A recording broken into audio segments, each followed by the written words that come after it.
Matt, what can you tell us about the likely selection against Warwickshire? Well, from the North End's game, there'll be a couple of changes at 3. Owen Morgan will come in to replace Carlson. We're actually having a slight tactical change, and this might seem strange to a lot of people, but we're going to go with Cullen behind the stumps as well. Look, it's something the skipper's done a great job this year. It's very tough when you're batting in the top 5, keeping wicket and captaining. So we want to give him a break, but also potentially to give us some options for the future. So Cullen actually comes into the side, batting down the order, but keeping wicket to give the captain a little bit of a break. But also, Cullen's quite a feisty character, and so just want to see how that combination works. He obviously had a good period last year in the side when the skipper was injured. David Lloyd took over the captaincy. Tom Cullen came in.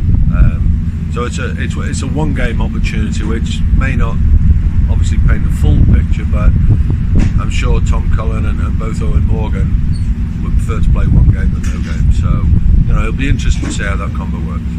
And how much is there to gain from this last game of the Bob Willis Trophy? It's a dead rubber technically, but presumably a lot of people with individual points to prove. Yeah, look, we've got a young opening partnership. Selma's played a little bit now, but he's still only 22, and obviously Joe Cook's just playing his second game. Owen Morgan's coming in, he's fighting, the lad's fighting hard, so he's deserved this opportunity, and obviously Tom Cullen as well comes in. So look, there's plenty to be really excited about, I think, going into this last game, and maybe that's not always going to be the case, but because of the format how it is now this year, it does give us the opportunity to have a look at players that potentially wouldn't necessarily look at otherwise.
daughter Phoenix was interested in playing cricket, and some of her friends were coming to All Stars, Cresselly. So we enrolled her into All Stars, and she thoroughly enjoyed it. Well, through All Stars, she's gone on and joined Cresselly under 9s for a couple of seasons where they just played softball cricket. She played women's softball cricket. Then she has now developed into the regional development squad for under 10s, and she's now training with the under 11s, and she's thoroughly enjoying it. I was initially sat back and just sort of let the coaches carry on and leave them to it and don't get too involved. I was invited to help out, and then invited to go on to a level 2 coaching course, which I did, and now I'm a level 2 coaching coach for Cresselly.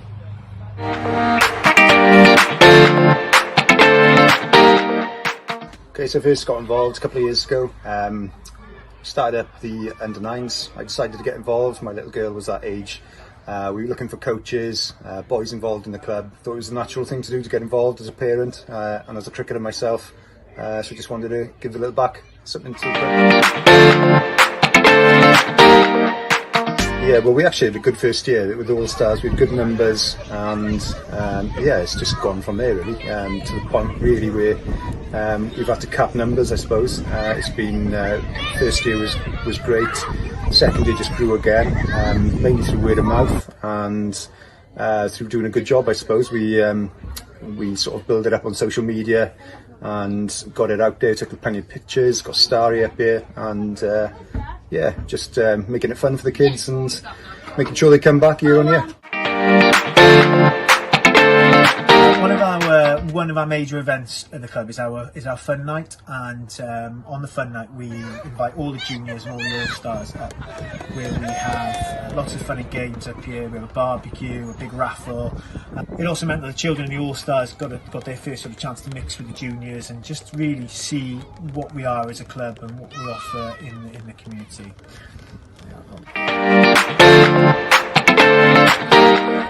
We sort of set out a vision as a club really to try and get more junior players involved, and we wanted to get involved with All Stars, and we recognised that the earlier we could get the children involved, getting them in when they're 4 and 5 years old would be a key part to leading them on the pathway then.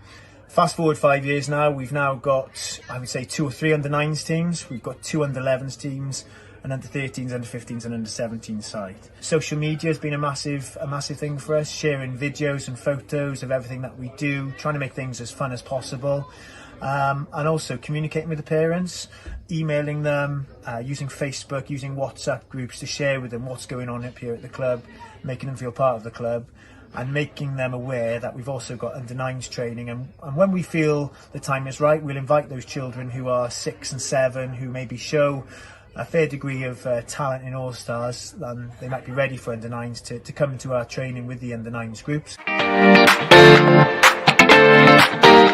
Okay, one of the big things that starting All Stars has had is getting volunteers involved in the club. We have got well over 100 juniors here in the club, which makes basically our junior section as important, if not more important, than our senior section as well. And together with the seniors, the ladies and the juniors, plays an important part of Cresselly Cricket Club. Yeah.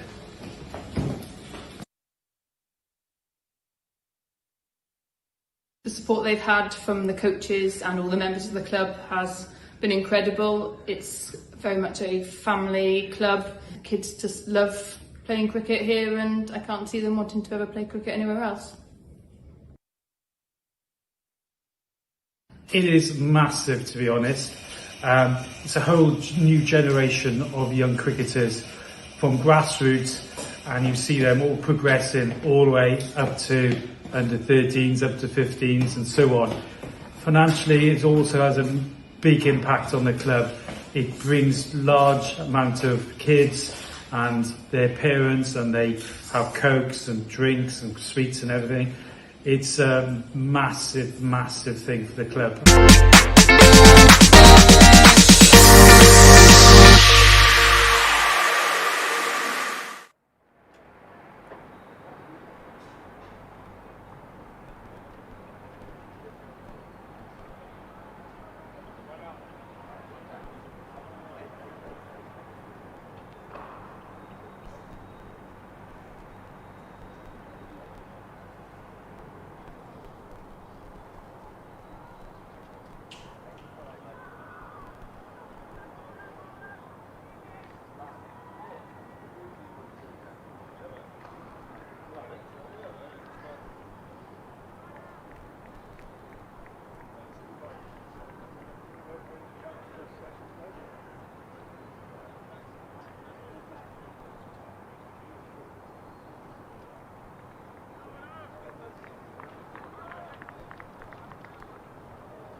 Very good morning and welcome to Sophia Gardens for this Bob Willis Trophy match between Glamorgan and Warwickshire, the final 4-day game of the season. The news here that Glamorgan have won the toss and asked Warwickshire to bat first. There are 3 changes in the Glamorgan side from their most recent 4-day game, with Owen Morgan, Tom Cullen and Lucas Carey in for Kieran Carlson, Kieran Bull and Marchant de Lange.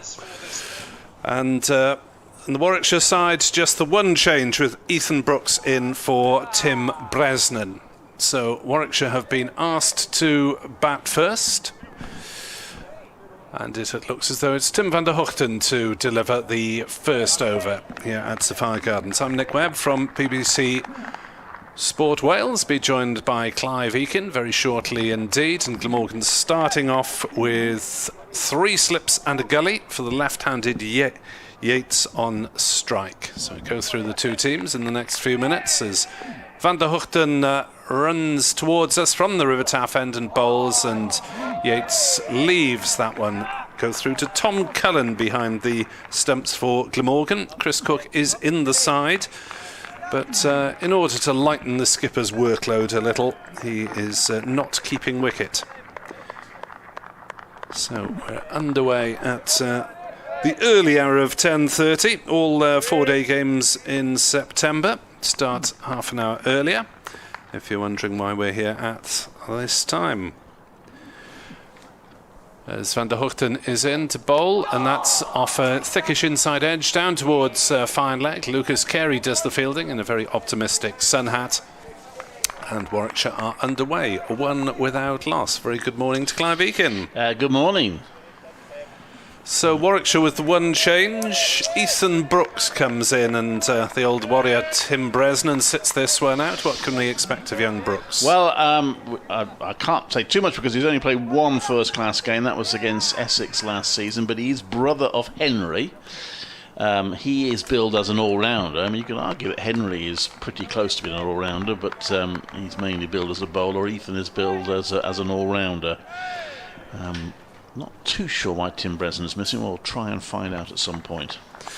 Van der Hoogten then to Will Rhodes. Left-handed opening pair for Warwickshire as Van der Hoogten bowls, and that's off a thick edge down between 4th slip and backward point, and they've gone through for 2 runs as the bell somewhere in the city centre chimes past.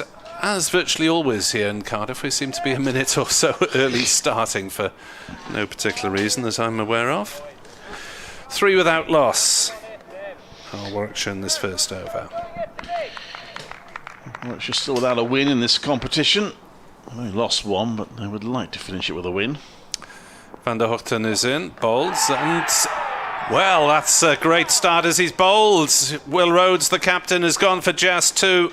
Pushing forward, Van der Hoogten strikes early, and Rhodes starts the long march back to the pavilion. Bowled by Tim van der Hoogten, one which went through the gate, may have nipped back just a bit at the left-hander, but Rhodes will be disappointed when he sees the replays of that one. Yeah, and that's a big blow for the Bears, because Rhodes has been perhaps the one top-order batter who's been in pretty decent form. He was mainly dealing in sort of 30s and 40s, but then got a double century and seemed to be potentially on his way to a double century, followed by a century against Worcestershire in the last game before rain took over. But yeah, so a big blow for Warwickshire to lose Will Rhodes so early. I'm pleased to see that Ian Bell is playing. I wasn't sure whether he would, having announced his retirement at the end of this season. He had intended to go on for 1 more season, but he says that his body has told him that now is the time. It does slightly beg the question, because he has been out of form and he has struggled, but if he now comes on and does what he usually does against Glamorgan and score a double century, whether that might make him change his mind. But anyway, I'm glad he's playing, so we get to see a little bit more of Ian Bell before he finally puts his bat away. Glamorgan saw quite enough of him back in 2018. I was looking at the stats last night. 425 for 1 was Ian Bell against Glamorgan. Yes, Colwyn Bay was the away game. That was I enjoyed that trip to Colwyn Bay. It was a new cricket ground for me. So it'll be Sam Hain in at 3 for Warwickshire. Right-hander. And 3 slips and a 5th slip stroke gully. I think we'll call him gully for the ease of convenience. Pitch over towards the grandstand side of Sophia Gardens as Van der Hoogten charges in and bowls, and Hain flicks it on the leg side. Well stopped by Douthwaite at mid-wicket, and there is no run. Sam Hain's another one who had been struggling for form in all formats, but he's begun to show a little bit. He made a half-century at Worcester and also performed well, very well against Somerset in the last T20 match. As Van der Hoogten is in again, bowls to Hain, who leaves a ball that looked from this angle, and we're looking over fine leg, perilously close to his stumps, but there are only 2 types of leave, good and bad, and Hain survives to fight another day. That one did come in off the pitch. Van der Hoogten getting a little bit of movement in the first over under cloudy skies here in Cardiff, as it will be Lucas Carey given the new ball from this River Taff end. So a rare sight of Michael Hogan not opening the bowling. Clive. So already the Bears up against, as I say, still looking for the first win of this competition. First 2 days of this competition went pretty well for the Bears. Maybe a first 2 even arguably the first 3, but then after being held up by Northamptonshire's 6th wicket partnership, they've struggled a bit ever since.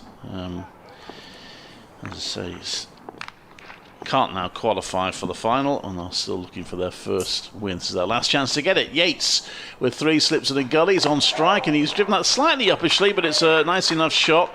And slowish outfield, but it just reaches the boundary. So first boundary of the Warwickshire innings, and Rob Yates is on his way. He's on to 5. It's 7 for 1. Yeah, just lent into that one nicely. Did Yates, and cracked it away. Good timing that. It was slightly uppish, but absolutely bisected the fielders at point and cover. So no risk at all. A little bit grey overhead, but we have play. Carey bowls, and that's left outside off stump by Yates. And it is 7 for 1. Maybe a bit of dampness around. Outfield's looking quite lush and green. The pitch is looking fairly green. Yeah, we've had a lot of rain really over the last few weeks, on and off, haven't they? Haven't disrupted play too much, but Carey bowls, and that's pushed out to the offside. There's no run. Well, we were at Taunton on Friday for the T20, and happily ticking along for 11 overs, and then it started raining. And you know what it's like at Taunton, once it starts raining, they do have great difficulty getting rid of it. But we did happily get back on. Well, Glamorgan were at your gaff for the double header on Thursday. Yes, of course. Carey comes in to bowl, and that's clipped nicely off his toes by Yates. And that's going to go all the way. I think it's been chased, and yes, oh no, has he stopped that? I think he has. That's a remarkable stop, just short of the ropes.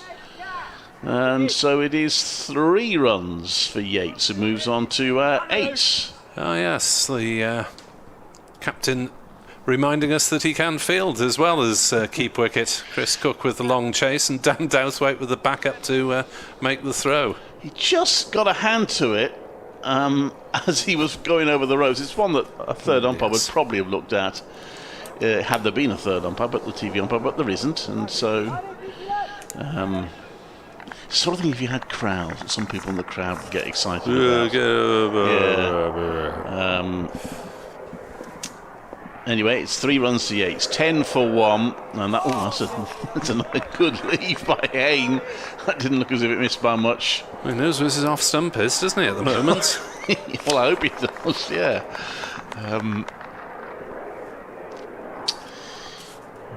Bears really need him this partnership to flourish a bit. Yates started very well against Northampton. He's a player, great promise. Rob Yates, he looks the part. He's had a few low scores of late as well. Hayne leaves that one. That one was a slightly more confident lead, but it did nip back a bit, I think, from Carey. It's the end of the over. Went for a 4 and a 3 to Yates, who's on 8, and Warwickshire after 2 overs at 10 for 1. Yeah, not the most accurate overall from Lucas Carey, who's playing his first team game of this truncated summer. Hello, helicopter time somewhere overhead. Get a lot of those in Cardiff with the hospital and the RAF base just down the road. And occasionally with helicopters landing nearby for anything in the city centre. Van der Hoogten is in to bowl outside off stump and allowed to go through to the wicket-keeper. 10 for 1. Van der Hoogten with 7 wickets at 35 coming into this game. Not a great record for the Glamorgan seam bowlers in this disappointing season, though Michael Hogan did get to his 600 wicket mark against Northants in the tail end of that defeat. Van der Hoogten bowls outside off stump and allowed to go through by Rob Yates, the left-hander. Warwickshire with 3 draws and 1 loss. Glamorgan with 2 draws and 2 losses. Even the draws weren't hugely convincing, with Captain Chris Cook having to salvage both of them with some fighting rearguard performances. So under cloudy skies, Van der Hoogten is in, bowls, and a streaky shot from Yates, who was looking to play straight, and it's ended up at fine leg.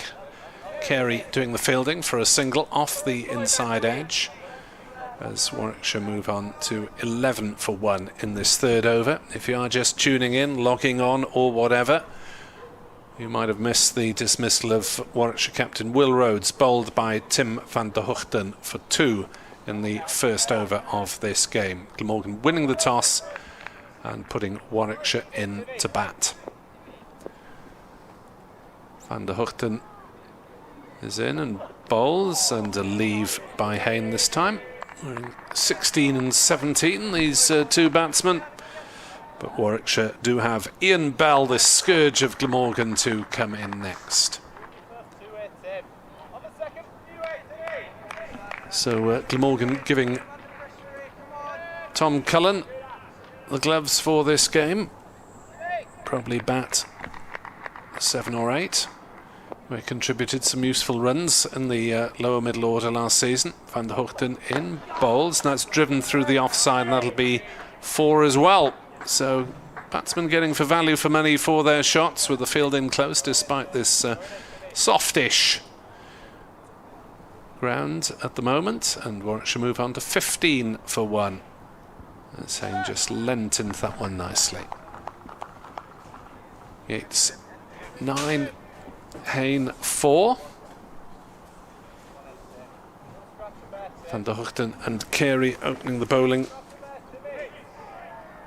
for Glamorgan, with Hogan and Douthwaite to come in the seam department, and Callum Taylor will be the main spinner, as that one's left outside off stump by Sam Hayne. And the over 15 for 1. We've only had 3 overs bowled here at Sophia Gardens, so Warwickshire making rapid progress for the start of a 4-day game, but at the cost of losing their captain, as the 2 batsmen meet in mid-wicket for a little chat, the obligatory punch of gloves, and off they go at their respective ends. Not quite sure why a punch of gloves is required when the batsmen have been together for about 2 overs. Here's Carey in to bowl to Yates, who's forward, defending, back down the pitch to the bowler. And there is no run. So Hogan is the man at mid-off and Cook at mid-on. One of the traditional captaincy places. As Carey bowls full length outside off stump, and Yates drove at that one rather riskily, didn't get anything on it. It was asking for some punishment possibly. Carey giving the batsman a bit of width, but he went at it, didn't get anything on it. 3 slips gully, point, mid-off, mid-on, mid-wicket, fine leg, the field for Carey to bowl outside off stump, and Yates plants the right foot forward and has nothing to do with it as it goes through to Tom Cullen. Cullen kept wicket in 7 games for Glamorgan last season in the absence of Chris Cook through injury. Played as a specialist batsman in a couple of games. Umpires Jeff Evans with the bald head at this Cathedral Road end, and Rob White. Dean Kosker is the manager. Another dot ball as Yates plays no shot, and the bearded Carey resumes the trudge back. Bumped into him earlier in the season up at Worcester, where very enthusiastically he'd come to watch from the hotel. And bizarrely,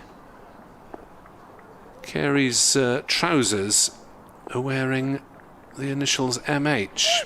Now, I can't imagine that he's wearing Hogan's trousers, as that's pushed forward out on the offside, and there's no run. Yates leaning into a solid defensive shot, unless he's had about 6 inches lopped off the bottom, because Hogan's about 6'5", and most of that is leg, and Lucas Carey is probably about 7 inches shorter.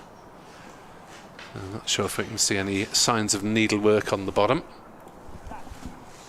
I'm told it's his sponsor rather than Hogan. There we are, thank you.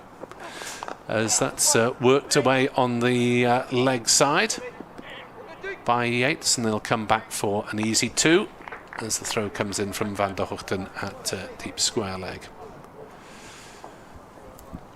So got that one cleared up. 17 for 1 here at Sophia Gardens. Warwickshire having been inserted by Glamorgan. And the Warwickshire lineup: Yates, Rhodes, Hayne, Bell, Mousley, Burgess the wicketkeeper, Thompson, Alex Thompson, known to some round these parts for having attended and played for Cardiff MCCU. Side bottom: Miles, Hannon Dolby and Ethan Brooks, not necessarily in that order. Nice to see David Lloyd, it looks like, up by the, if I've identified him correctly, it's got a bit of a Lloyd beard on it, up by Matthew Maynard. As the first ball of Van der Hoogten's over, is allowed to go through by Hayne, no shot played. As Hayne wanders down for a bit of gardening. Both these sides then looking for their first win this season.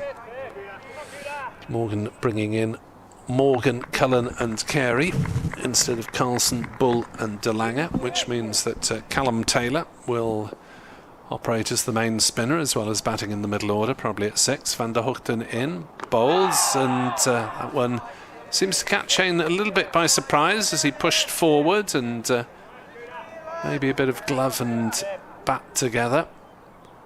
Just rolled down in front of him. And Van der Hoogten, the Netherlands international, Australian born, resumes his march back to the River Taff end.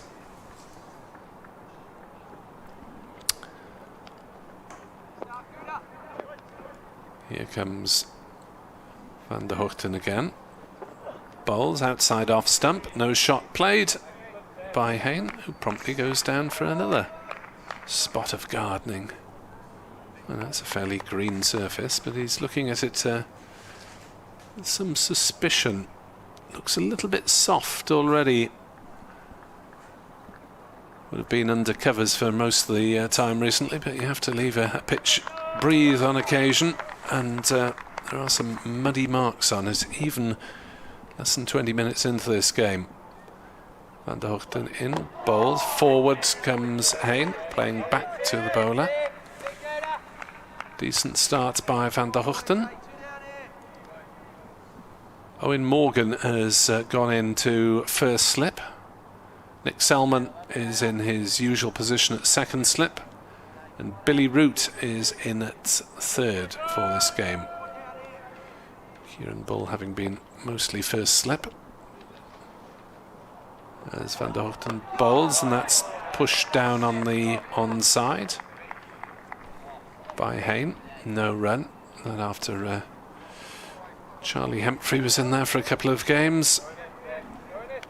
But Glamorgan ringing the changes through performance problems, I think it's fair to say, in this four-day game, four-day tournament. They haven't really got going at all.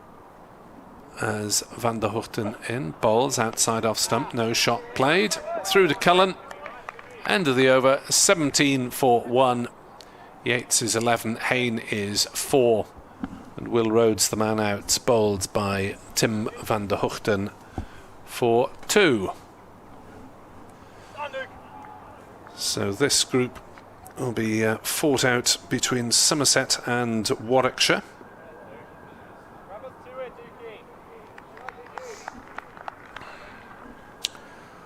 Somerset and Worcestershire, who are at the top.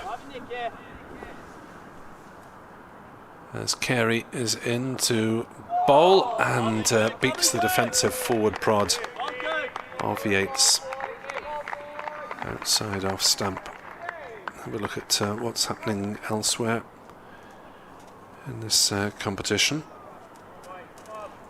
Hopefully everything is underway. Most things are underway. Lancashire against Derbyshire has been delayed due to a wet outfield. As Carey is in, bowls, and Yates bat and pad together as he pushes forward, so any appeal is cut off before it gets going. Elsewhere in the north, Notts against Durham. Durham 10 without loss, having decided to bat. And Yorkshire against Leicestershire. Leicestershire were put in by Yorkshire and a 7 for 1. Vital Somerset Worcestershire game as Carey bowls, and that's pushed away on the offside defensively by Yates. Tighter over this from Carey, finding his line fairly quickly. Worcestershire against Somerset. Somerset are 14 without loss at New Road, having won the toss and decided to bat. And a reminder that there is a toss in all games this season. The option of the visitors putting the home side in has been cancelled as another ball goes through outside. Yates is off stump, no run. Other match in this central group, Gloucestershire against Northants. Gloucestershire are 9 for 1 at Bristol. There's Carey at the back of his mark. In past umpire Evans, bowls to Yates, who's beaten by that one, pushing forward. Looked to be a little bit of movement there. Through it went to Tom Cullen. Interesting to see a replay of that one as Carey beating the outside of the bat. Yeah, it swung prodigiously after it had passed the bat, but I think there was a little bit of movement off the pitch as well. Surrey against Sussex is a 12 o'clock start due to commitments last night, as Carey is in to bowl to Yates, who works that on the leg side but straight to mid-wicket, and there is no run. Essex against Middlesex, the visitors in early trouble there, having decided to bat. Middlesex 10 for 2 against Essex, with Holden and Gubbins already back in the pavilion. And finally, as they take a sanitisation break, Kent against Hampshire. And Hampshire there are 11 without loss, having been put in by Kent. A reminder that England against Australia in the International T20 series after Friday night's dramatic events down at Southampton. They're back there at 2:15, and you can follow that game on BBC television as well as all the usual BBC radio and online outlets. So it's nice to see England playing live on BBC television as well. So sanitisation time with Warwickshire 17 for 1. Clive Eakins back with us. Sorry to have left you on your own for a while, but yes. So having lost the wicket right at the start, I guess Warwickshire will be pleased that they've steadied the ship a little bit. Rob Yates going well. That's they will hope they can build a partnership here and get some sort of total, looking for that elusive first win in the Bob Willis Trophy. They came into it with high hopes. I did wonder whether today they would change things around a bit because they can't qualify, and it may be that's why Ethan Brooks is playing ahead of Tim Breslin. They may have decided to give Tim Breslin a rest and give Brooks Jr. An opportunity. But that's the only compromise they've made, if that is indeed a compromise. So it's Hayne on strike, and that is left outside off stump, and there is no run. Van der Gutten bowling. There's one chap on the TV gantry at that end. Other than that, I don't think there's anybody. Oh, there's one person who's sat in just round the corner in the little stand there. Probably a ground staff member. Yeah. That's their neck of the woods. Van der Gutten comes into bowl, and that's played back. There's no run. Yes, I was at Taunton the other day when again there was a bit of a crowd, people in there. It did look suspiciously as some of the flat owners had invited a few. Got a few friends, few guests. Yes, why not? You'd feel pretty smug, though, wouldn't you, knowing that no one else can go and watch the cricket, and there it is outside your balcony. They'd probably pay a bit of a premium for the flats in the first place. I gather they don't come cheap, I gather. Van der Gutten in, that's again left by Hayne. Views and ahs, but that was fairly well off target in truth. Been a little bit of movement, I think, off the pitch for these opening bowlers, and Glamorgan having inserted will look for what, probably the traditional minimum of 3 down by lunchtime. Yes, it's usually the equation, isn't it? Next one. Oh, his head on the pads. There's a big appeal. He's out. LBW. And there's a second wicket for Glamorgan. Tim Van Gutten has Hayne, who got into a bit of a tangle there. May have kept a little bit low as he played forward to that. Wrapped him on the pads, and it did look a pretty decent shout. And Hayne goes for 4. 17 for 2. Speared back in a little bit. Not much hesitation from the umpire. Now hitting round about off stump line by the look of it, and up went the figure from Rob White. 17 for 2 as Hayne trudges back. As video stream viewers get another view of it, and I think Tim van der Gutten was pretty confident of that one. It wasn't quite a broad celeb appeal, but he was confident there. Only possible doubt was if Hayne had got just outside the line, but umpire White deciding otherwise. Now here comes the scourge of Glamorgan.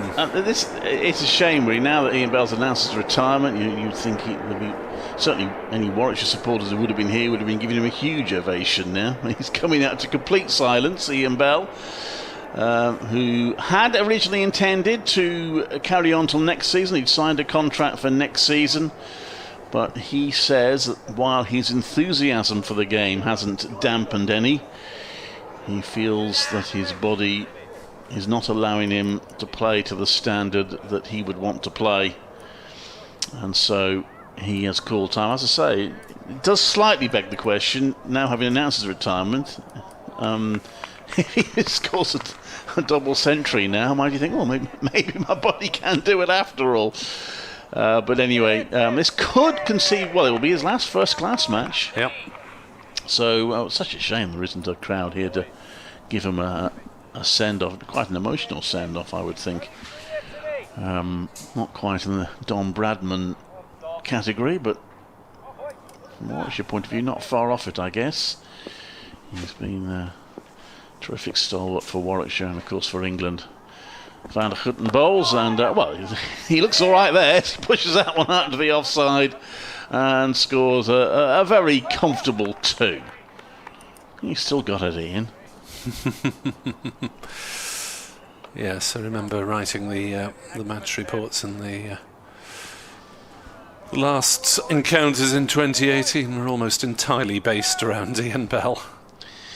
Yes, he did do rather well against Glamorgan, didn't he, last season? They couldn't get him out at Edgbaston at all. Warwickshire doing the double 2 years ago. Yeah. They did eventually get him out at Coleman May, didn't they? Eventually. For rather a lot. Yeah, 204. Which is good because it means he registers an average against them. And he's wrapped on the pads there. That one may have been a bit too high. That might have just sort of made him think, yeah, I think I made the right decision, because that hurt. Hit him on the thigh. And actually, he made a great play of rubbing the thigh, as if to say yes. How high that had hit him. What on earth are you appealing for, boys? 19 for 2. The end of a successful over from Tim van der Gutten.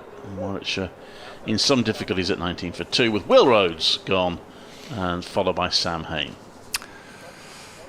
Yeah, so Glamorgan triumphant in the first half hour. And Bell not given much to work with. As Carey is in to bowl, and that's dabbed away by Yates down to point. There's no run.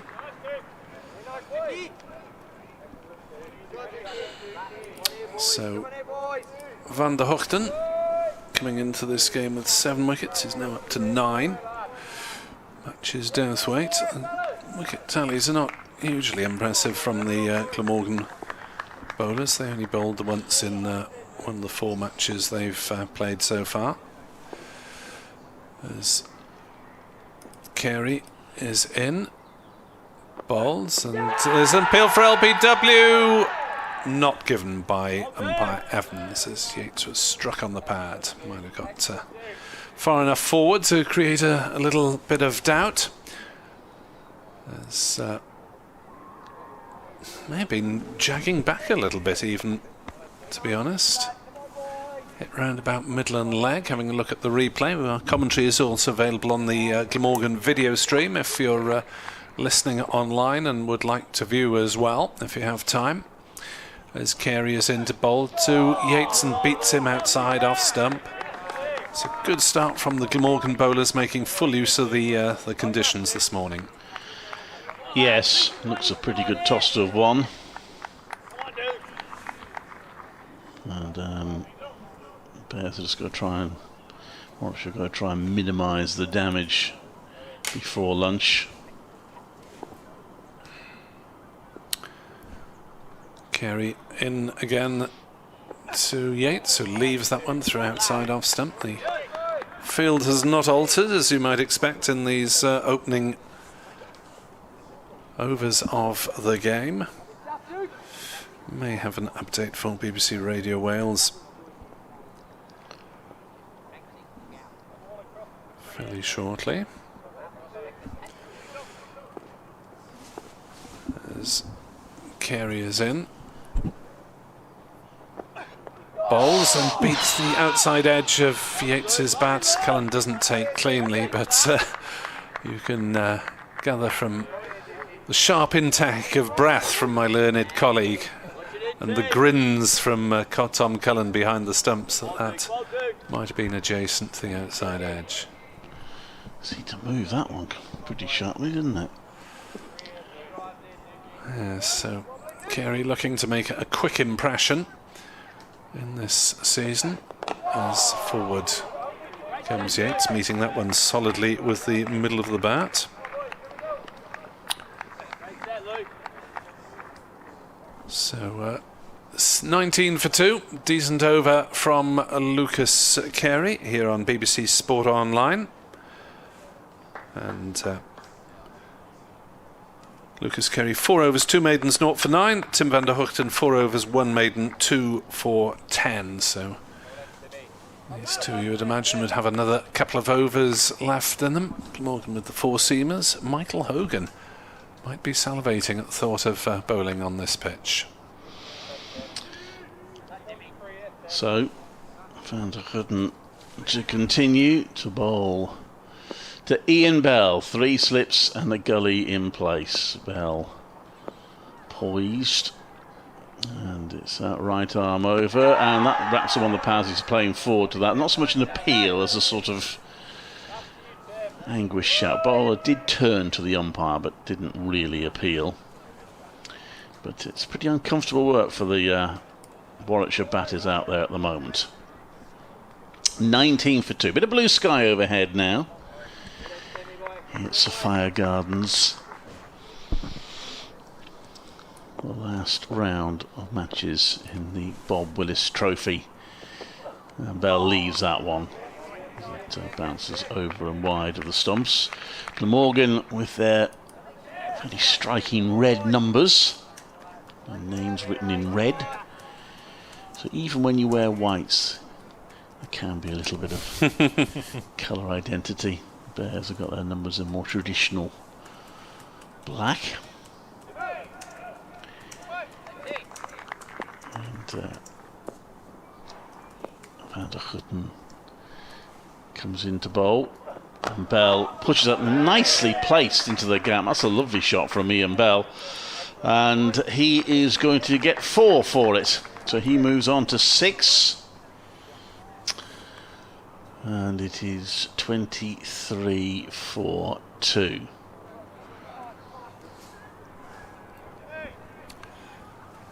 Yes, it could be a torrid morning for Warwickshire if the Glamorgan bowlers maintain this sort of accuracy overall, though. And they'll need all Bell's nous to guide them through. Yeah.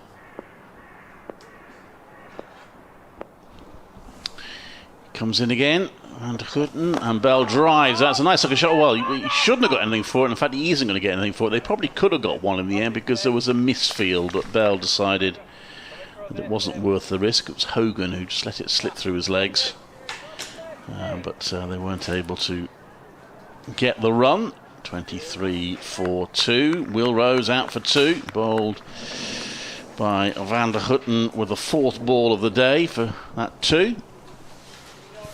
And Sam Hain, the other man, out. Van der Hoogten comes in now, and that's pushed out the offside. There's no run. He was LBW to van der Hoogten again for 4.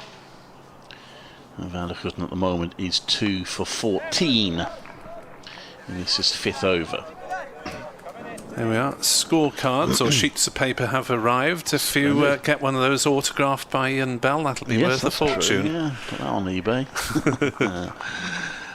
Well, especially if he can score a big score. A bit of an inside edge on that one to mid-on, few oohs and ahs, but he got bat on it. There's no run, so again an over from van der Hoogten. Asked some questions, but Ian Bell hit a 4 off it. He's on 6, and Warwickshire 23 for 2 after 9 overs. So early successes for van der Hoogten.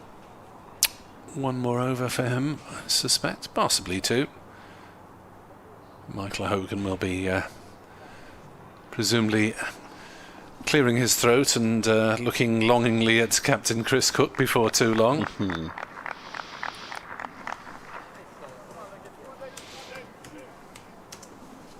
As Carey is in to bowl, down leg side, not a great delivery, and Yates looking to turn it down to fine leg, doesn't get anything on it.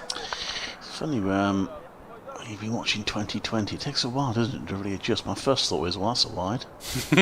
And also, I keep calling them the Bears, which is fine. I mean, we do call them the Bears even when they're playing 4-day cricket, but I'm probably saying it more often than I would normally. Well, there's something of an identity crisis going on from what you say. Well.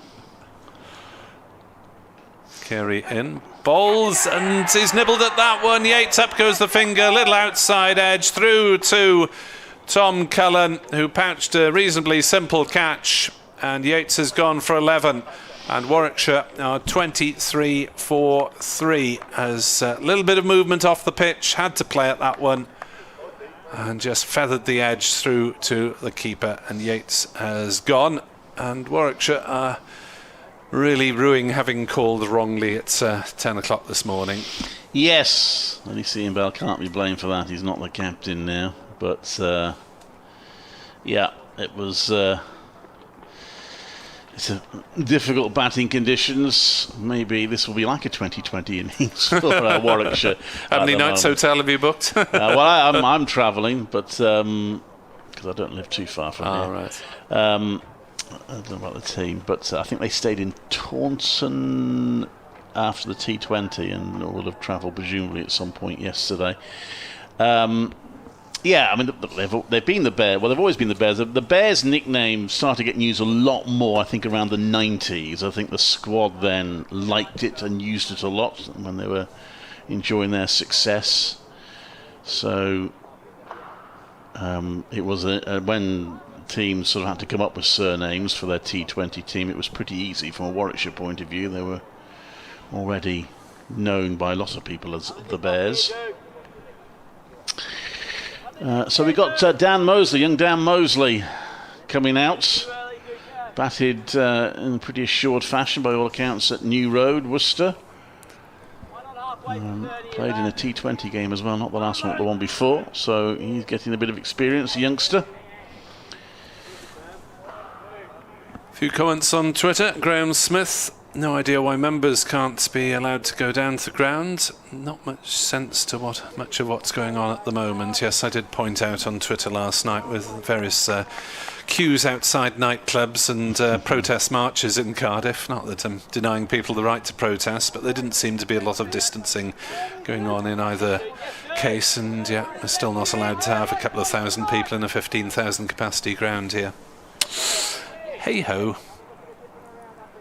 I don't think it's too far away. We're seeing a few experiments, a few trials, aren't we? Did you actually get one at Edgbaston we pre-season? Did it happen? Did. I'll explain that in a moment. Carey is in to Mosley, who I think withdrew his bat at the last minute as it went through to Tom Cullen. Yeah, they did for a pre-season match, one day of a pre-season match against Worcestershire, and it was pretty successful. I think they even invited a government minister over to have a look. And it was successful, and they were going to do it then for at least one day of the first Bob Willis Trophy home game, but it was that point when the trials were suspended. As Carey is in to bowl to Mosley, who works that one nicely through the leg side. We'll get a couple of runs here. Chris Cook is off in pursuit, slides and throws on the turn. Well, wasn't the strongest arm from Cook, but he was trying to throw from a 45-degree position, really. He was on the slide turn, and the important thing is in these cases that you get the throw heading back vaguely in the right direction quickly. So he has a bit of a rueful grin there. I think it's probably the first time he's thrown the ball in anger for years. As Carey bowls, and that's hit something. It's gone down to the boundary, I think off the pad. No, there was a bit of bat on there, down leg side. So Carey just straying onto leg stump and Mosley working him away, and he's quickly on to 6, and Warwickshire on to 29 for 3. Yes, it was a decent leg glance. I should have given him more credit. I think we've come to the conclusion that though it's spelt Mousley, it seems to be pronounced Mosley. Okay. He was, as Mike Taylor did say, he asked him, and he apparently raised his eyes to the skies because he keeps getting asked. Right. Mosley on strike and driving back past Carey. He'll get a single here. There's a diving stop by Chris Cook, but they're through safely enough for the run. 30 for 3. He has, of course, been nicknamed Mouse. Right. That's about as imaginative as cricket nicknames get in a lot of cases. Indeed. Chris Cook is getting an ironic pat on the back from wicketkeeper Tom Cullen for his fielding in that over. You remember, that's what it's like in the outfield, Skip? Yeah. His flannels are filthy already. 30 for 3 here on BBC Sport Online. Nick Webb 2017. If you want to contact me via Twitter, Clive Eakin is my visiting colleague. Steve West on Twitter. Morning, Steve. It seems somehow reassuring to watch white-clothed cricketers. Yes, last chance to do it this season, sadly, for these two teams. There will, of course, be a final at Lord's. But neither of these two teams will be in that. 3 slips in a gully, and Van der Houten continues, and it's a bit of a leading edge from Mosley when we hit him high in the fire pad. Can't get all 10 now, Van der Houten. So the wicket's gone at the other end. He's got 2, 30 for 3. And Warwickshire just going to try and get some sort of total on the board, and then hope that they can have some joy. Hope the conditions still help them when they come to bowl. This next one is pushed out to mid-off. There's no run. Mosley, number 80 on his back. The young players emerging. It is a positive for Warwickshire. It's been a difficult season in many ways, and the T20 is still open for them. They've got a bit of work to do. They still have a chance in that. And this competition hasn't gone to plan, but there is an element of the changing of the guard. So perhaps we need to be a little bit patient. Not that cricket fans tend to be overly. Not the ones on social media anyway. That one is played down to a fine leg for a single by Mosley, 31 for 3.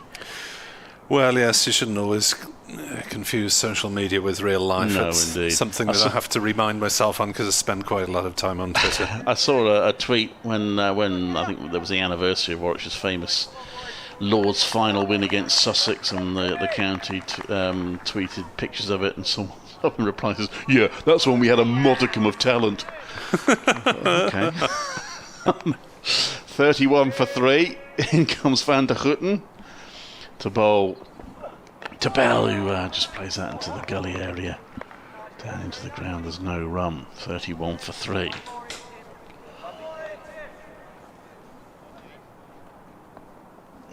I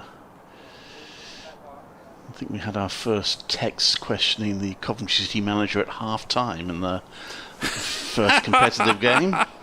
Brilliant. Didn't quite ask him to be sacked, but it did. He's going to be in trouble if he plays this way. Doesn't know what he's doing. In comes Van der Houten to bowl, and that is driven by Bell through the covers for 4. His classic cover drive. And it's nice to see these shots. We better enjoy them because we aren't going to get much more opportunity to see them live. He's on to 10, 35 for 3. Yes, Matthew Maynard tweeted after news of Bell's retirement on social media, one of England's finest and so good on the eye. He just said he'd like to see one of each shot from Ian Bell. And that will do, yeah. That's enough, Ian. Thank you. That'll do. Yeah. In comes Van der Houten. That's left. Yes, I remember seeing. I saw England play India once, and Sachin Tendulkar was playing. I thought, well, I'm here live. I want to see Tendulkar hit a few shots. Not too many. Yes, quite. But I want to see him hit some. 35 for 3 at the end of 11 overs. Here are Warwickshire. Yes, if you're just tuning in and wondering why 11 overs, then we started at 10:30. We will start at 10:30 on Monday, Tuesday, and should it go the distance, Wednesday mornings. And Glamorgan's bowlers certainly have started early because Rhodes was on his way back by 10:30, I think, starting a couple of moments before the bells struck on the City Hall clock. 35 for 3. Lucas Carey has one of those, his first wicket in his first appearance this season as he bowls, and that one's forced by Mosley through the offside towards that shortish boundary on the grandstand side. It's hauled up just inside the ropes, and they'll go through for a very easy 2 runs. It's not the biggie, I mean, it's not exceptionally short, but the pitch is towards the right-hand side as we look out from the big media centre, staring towards Sophia, towards the River Taff. So the pitch towards the grandstand side, which means that it's a very long walk from to and from the pavilion. Carey into Mosley again, who defends this one to cover. Hogan fields, no run. There is a good 25 metres or so between the boundary ropes and the hoardings on the pavilion side of the ground. And we have here to come 3 more T20 games this season. 2 teams meet again on Friday night in Birmingham, as that's worked on the leg side by Mosley to mid-wicket. No run, Douthwaite with the fielding. It's going to be quite an important game, isn't it? Both teams are sort of just hanging on to... Yes, Glamorgan 3 points from 5. They've only won one of them, yes, of course. Well, so they're probably at the stage now where they probably have to win pretty much all the remaining games. Yeah, that's what they said, basically. I talked to Matthew Maynard and Balbirnie after the last defeat. As Carey bowls outside the off stump, and a half push at it by Mosley. I don't think he played a serious shot. It seemed to go through on the second bounce to Cullen on that occasion. It can happen. Teams can get on to runs, but the T20 seems to work like that. You either lose a whole load in a row or win a whole load in a row. I remember the year that the Bears won the competition, they looked to be out of it, but won their last 3 group games and squeezed through.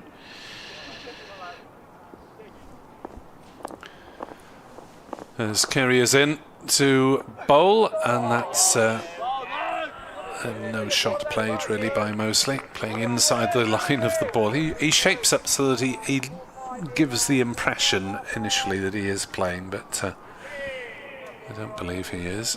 Short sleeve jumper, dark trim being sported by Mosley, and yeah, quite a few marks on that pitch already. As Carey is into bowl to Mosley, down leg side. That's a beautiful take by Cullen, springing across to his right. Cullen entrusted with the gloves. Played a couple of games as a specialist batsman earlier in the season, but without notable success. Scored just 44 runs rather in 4 innings. But probably slipped down to 7 or 8, and that's a position where he seems to have had a little bit more success. Number 54, Tom Cullen, with alongside him at slip, Morgan, Salmon and Root. Joe Cook is in the gully. Mentioned him so far. Opening the batting for Glamorgan. This is 2nd game in the first team. Well, it's been a feature of the Bob Willis Trophy, hasn't it? Although teams have fielded strong teams, there's been a few players getting either debuts or 2nd, 3rd appearances, that sort of thing. So it's been good to see. Ethan Brooks in this game will get his 2nd first-class appearance for Warwickshire. Could be batting quite soon.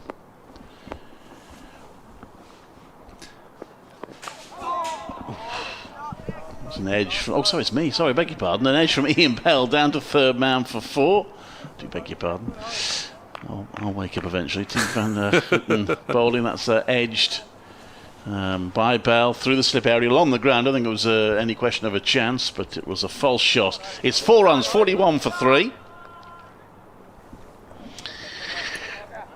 And Glamorgan looking to press home the advantage of 3 early wickets. Hogan, it is bowling with 4 slips in place,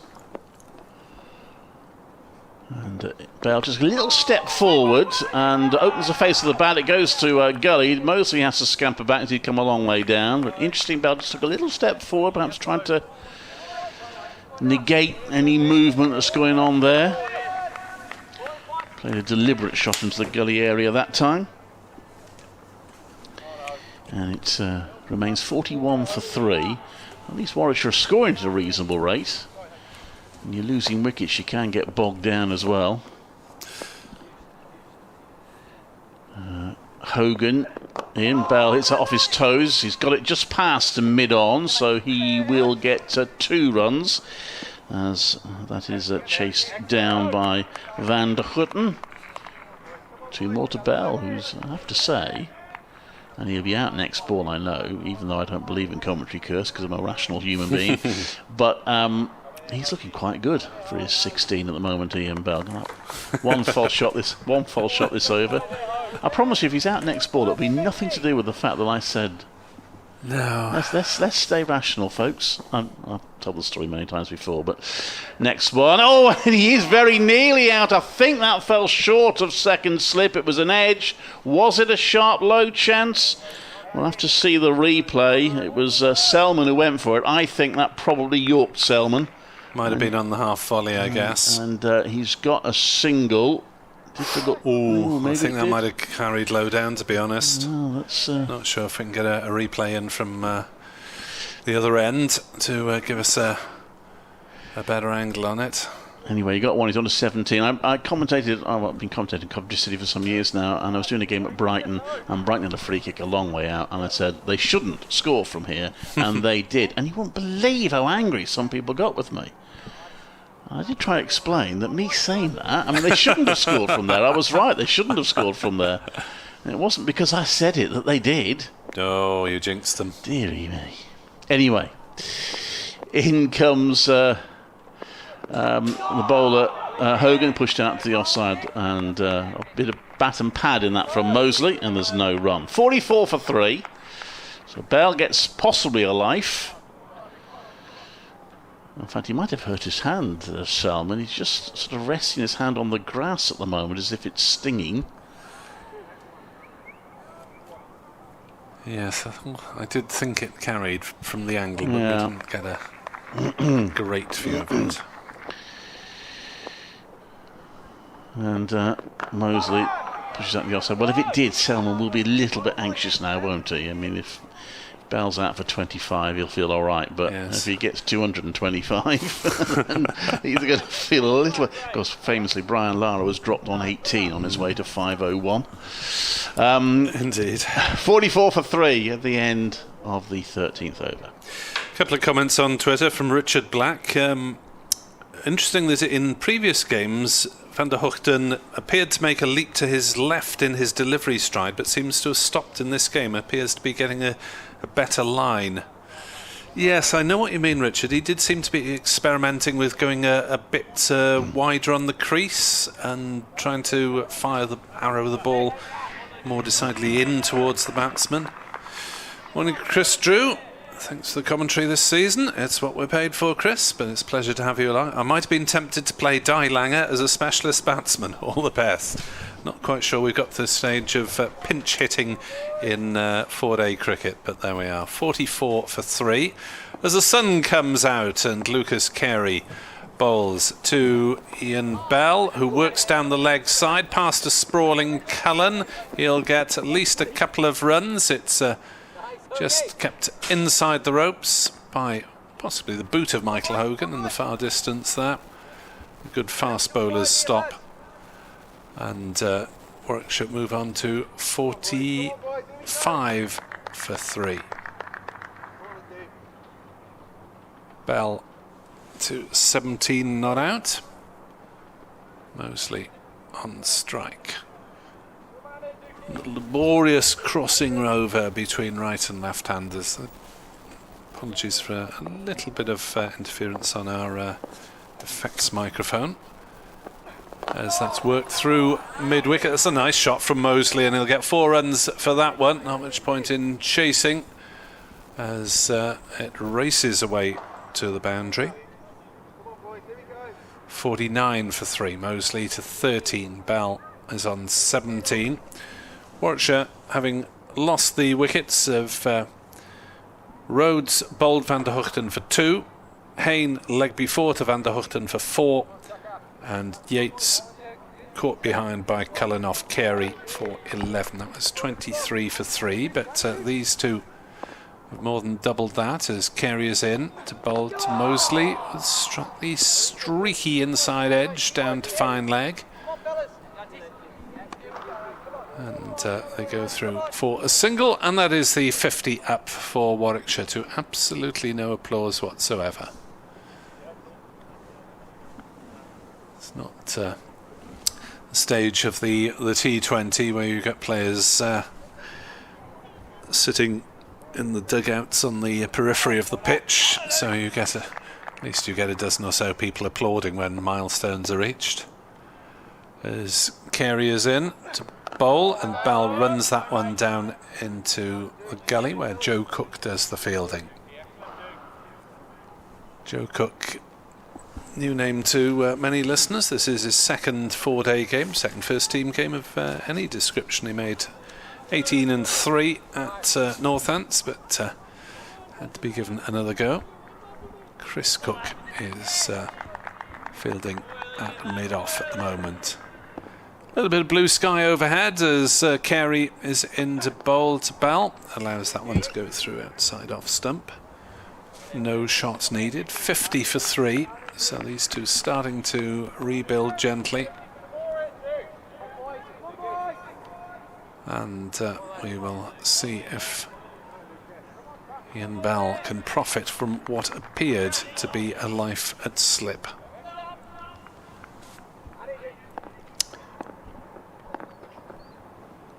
Carey in bowls, and Bell pushing forward is beaten by that one and then waves towards the dressing room.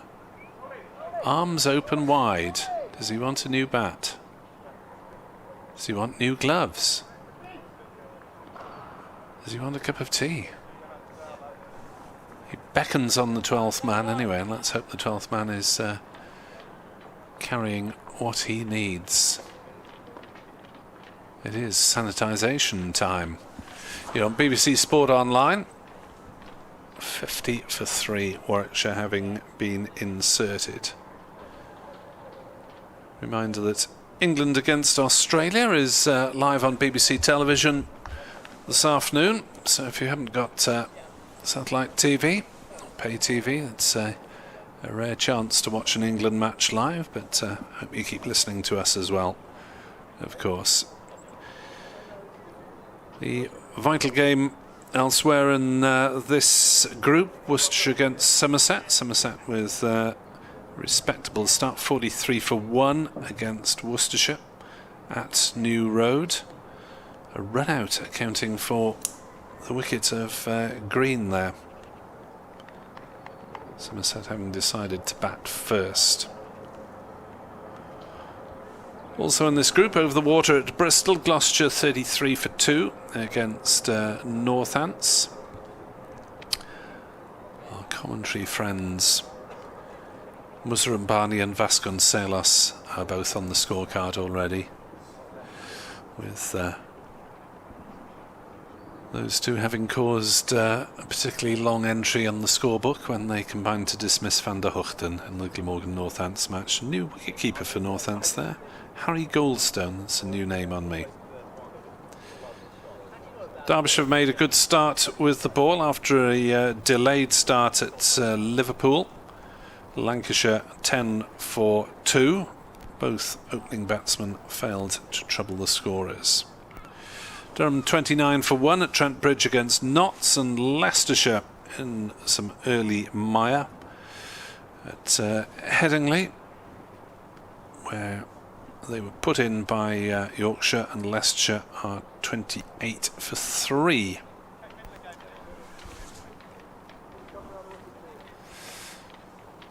So 12 o'clock start, Surrey Sussex. Hampshire 36 for 0 against Kent at Canterbury. Middlesex are the side in most batting trouble. They're 42 for 4, with Jamie Porter and Sam Cook getting a couple each at Chelmsford. as Hogan coming round the wicket and mostly playing it down to backward square leg. Keeper Cullen did the fielding himself. Mostly 14, Bell is 17.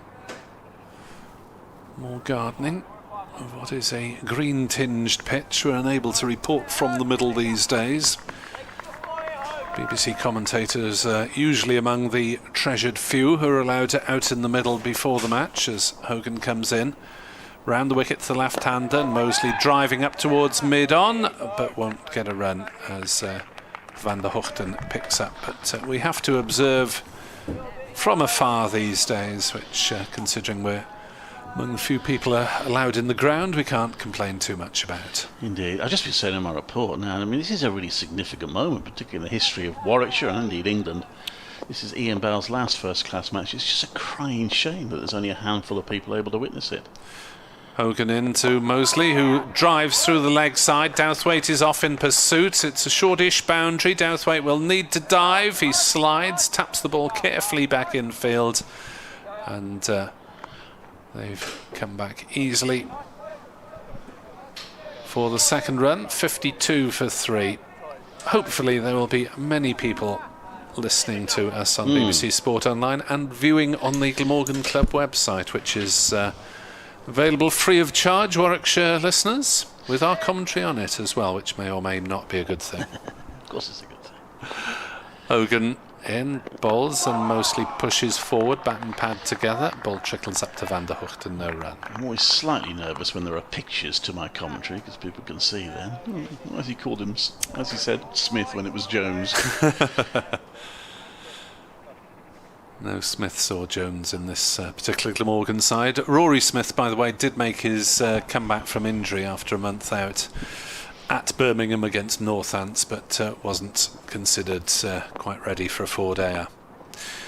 Hogan is in to bowl and strikes Mosley possibly somewhere on the top of the pad or on the thigh.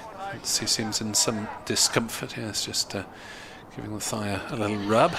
It is quite a special occasion for Dan Mosley as well, the youngster, to be Ian Bell's batting partner. Bell will probably get one more innings. I would think Warwickshire will end up batting twice in this match unless the weather intervenes. But yeah, it's a nice moment for him to be batting opposite Ian Bell. Watch and learn. Hogan in, bowls. Mosley pushes to mid-on, and there is no run. Forecast for Cardiff today is for light cloud, which is what we've seen. Bit of blue sky and sunshine at the moment. There's an outside possibility of a passing shower early afternoon, but no more than it's 33% at 1 o'clock according to the BBC forecast, but not. So we should miss it, hopefully. A little bit of dark cloud in the distance over the city centre. It's not moving very fast in any direction today. No, it's a pleasant enough day, and Douthwaite is coming in to bowl. He won't be able to bowl yet because Ian Bell's not ready, so he does a practice run-up. 9 wickets, an average of 41 down Douthwaite in the first class this season. One of the few to have played every game for Glamorgan. And he's got 3 slips in place. Have Warwickshire seen off the worst of the conditions? Say seen off, they've obviously lost 3 wickets, but maybe they'll hope it'll get a little bit easier to bat if they out get there. for lunch 100 for 3, they'd be reasonably satisfied. I think they'll be very happy with that. It was a long way to go for that. It's left outside off stump, so just under an hour away to lunch. Yes, lunch at 10:30. At 12:30. 12:30, yeah. 10:30. Sounds like a school trip, that, doesn't it? Lunch at 10:30. No, eat me sandwiches yet, miss? Yeah. No, we haven't even got to the museum. Put them away. This next one from Douthwaite to Bell. Bell plays that very correctly. Defensive shot back to the bowler. 52 for 3 are Warwickshire. They were 25 for 3, so it's not quite a partnership yet, but they've just stopped the ship rocking quite as much as it was. Douthwaite, right arm over to Bell, who leaves that one as it drifts away past the outside. That's the off stump. And there is no run.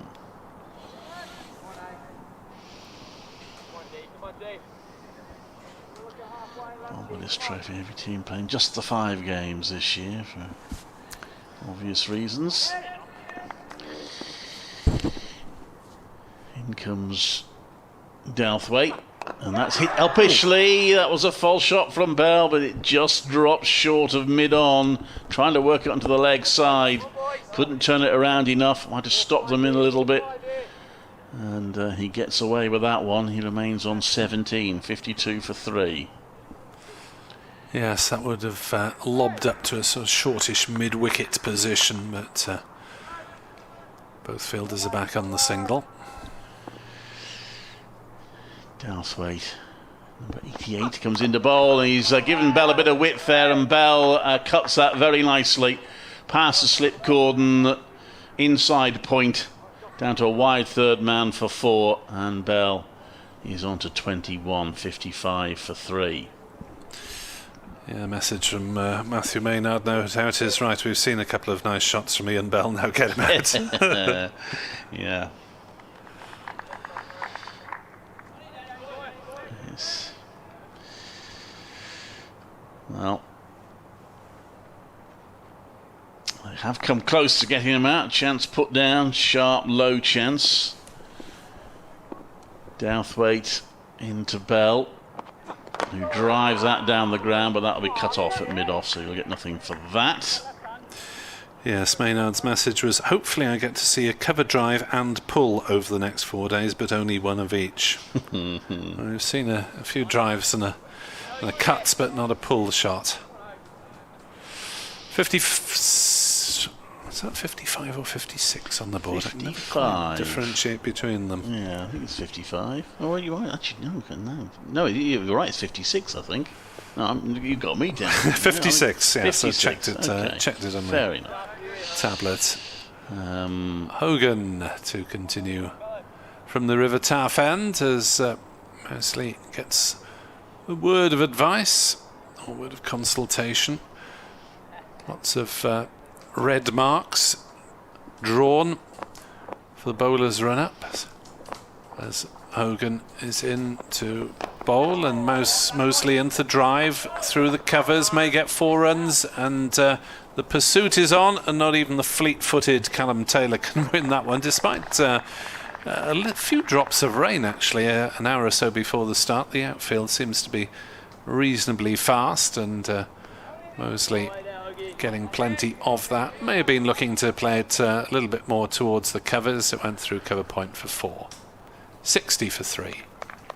Mosley on to 20, not out. This partnership worth 37 now for the 4th wicket. Both batsmen probably think they've got their eye in. As Hogan is into bowl, and forward comes Mosley, pushing out on the offside, and there's no run. Warwickshire having lost the wickets of Rhodes for 2, Hayne for 4, and Yates for 11. 2 wickets to Van der Hoogten and 1 to Lucas Carey. Let's just hope that we're back on time next year and in front of a paying audience of some sort in the ground. Possibly playing this sort of format in an extended form. As Hogan bowls and Mosley leaves outside off stump. That is the talk. Well, I'm glad that you sounded sceptical. I'm glad you did, because I'm sceptical about the idea, but I keep getting shouted down's a bit exaggerated, but I keep getting corrected by other people. So, I'm not convinced by it myself. I think for the 4-day format, teams have got to travel and stay. I'll come back to that in a second. Hogan is in to bowl, and it's a no ball. There's a rarity from Michael Hogan. Doesn't like it, mostly does he? defends it back down the wicket. 62 for 3. If teams have got to go and stay in a hotel somewhere, it doesn't really matter if you're No, I think, to be fair, as as I understand it, it will not in the long term be regionalised. Right. I think the plan is that they will stick with these groups for next season, play each other home and away, and then there'll be a few extra games on a conference basis, so you will get to play some other teams. Hogan bowls up in the block hole, nearly got that one through. Mosley did well to dig it out. And then for future years, there'll be some sort of seeding system based on the previous year's competition. So you're still playing groups of 6, but it won't be these regional groups. So that, and from that point of view, we'll still get to play other teams.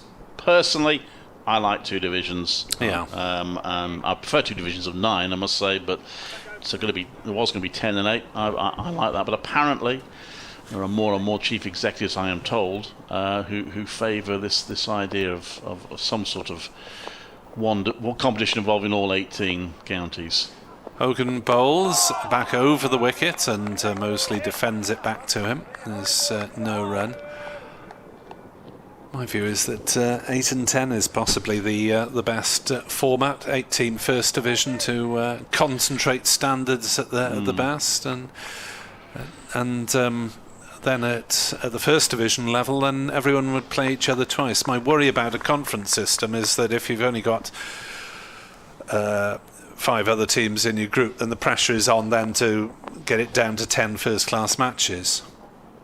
Hogan bowls and beats the outside edge of Mosley's bat through to Cullen. No run. And the over. 62 for 3. I just feel 2 divisions, since it's been introduced, I've liked the way it's worked. I like the jeopardy that it's had. Granted, if you're on the bottom half of the second division, there isn't much there, but for me it's worked well. But anyway, that's apparently the thinking that they are talking about, so I guess we'll find out quite soon.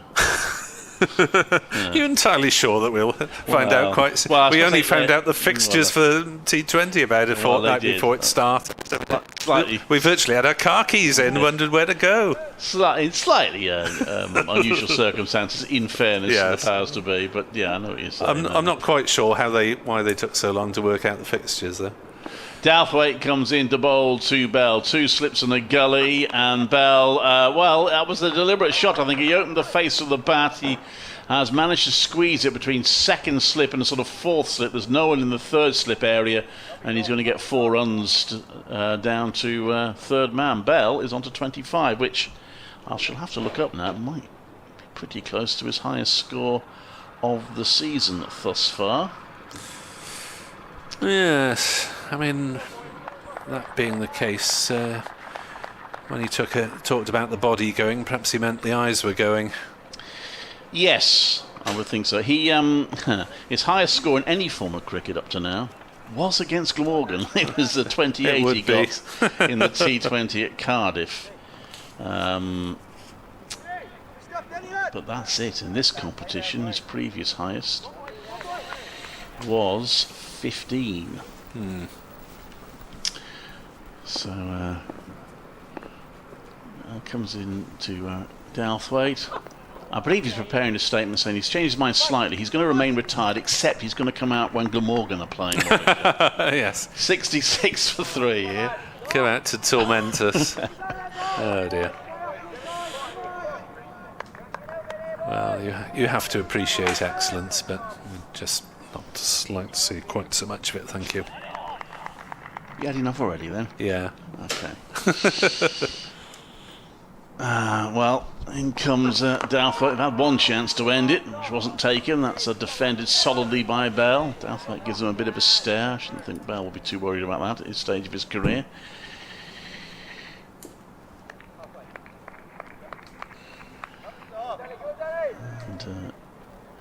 And 23 for 3 are now 66 for. I think you mean by the 6 and 5. Yeah, I can't tell that 5 and 6 apart, to be honest. In comes Douthwaite to bowl, and that's driven by Bell. He's found the gap on the offside. 2 fielders giving chase. I think the ball's going to get the gold medal. Just fielder 1 gets the silver, fielder 2 gets the bronze. 70 for 3, Bell onto 29. I'll give Chris Cook the chance to stretch his hamstrings. Pair of Cooks. Too many Cooks chasing that one. Well, I'm surprised the ball is going as fast as it is over the outfield at the moment. Certainly wasn't going that fast in Tondi yesterday, I can tell you. Very slow outfield. Douthwaite to Bell, who works that again down to the third man area, and that one's been chased by Taylor, who might just get there. He dies. Has he done it? Oh, I think he's unlucky there. I think the ball actually, he stopped it and then it rolled back onto the rope. Yeah. So gets nothing for his efforts there, Taylor, apart from a little bit of admiration perhaps. And Bell's on to 33, 74 for 3. Yes, he is probably seen as the key fielder for Glamorgan, Callum Taylor. Oh, agonising. Just got his right paw to it, and as you say, it rolled back onto the ropes. So it's the other number 4 that profits. He comes in Douthwaite, and Bell, who's now is on his highest score in any form of cricket for Warwickshire or the Bears this season. He's on 33. It's 74 for 3. Yes, this identity crime. Do you think that we're likely to see the name Birmingham disappear from the one-day side next season? Well, it's only for T20 to be fair. It's never been used for the 50 over. Yeah. There were people who wanted to do it last year for the logical reason that Birmingham has been used for the 100. Yeah. It got overturned. Who knows? I'll just keep calling it the Bears. I'm happy with that. But there we are. It's still the same team, and the point that Dirk Nannis made on commentary on TV once. It's still Warwickshire County Cricket Club, still the same team. So call them what you like, really. That's my policy. Hogan to the left-handed Mosley is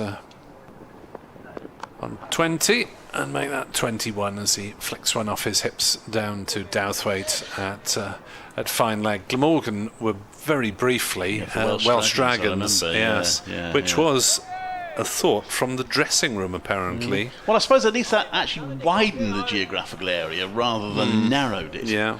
But there are so many teams called the Dragons and nicknamed the Dragons they were also Glamorgan Dragons for a few seasons. But do they have a surname now in T20 now? No. Up the Daffs. Daffodils would be a nice surname. I'd like that. Hogan bowls and Bell drives to mid-on, and there's no run. Perhaps Glamorgan Daffodils might be a bit too picturesque and not aggressive enough for a sports team. Yeah. But they do talk about playing for the Daff, which is, of course, on the badge. Yeah.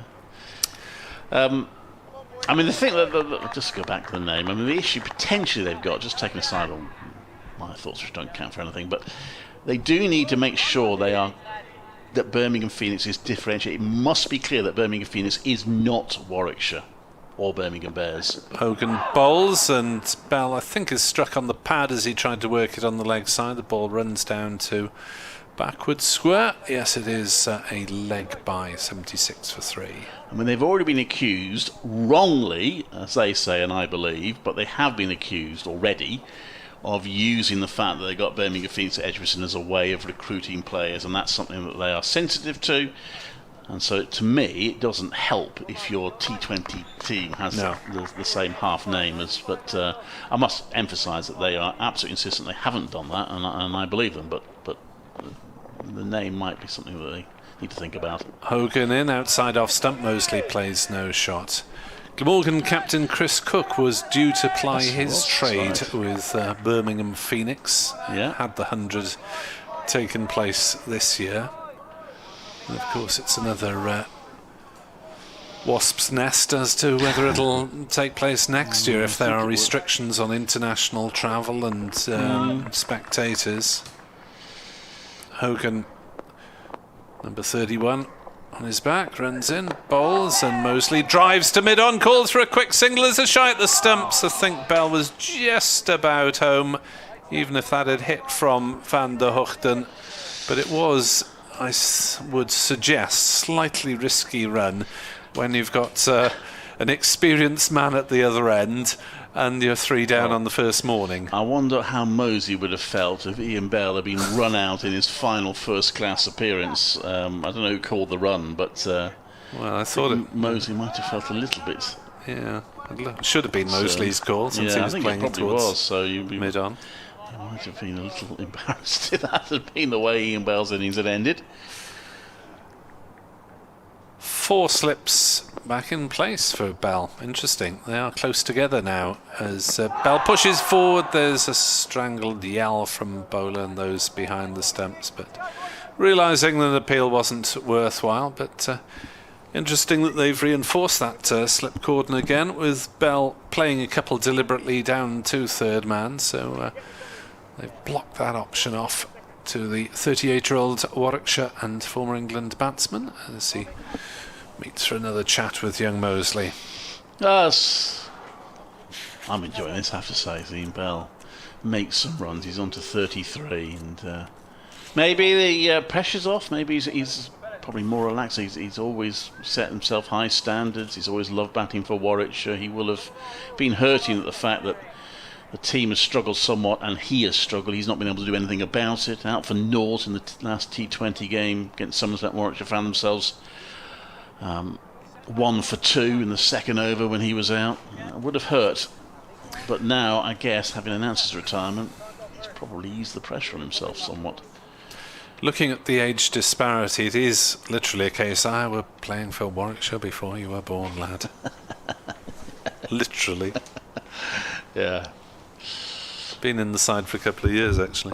Mosley doing well here as well. He's on 22. Douthwaite comes in to bowl to him. It's down the leg side, and it's tipped round the post by the wicket, but it just takes off the score. One that little curiosity we have briefly, where Warwickshire were on 77, Mosley was on 22, and Bell was on 33. It's now 78 for 3 with that. I didn't see, was that signal to by? Yes. Should have been a wide. The keepers' union will argue. It was Douthwaite, Cullen diving way to his right down leg side for the left-hander. Should have been a wide. Would have been, obviously, in one-day cricket. Douthwaite to bowl, right arm over. It's going down the leg side. It's taken by the wicket-keeper. Bell on strike as a result of that bye. It's bizarre, isn't it? Because you get so much tolerance in 4-day cricket for wide-ish deliveries down leg sides, and you get absolutely no toleration for something that might just shave leg stump in the shorter forms of the game. Yeah, there's been a few I see in the T20 with that really shouldn't be called a wide, but I know technically it has to be. This one is push out the offside. There's no run. When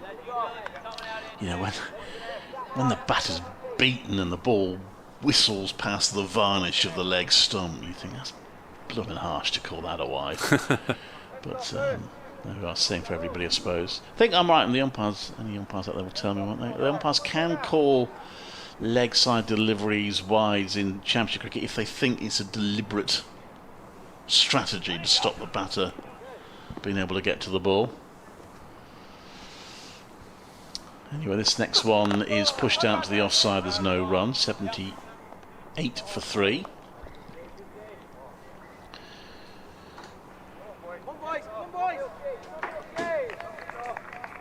So this is a recovery of sorts. It is now 50 partnership, actually 55 added for this 4th wicket.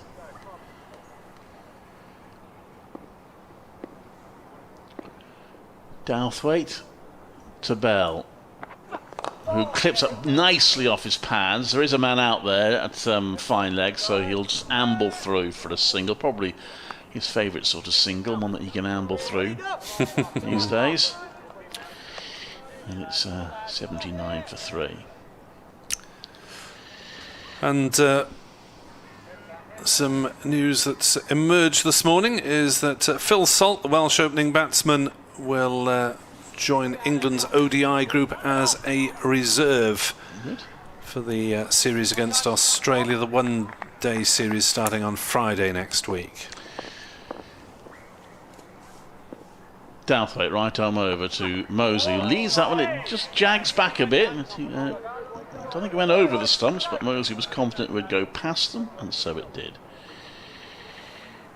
And end of the over, and we have another sanitise break, 79 for 3. The players wandering off, so it would be nice to see Phil Salt get a game in that series somewhere. He would be the first Welsh-born player to play for England's senior team since Simon Jones. Gosh. James Harris having been the nearest since then, who was in an England T20 squad, bizarrely, since T20 was probably his least effective format out of the three, but that's where he got a call-up. And Wales have been provided England under-19 players since then. In several of those, including Roman Walker and Prem Sisodia of the current squad. But no Welsh-born player kicking on to play for the England senior team, which has been, well, not embarrassment, but something you'd look to remedy. It is a long time. And bowler Mitch Claydon, not playing in the current round for Sussex, reports that he's been not selected because of alleged use of hand sanitizer on the ball. Oh, right. Which is a new reason to be here. Yes, I've not come across that. Not using it to make the ball misbehave, as opposed to. I presume that's the allegation against him. Oops. There we are. We have had our hand sanitisation break. Hopefully completely legitimate here. 79 for 3, and Hogan bowls and beats Bell outside off stump, squared up slightly.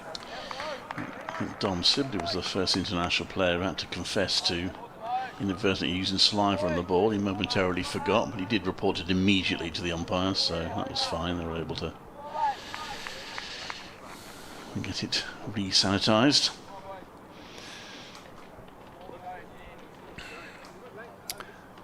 So he's suspended the 37-year-old bowler pending the outcome of the case. So Hogan is in, bowls, and Bell is squared up slightly, but pushes it comfortably enough back to the bowler. Strict protocols, of course, these days. You can't use saliva on the ball, so you have to rely on sweat and polish.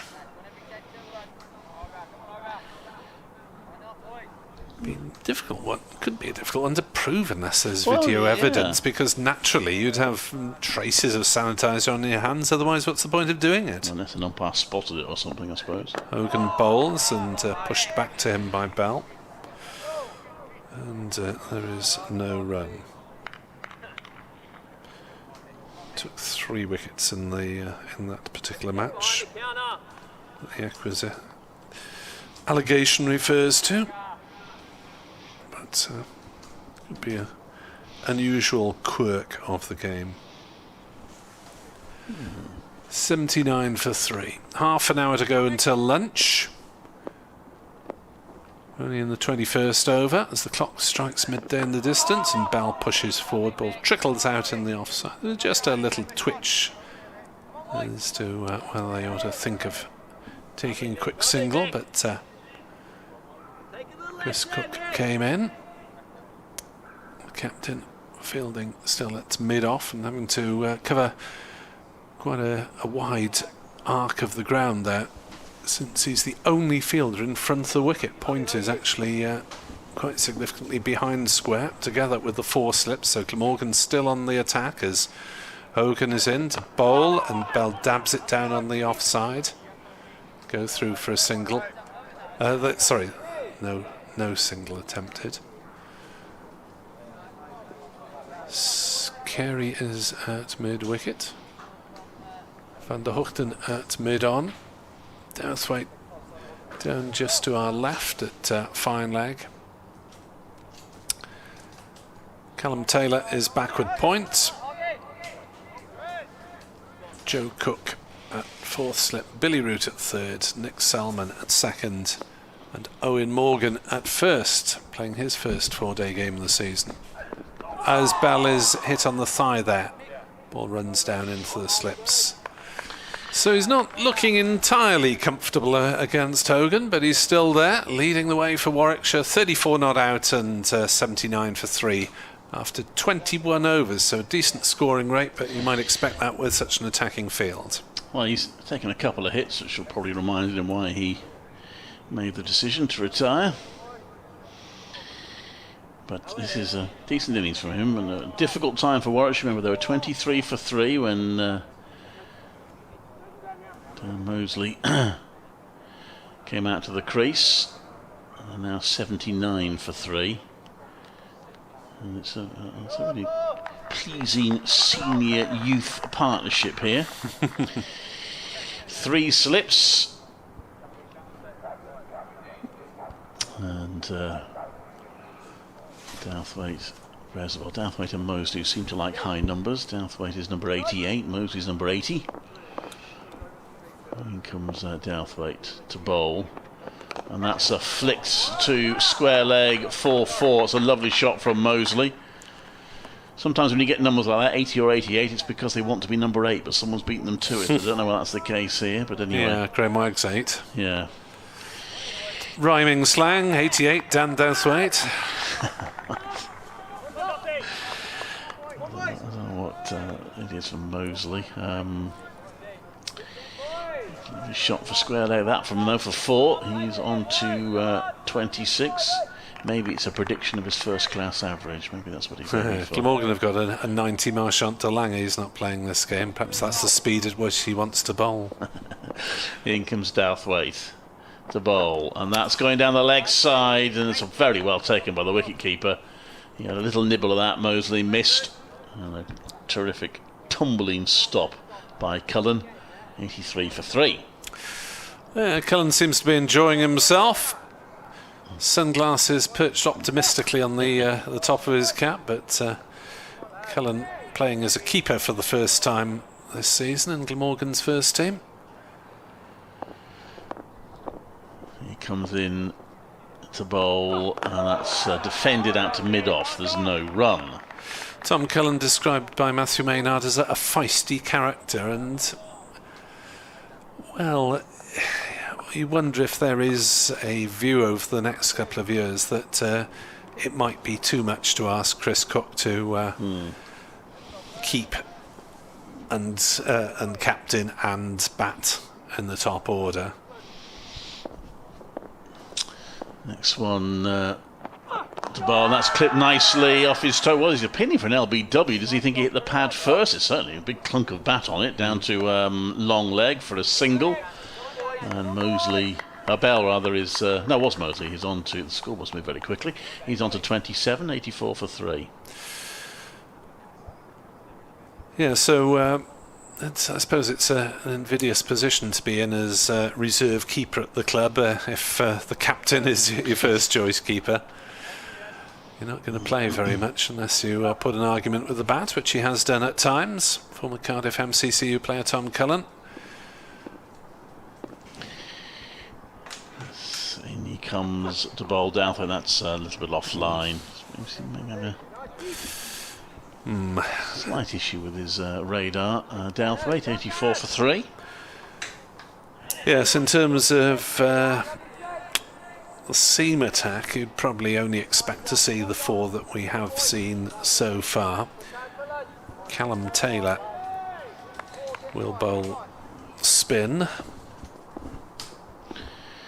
Comes in Douthwaite. 2 slips and a sort of 4 slip really, rather than a gully perhaps, but that one is left outside off stump. It's getting a bit dark all of a sudden. It's 84 for 3 Warwickshire after 22 overs. Good partnership between Mosley, who's on 27, and Bell, who's on 34. Yeah, we have got the lights for championship games or 4-day games this season. It's not always the case here in Cardiff. The cloud is still reasonably high, but it has got a little bit murky. And the orange lights on the scoreboard away to our right, shining out fairly brightly now. Michael Hogan then looking to add to his 600 first-class wickets achieved late in the game at Northampton, as Hogan bowls and Mosley pushes forward. Ball rolls out on the offside. Cook with the fielding, but Warwickshire will be certainly happy with the way they've battled back since the loss of Robbie Yates. Left them 23 for 3, 61 added for this fourth wicket, although that array of slips might have claimed a victim when Ian Bell edged it. I think it carried to Nick Selman, who's always there at second slip, has lots of sun cream on. As forward comes Mosley and is beaten there, pushing forward enough to keep the slips interested, certainly in these early stages. Cullen nattering away behind the stumps. Man who likes a chat. 84 for 3. One of the numerous players around the country whose contracts are up. 130 odd among the 18 counties at the start of this shortened season. Hogan bowls, played back to him by Mosley, and there's no run.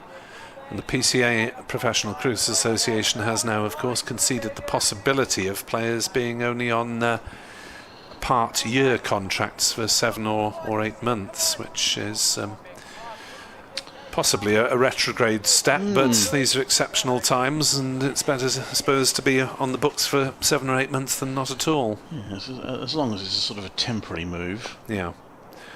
Hogan is in, bowls, and that's beautifully stopped by Cullen diving down leg side, and I think that probably came off the thigh pad or the body, but it was a sprawling acrobatic stop. I think they're asking each other, aren't they? But I think you're right, looking at the replay, it looks like thigh pad, surely. Thigh pad, yeah. Did well to stop it going for 4. If you're listening on BBC Sport Online and you're wondering about why we're talking about looking at the replay, we are on the Glamorgan video stream as well. As Hogan bowls, and that's played down to fine leg for a single by Mosley. Dowswaite doing the fielding. 85 for 3. Mosley 28. Bell 34. Awful lot of movement as we swap between right and left-handers, and Glamorgan's over 8. It hasn't, I think, slipped as yet, but yeah, it's still naught on the boards, but feels like they're being slightly tardy in bowling their overs. Hogan in, bowls and hits Bell on the thigh pad. Ball running out on the offside. Joe Cook does the fielding, no run. 85 for 3 and the over. Quite like the novel rule they've introduced in 2020, if you're behind the over rate, rather than conceding penalty runs, as has happened in the past, you now, at the point where you should have bowled your overs, you are required to put an extra fielder in the fielding restriction circle. I wasn't aware of this, but it transpired in the Worcestershire game on telly the other day. Oh, right. So they got to 18.3 overs and their time was up, so they had to bring a 5th man inside the fielding circle. Maybe they could introduce something like that in the 4-day cricket. If after an hour or after a particular hour you're behind, you lose a fielder or something for an hour, that'll get them to get moved on, I would imagine. So hit off the toes by Mosley down to fine leg for a single. Dowthwaite bowling. Yeah, Dowthwaite's having trouble with his radar against the left-hander, isn't he? Been a few down there. 86 for 3.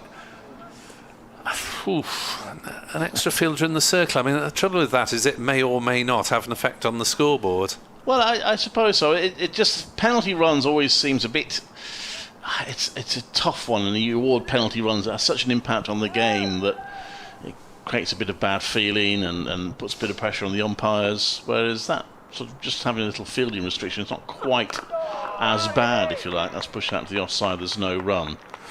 I did see Glamorgan win a game in Taunton by that very measure, in which Glamorgan, I think, needed 12 off the last over with their last pair at the wicket, and all of a sudden the scoreboard flicked over and it was happy days, only needed 6, and they duly won the game. Yeah. In comes Douthwaite to bowl, right arm over, that's left outside off stump, there's no run. I think it's fair to say the Cider boys, and indeed Cider girls, were not happy. I can imagine they weren't. Yeah. It might be. I don't know. I quite like the way they've done it this year. Interesting to see if that persists. Oh, we're all going to have to be looking at our law books again in March, April, aren't we? Because see what's changed back and what hasn't. Douthwaite comes in to bowl, and that one is driven by Bell. Nice shot, but well stopped in the covers, and there is no run. It's a diving stop from Cook. Joe Cook. And a kick of approbation from Callum Taylor there. Yes, the new celebration, isn't it? I've noticed this in T20 when a wicket's taken. The players touch boots. Some of them with more enthusiasm than others. Obviously, they can't do the high fives anymore. The low fives, I suppose. You count the toes instead. That's played out to the offside. There's no run. I quite like the sort of distanced high five where you do it from 5 yards away or whatever.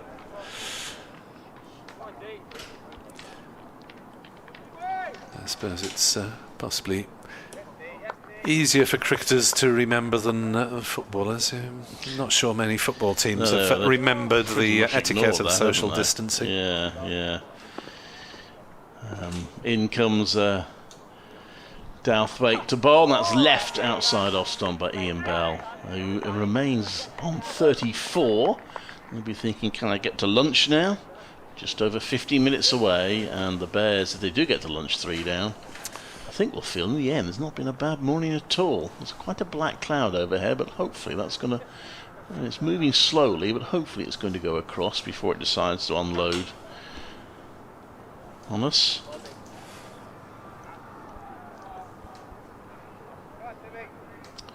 So, good contest this morning. Early wickets for Glamorgan, bit of a recovery from Warwickshire. Yep, the visitors be reasonably pleased at 86 for 3, given that they were 23 for 3. As Tim van der Hoogten struck twice early on, and Lucas Carey got his first wicket of the season.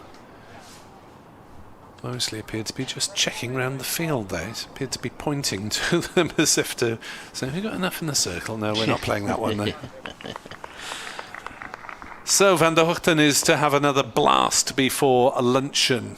Probably only a couple of overs as he bowls, and that's allowed to go through by Mosley. No shot played. Mosley 29, Bell 34. The over rate has now slipped to -1, as I suggested. Take a fielder off, that would be the rule I suggest. So Glamorgan getting some early joy. Ian Bell repelling them as ever. Van der Hoogten bowls, and Mosley plays no shot outside off stump.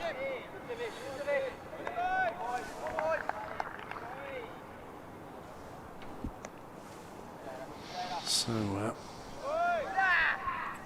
at least the official photographer at the ground has got some images of Ian Bell batting already. It's always good to see. Yes, didn't have to hurry either. Van der Hoogten steams in bowls, and Mosley allows that one to go through outside off stump.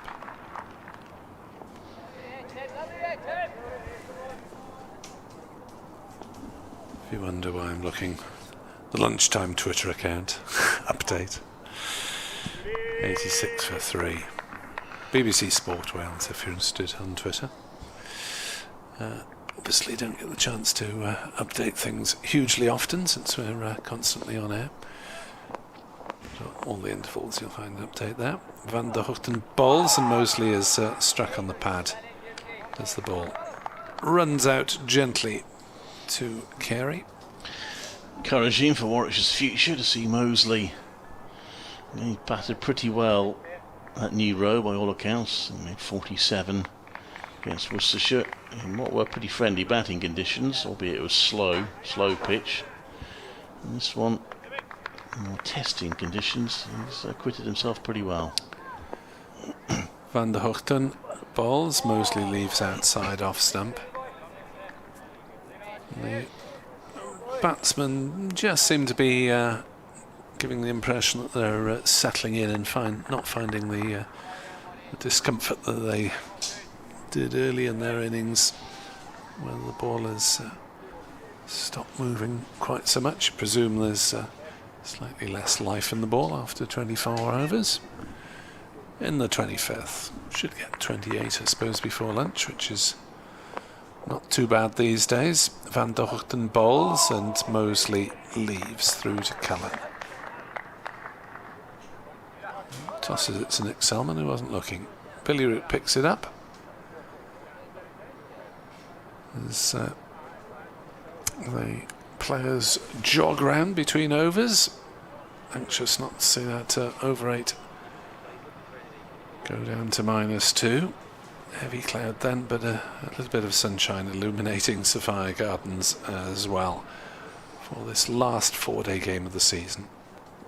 Douthwaite prepares to bowl to Ian Bell, who just checked his guard with umpire Evans. 11 minutes to go till lunch. That will probably be 2 overs from Douthwaite and 1 from Van der Hoogten, unless they get an over a spin in. So Douthwaite to bowl to Bell, pitches it up. Bell leans forward and pushes it back down the pitch.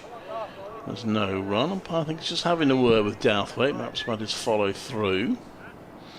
Not an official word at this point, but maybe just pointing out that he's getting a bit close to where he's not supposed to be.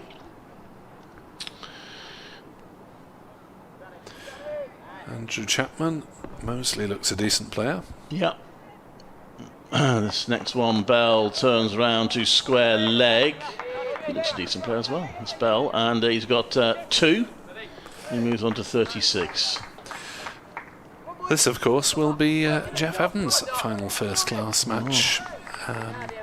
He's stepping down at the end of the season, so unless he gets the final.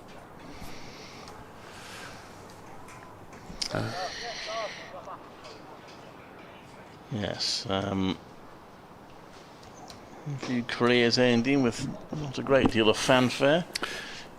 In comes Douthwaite, and that's played to point. Another one that's ending with minimum fanfare, sadly, is Tim Ambrose, who's retiring at the end of the season. He hasn't featured at all for Warwickshire or for the Bears this season. Again, it's a great shame that the members don't get an opportunity to say goodbye to him after a terrific career, with most of it with Warwickshire. Jeremy Lloyd's apparently got a guard of honour from the players, the retiring umpire today. Bell plays that to point, there's no run. That between Gloucester and Northants at Bristol. Yeah, I was just seeing images of him walking out on his own between 2 sets of applauding players. So maybe they'll do that for Jeff Evans here, maybe on the final day of this match. A big game in this group, of course. Somerset, Worcestershire, which will decide the group. Somerset going pretty well at the moment, 70 for 1 there in the 28th over. Douthwaite comes into bowl, and that's going down the leg side again. Bell has a nibble at it, doesn't make contact. Wicketkeeper takes it cleanly. Welsh Football International this afternoon against Bulgaria, just the other side of town. Behind closed doors, of course. Commentary on BBC Radio Wales. Did my first competitive football match without crowds yesterday. Douthwaite bowls, and that's pushed out to the offside. There's no run. Oh right, how was it? I mean, I've done a couple of rugby games. It's not the same. It's all right. 88 for 3 here, by the way, but it isn't the same. And there are particular moments when you notice it. And I said particularly, and it actually applies to all the sports I've done, including cricket. Whether it's the first ball about to be bowled or whether it's the kick-off in football or rugby, that's a moment when you, even in a cricket where there's a relatively small crowd, you get a bit of a buzz when the first ball's about to be bowled. And when the kick-off in football is absolute dead silence. That's really weird.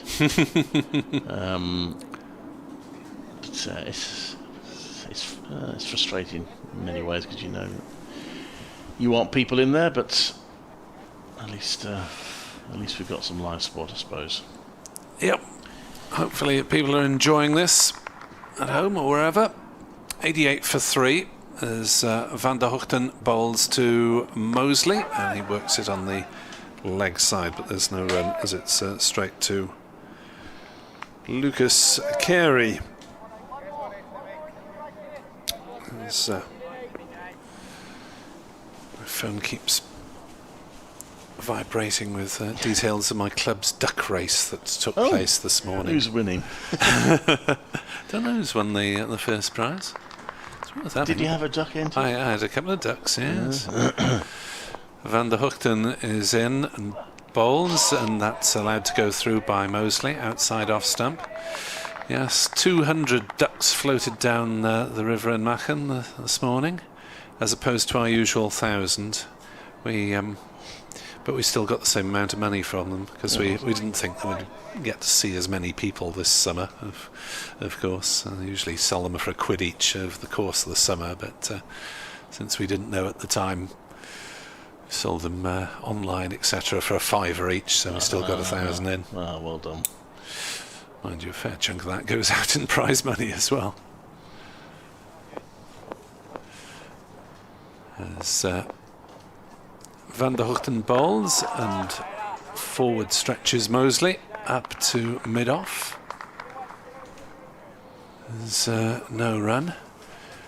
Nice to see a few club bars able to reopen in some form or other and get some income in, which is much needed for the larger clubs.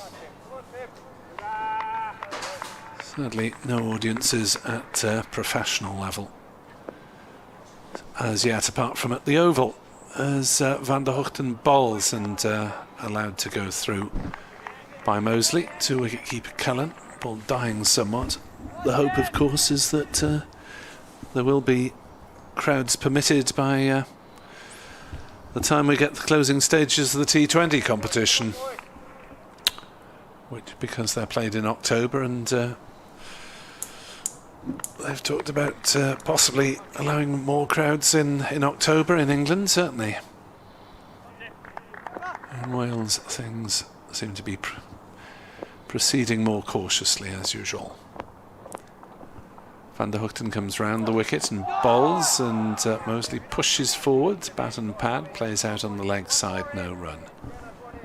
Maybe these two batsmen have just got lunch in their sights.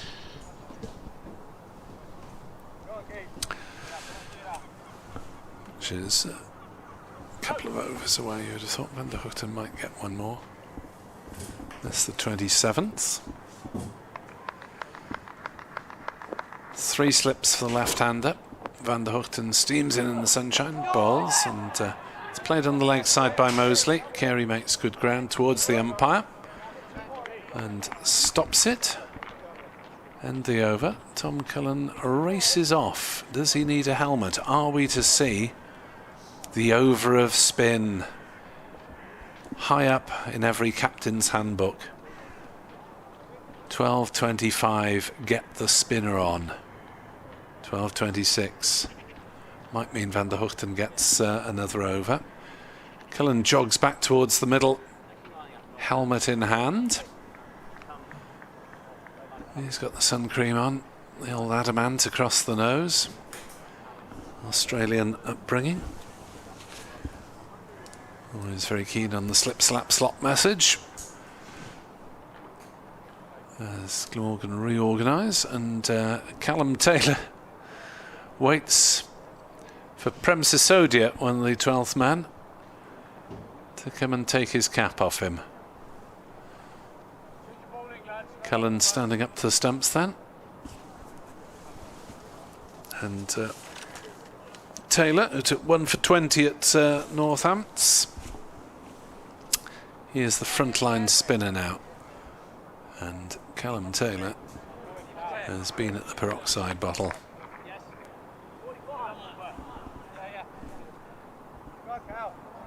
It's a fairly severe crop at the side, certainly, and very bright on top. Sun almost glinting off it at the moment. As he tosses a practice delivery towards Chris Cook at mid-off. It's just one slip in. Mid-wicket and cover have pushed in to be in a catching position. Taylor wipes his hand in the dirt and prepares to bowl. In comes Callum Taylor to Ian Bell. Nicely flighted. Bell drives though.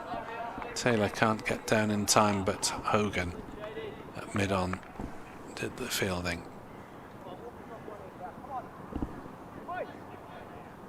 Mosley doing a bit of gardening, possibly to kill some time before lunch.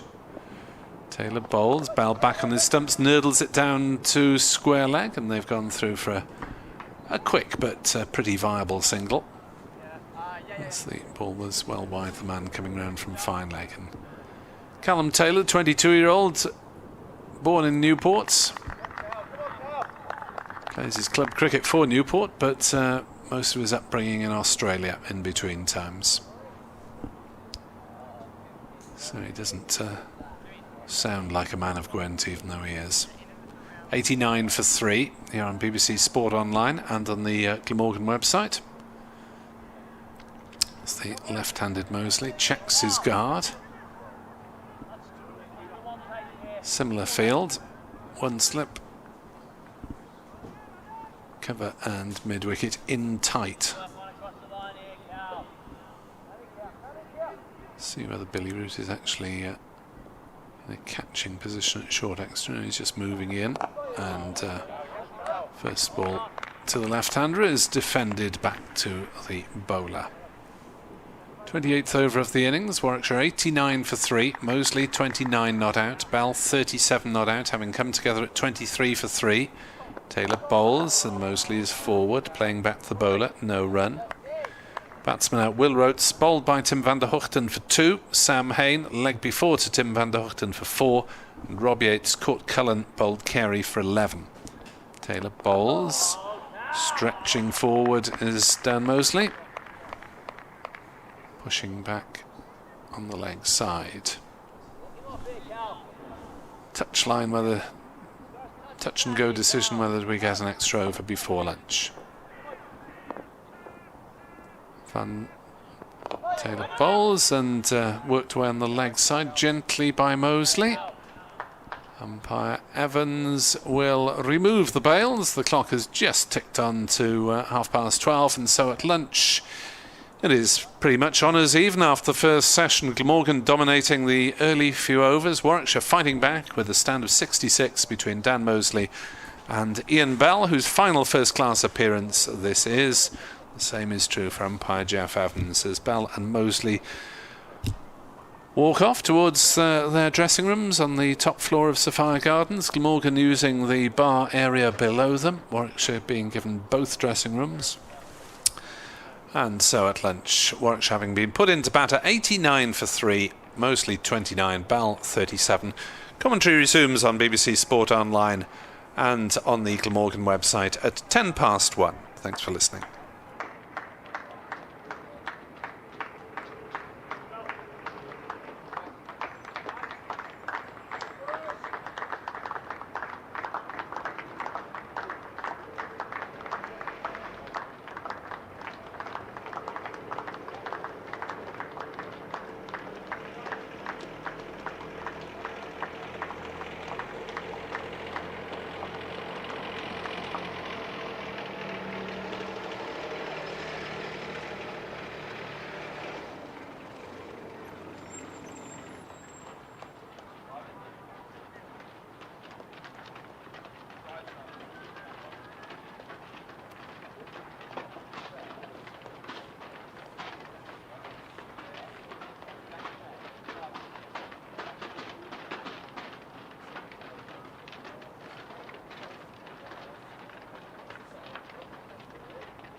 No,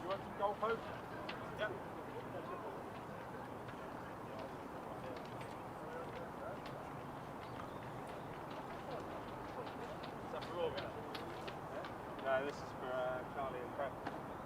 You have already through. Des, do you want these? I got stamps, yeah. I'll take the stamps out there.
daughter Phoenix was interested in playing cricket, and some of her friends were coming to All Stars, Cresselly. So we enrolled her into All Stars, and she thoroughly enjoyed it. Well, through All Stars, she's gone on and joined Cresselly under 9s for a couple of seasons where they just played softball cricket. She played women's softball cricket. Then she has now developed into the regional development squad for under 10s, and she's now training with the under 11s, and she's thoroughly enjoying it. I was initially sat back and just sort of let the coaches carry on and leave them to it and don't get too involved. I was invited to help out, and then invited to go on to a level 2 coaching course, which I did, and now I'm a level 2 coaching coach for Cresselly.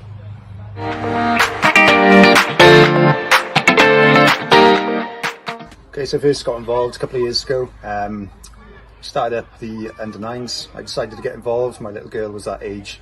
We were looking for coaches, boys involved in the club. Thought it was a natural thing to do to get involved as a parent and as a cricketer myself. So just wanted to give a little back, something to the club.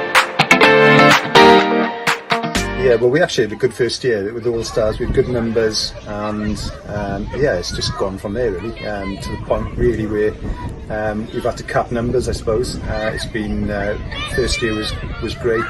Second year just grew again, mainly through word of mouth and through doing a good job, I suppose. We sort of built it up on social media and got it out there, took plenty of pictures, got Starry up here, and yeah, just making it fun for the kids and making sure they come back year on year. One of our major events at the club is our fun night, and on the fun night we invite all the juniors and all the All Stars up, where we have lots of fun and games up here. We have a barbecue, a big raffle. It also meant that the children in the All Stars got their first sort of chance to mix with the juniors and just really see what we are as a club and what we offer in the community.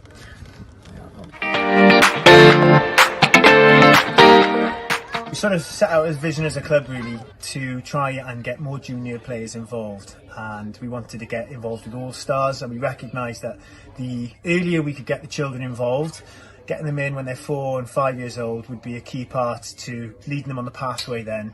Fast forward 5 years now, we've now got, I would say, 2 or 3 under 9s teams, we've got 2 under 11s teams, and under 13s, under 15s and under 17s side. Social media has been a massive thing for us, sharing videos and photos of everything that we do, trying to make things as fun as possible, and also communicating with the parents, emailing them, using Facebook, using WhatsApp groups to share with them what's going on up here at the club, making them feel part of the club, and making them aware that we've also got under 9s training, and when we feel the time is right, we'll invite those children who are 6 and 7 who maybe show a fair degree of talent in All Stars, and they might be ready for under 9s to come into our training with the under 9s groups.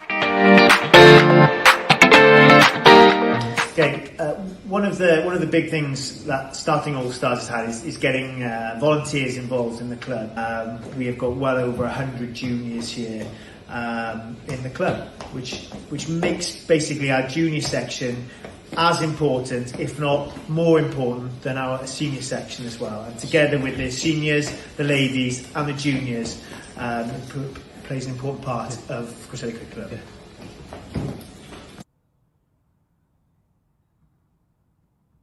The support they've had from the coaches and all the members of the club has been incredible. It's very much a family club. The kids just love playing cricket here, and I can't see them wanting to ever play cricket anywhere else. It is massive, to be honest. It's a whole new generation of young cricketers from grassroots, and you see them all progressing all the way up to under 13s, up to 15s and so on. Financially, it also has a big impact on the club. It brings large amount of kids and their parents, and they have cokes and drinks and sweets and everything. It's a massive, massive thing for the club.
Cool, thank you. Good stuff.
Very good afternoon and welcome back to Sophia Gardens for this second session between Glamorgan and Warwickshire in the Bob Willis Trophy. Out come umpires Jeff Evans and Rob White, and Mr Evans did get a guard of honour before the first session from the players, so that was a nice touch here at Sophia Gardens. Mr Evans playing...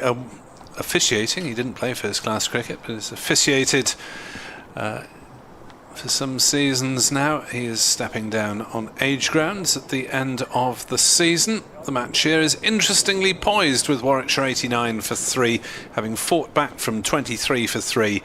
Ian Bell, 37 not out, leading the way on his final first-class appearance, but Bell was dropped at slip. A difficult chance low down to Nick Selman when he was on 16, that off the bowling of Michael Hogan. Wicket takers, 2 to Tim van der Hoogten and 1 to Lucas Carey, making his first appearance of the season. But Warwickshire looking to build on what is a promising platform in this partnership of 66. I'm Nick Webb, and alongside me is Clive Eakin. Clive. Yes, we saw Ian Bell in what is his last first-class match, so it could be his last first-class innings. The odds are he'll probably get one more.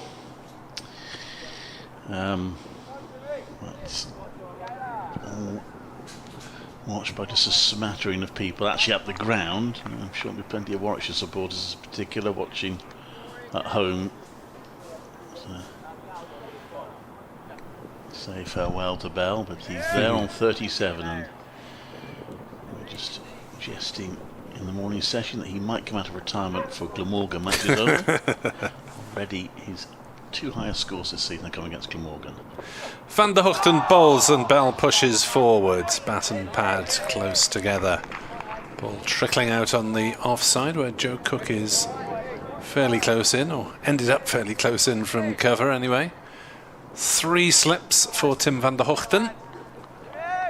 Backward point, cover, mid-off, mid-on, mid-wicket, and fine leg down on the ropes just to our left. 89 for 3. Van der Hoogten in to bowl, and Bell leaving that one as it went through to wicketkeeper Tom Cullen. Have to get used to saying that because Chris Cook has relinquished the gloves for the first time this season. It may be the first time that Cullen is kept in a match in which Cook is playing. Cook had a spell out injured last season, which enabled Cullen to don the gloves for 7 matches, played in a further 2 as a specialist batsman, averaged 35 last season.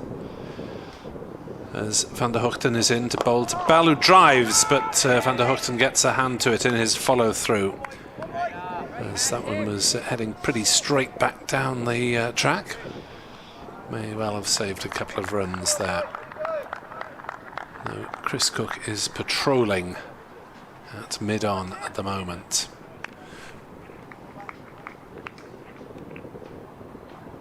Van der Hoogten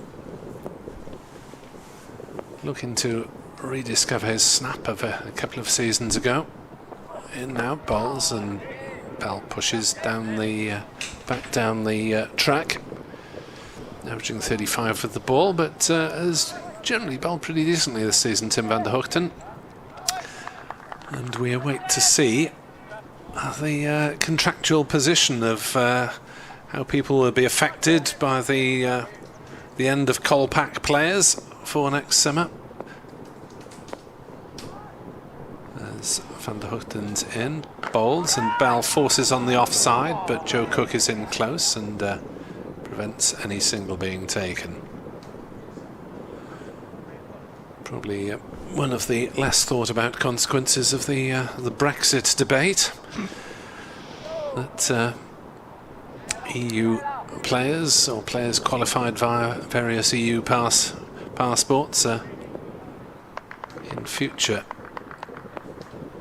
no longer discounted as they are at the moment from the overseas. Van der Hoogten bowls, Bell flicks it off the hip, or possibly came off the hip, and Cullen is off after it down to fine leg. No bat involved, says umpire White.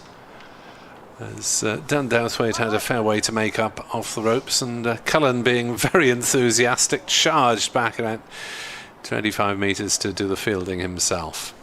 90 for 3 at the end of a maiden over from Van der Hoogten, with that being signalled leg by. So Warwickshire, who were 23 for 3 at one stage. So this is a really valuable partnership. Well, the man who's going to try and break it now is Lewis Carey to get the last wicket to fall. Yeah, it's been a frustrating time for Lucas Carey, being on the sidelines or in the squad but not actually in the 11 for the first few weeks. Comes in to bowl, 3 slips in place. Let's push out the offside. There's no running time. Just briefly confusing with the Bristol City and former Coventry City player there, Lewis Carey. Lucas Carey, of course, is the cricketer. 90 for 3.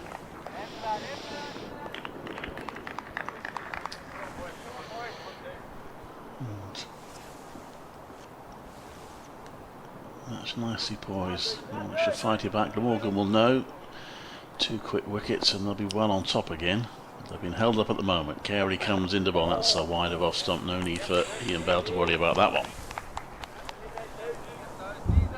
Alex Thompson, a man with the Cardiff background from university days, among the lower middle order. Where would you expect Brooks to slot into the equation? That's a good question. He'll be above Ollie Dolby, bless him. Might come in after Burgess, or possibly even before. That's quite a wide delivery from Carey. Must have been close to being called a wide. Bell had nothing to do with it. Bit of a breeze, but of course you can see there's tarpaulin acting as a sight screen extension on the far side, just rippling a little bit in the breeze. Trees over the back. Nice view from here. That one is an inside edge from Bell, stretching for that one, and he walks almost apologetically for a single. And he's on to 38, 91 for 3. It doesn't say in the scorebook how you scored him. He scored some elegant runs, but that wasn't one of them. No. The punch of the gloves with the teenage partner. Oh, double punch. Well, I'll get those gloves sanitised when they get back. 91 for 3. Great experience for Dan Mosley. The other end with Ian Bell. Bell just doing a little bit of stretching as if his body is creaking a little bit. 3 slips in place. Carey, right arm over. That's left outside off stump by Mosley. Not miles off target that delivery, but wide enough for the batter not to have to play at it. Again, another black cloud. Black clouds sort of periodically come over us, but so far I haven't dropped anything on us, and the sun is actually shining out there on the field of play. Carey into bowl, and that is a rather loose shot from Mosley, trying to drive at one outside off stump, and he doesn't connect. End of the over. Good final delivery from Carey, who went just for one somewhat fortuitous single. Scored by Bell is on 38. It's 91 for 3.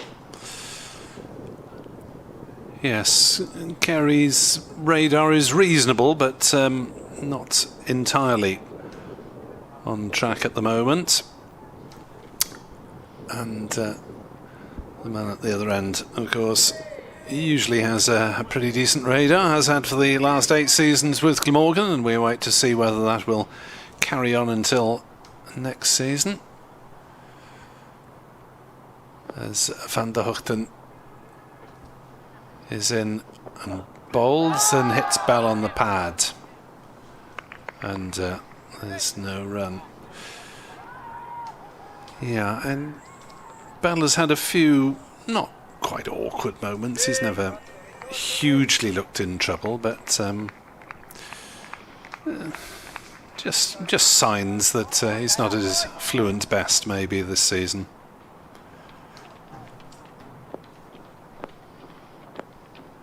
In comes Van der Hoogten. Balls, and that's allowed to go through by Bell, outside off stump, no run. I think it's fair to say that the bowling has been generally tighter from the River Taff end, with Van der Hoogten and Hogan operating, than that from the Cathedral Road end, from Carey and Douthwaite, who strayed a little down leg side for the left-hander in particular. Van der Hoogten trying to add to his 2 early wickets, and Bell allows that one to go through outside off stump, and there's no run. So Warwickshire making steady and decent progress, having been in the depths of 23 for 3, and the ball did seem to be nipping around a bit in the early stages of the game, which is what you might expect at 10:30 on a September morning. First class cricket going on, or county cricket going on, until the first week of October this season, with the T20 quarterfinals and finals day shortly thereafter. 91 for 3. Van der Hoogten into bowl to Bell, who allows that one to go through to Tom Cullen. No shot required. Tom Cullen's now got the shades on, which just about justified at the moment, rather than on the top of his cap. Chatting away to his slips there.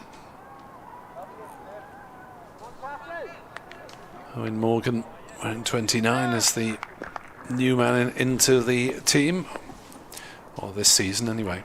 First slip as Bell is hit on the pad. Big appeal for LBW. No, it dies away slightly. Umpire White explaining why. Yes, may not have bounced as much as Bell thought. It's not the first time. He's taken a few blows today, all to help him make sure that he doesn't reconsider, I suspect.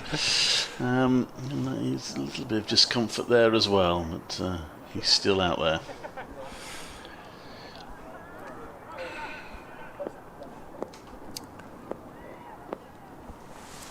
So Van der Hoogten bowls, and Bell is squared up and beaten by that one. Through to Cullen, and of another tight over from Glamorgan's Dutch Aussie. 91 for 3. Mosley is 29, hasn't added since lunch. Bell, 38, has added a single since lunch.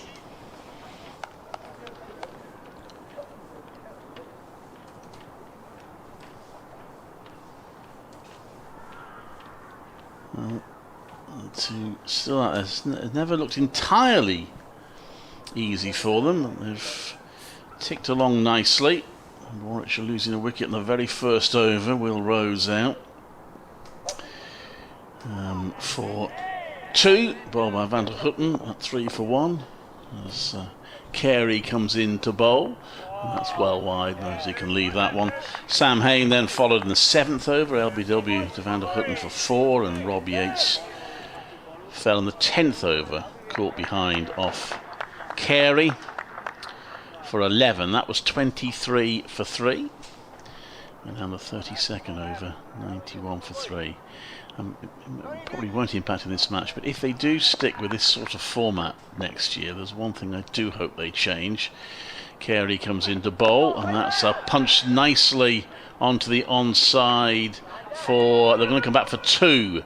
Mosley back to make it 31. I hope they remove the rule about having to declare after 120 overs. For me, that's not what first-class cricket is about. Doesn't enable a team to grind home its advantage. You know, if you're 3 or 4 wickets down by then, why should the innings be cut off? Not quite. Doesn't allow you to take advantage if you've worked really hard to get through a difficult period early on, for the sake of argument. Carey comes into bowl to Mosley, and that's left. And there was the anomaly. Warwickshire played Northamptonshire, and Warwickshire were forced to declare after 120 overs in their first innings, and then couldn't get Northants out in the second innings. And of course, Northants could bat and bat and bat and bat in the second innings. You obviously can't have a limit on the second innings overs, but it did seem a little bit unfair. But there we are. The Warwickshire bowled Northants cheaply in the first innings, then had to declare their own, and never had their misery ended during the Northants second innings. That's a big appeal for LBW. This one's out. Mosley trying to play it down the leg side. Maybe he thought it was drifting down the leg side, but it's a second wicket for Carey. Mosley, LBW for 31. Decent, promising innings from Dan Mosley, but it's come to an end, and Warwickshire 93 for 4. Yeah, I think having seen the replay, we can concur with the judgment of umpire Evans that there was no Welsh bias involved in that one, as he trying to work to leg was hit by a ball that probably would have clattered into middle stump, I think.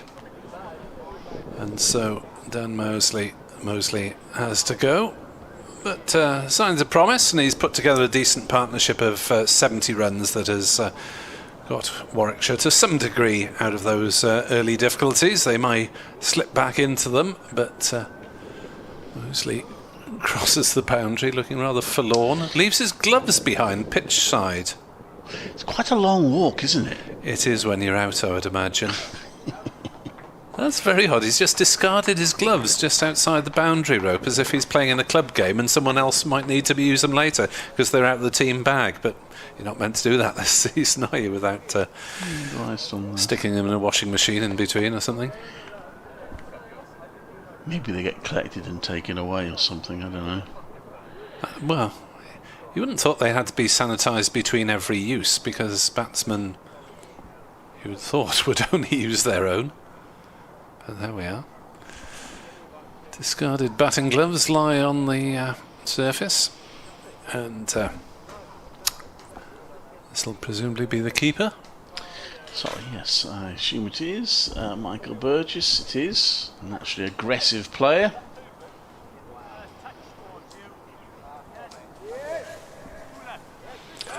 And an extra slip for him, 4 slips in place. So Carey now on 2 wickets. And a partnership of 70 for that 5th wicket in around 22 overs. Carey to bowl. Oh, and straight away, Burgess nudging at that one outside off stump, misses. Well, that was an odd shot first ball, wasn't it? Oh, it's not a convincing shot at all. As Burgess pushed half-heartedly at a wide one. It wasn't even as if he flung the bat at a wide one to try and get off the mark with a thumping boundary. Just nibbled at it. Carey, and there's another ugly shot from Burgess. Took a little step forward, drove it outside off stump and missed it completely. So Carey causing all sorts of problems out over. He removed Dan Mosley, and Warwickshire are 93 for 4 after 31 overs. Yeah, interesting that Burgess was taking a step down the wicket there as the ball was bowled, almost as if to try and get at Lucas Carey. But the boy from the Bont has got a couple of wickets.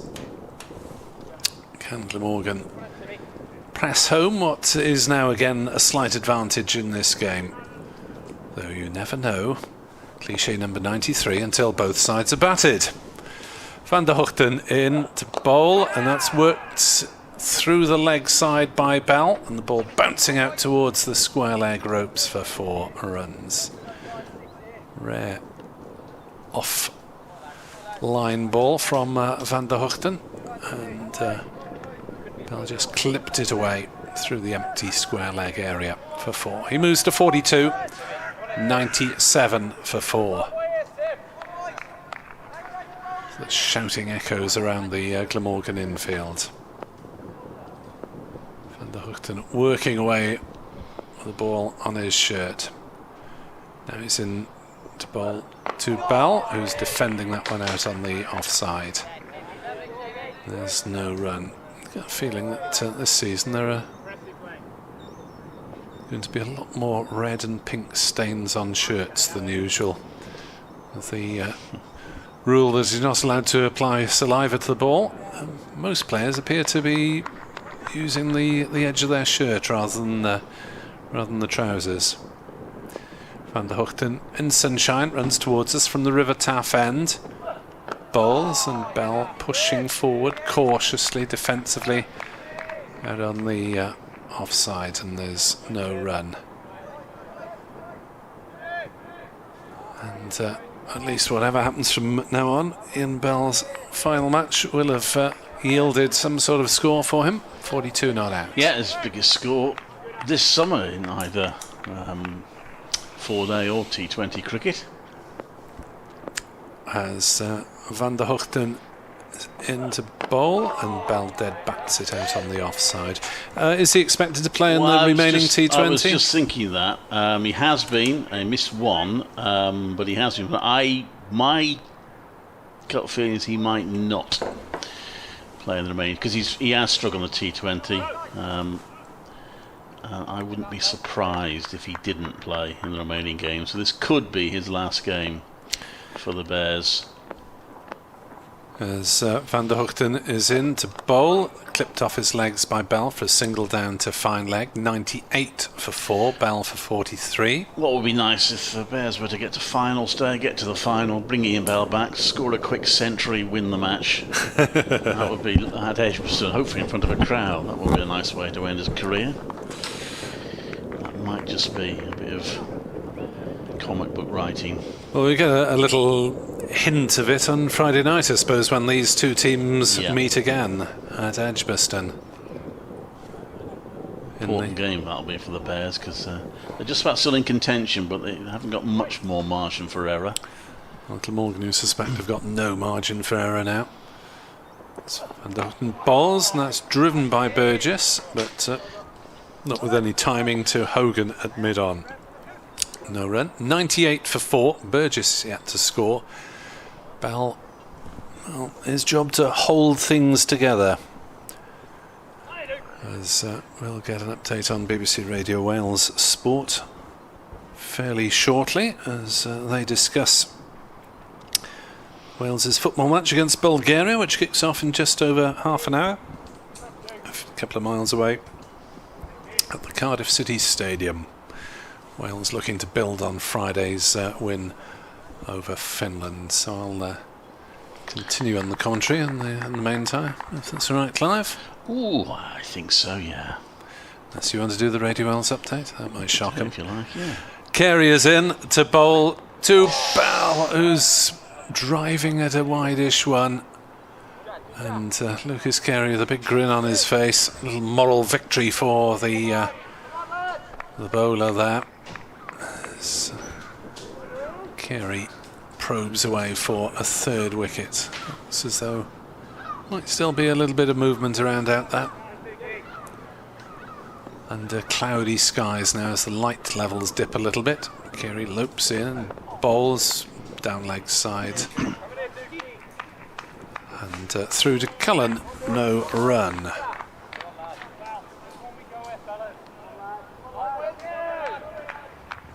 Cullen appears continuing to dominate the conversation from the behind the wickets.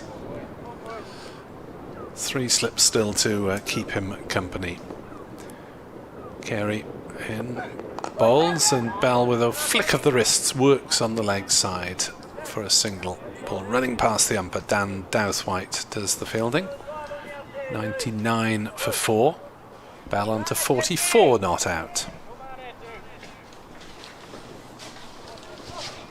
So Carey trudges back towards us past that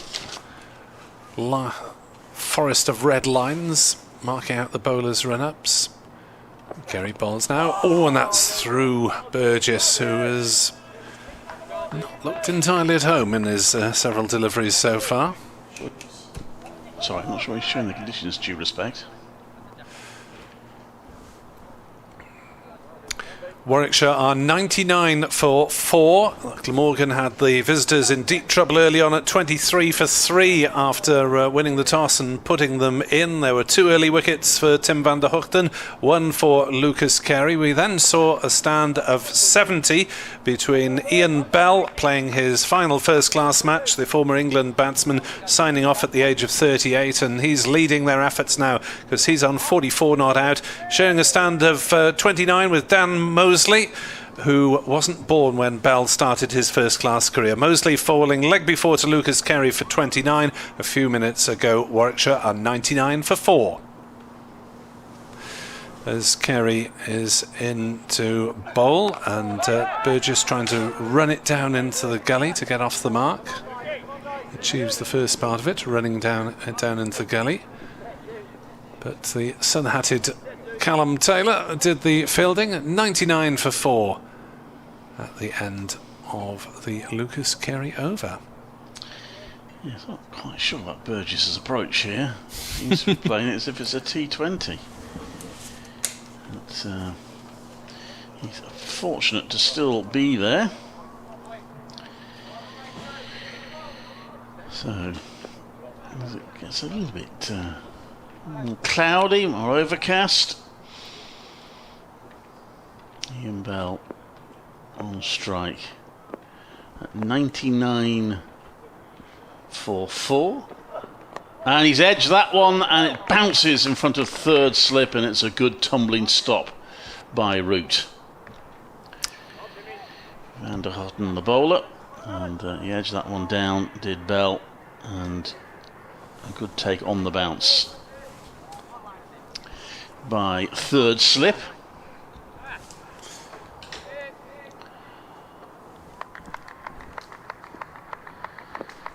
So Van der Houten in again, got the first 2 wickets to fall, comes into bowl to Bell, who leaves that one outside off stump.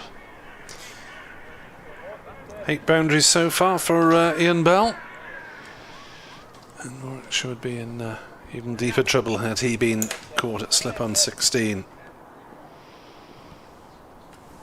Chance off the bowling of Michael Hogan.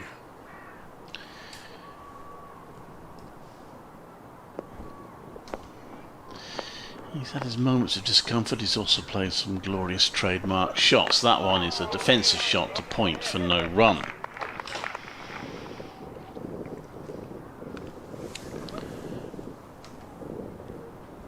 The innings really in the balance from a Warwickshire point of view. I guess they'll feel these conditions, if they can get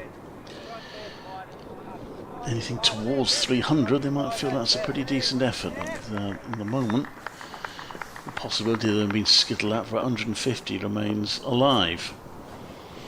Van der Houten to Bell, 3 slips in place. He drives that. There is one of the trademark shots. That's a lovely shot off his toes through long off for 4. Takes him on to 48. Glorious Ian Bell shot here at Sophia Gardens. Bell's 9th boundary, possibly a touch over pitched from Van der Houten, but Bell just played an elegant, classic textbook drive, and it was straight off the fielder at mid-off, and there was no point in Hogan chasing. So the bowler respond. Van der Houten over pitched that previous one. There's a good delivery. It goes past Ian Bell's outside edge. 100 I make it came in 208 balls. It's a respectable enough scoring rate, isn't it? Yeah, second, they lost 4 wickets to 100. The second 50 in which they lost 1 wicket.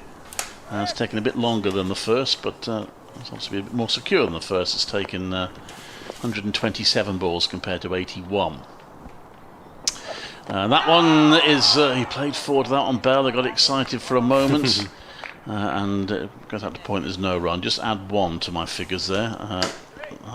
209 balls would be the 100. I'll forgive you this once, Clive. Thank you.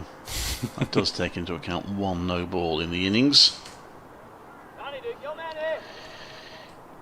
And Ian Bell is on 48, 103 for 4.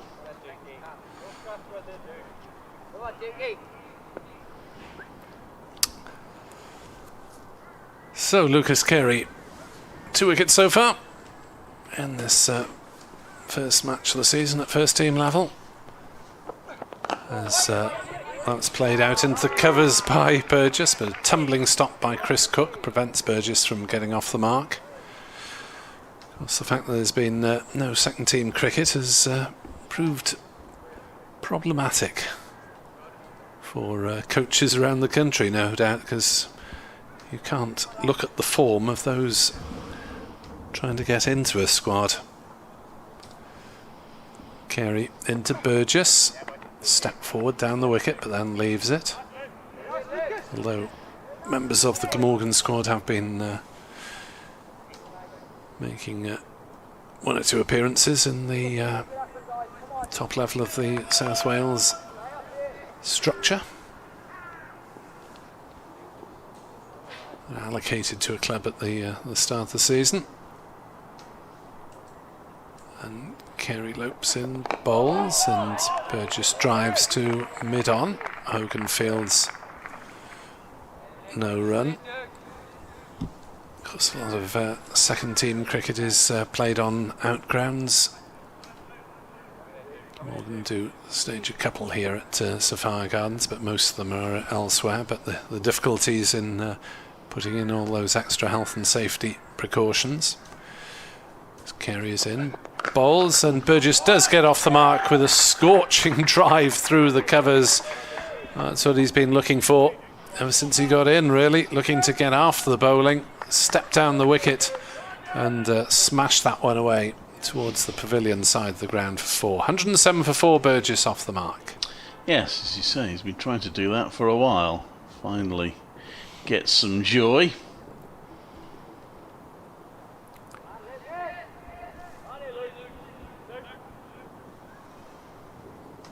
Lucas Carey, 4 slips in the gully still, and Burgess leaves go, one which carries on going but doesn't threaten the off stump.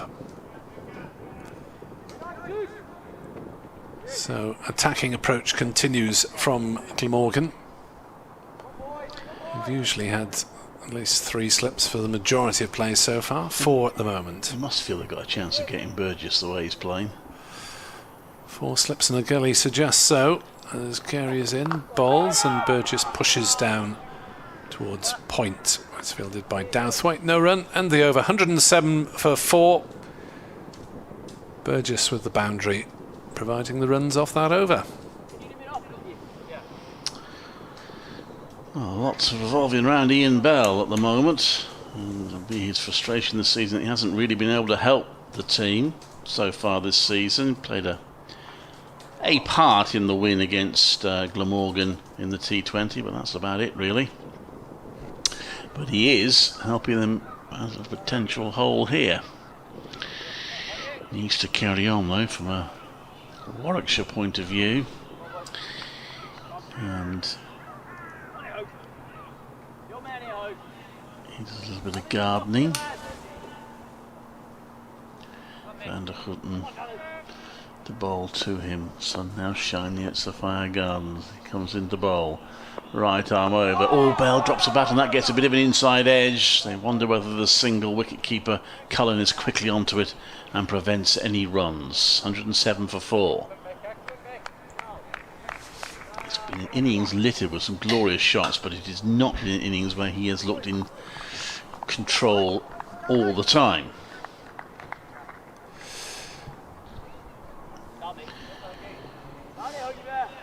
But he's battling out there. Good to see as he comes to the end of his career.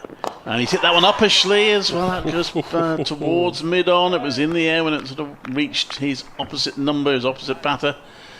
But died in front of mid-on. So a little early on that one, but again, he gets away with it.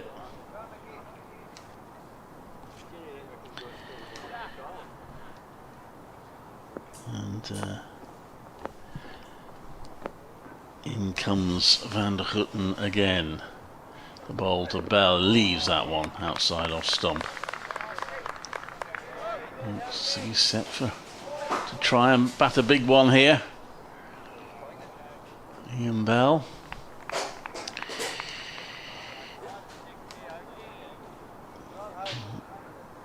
Remarkable first-class career. 118 Test matches.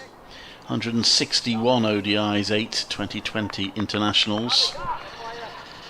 So representing England in all formats. 22 Test 100s. He's hit that one uppish but safe down to fine leg. He's going to get a single. And he's on to 49, 108 for 4. 20,000 first-class runs plus. About 19,000 of them scored against Glamorgan, I think Glamorgan fans think. There's only 425 in 3 innings for once, so what are you on about?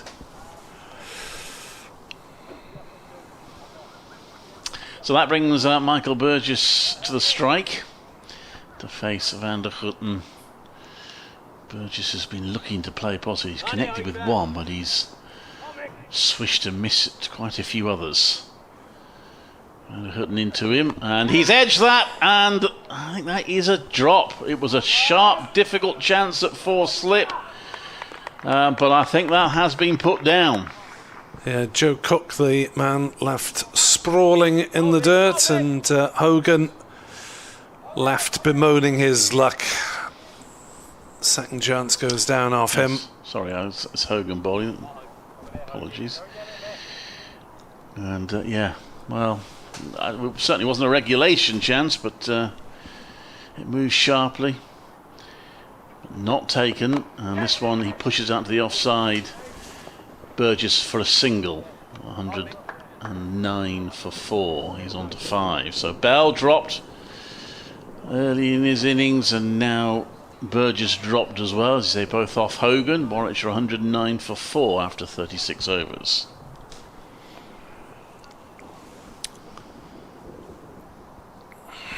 So we're again at about an even-ish situation in the game. What are we?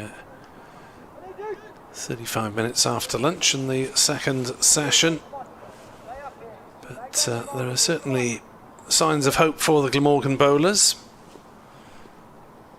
And Lucas Carey is in to bowl to Burgess, who unleashes another thwacking drive through the offside in a virtual repetition of the manner in which he got off the mark.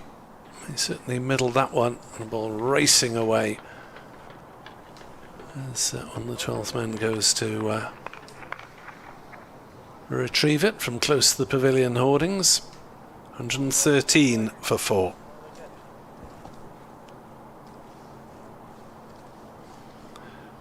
Burgess on to 9. He's not going to die wondering. Michael Burgess, the wicketkeeper.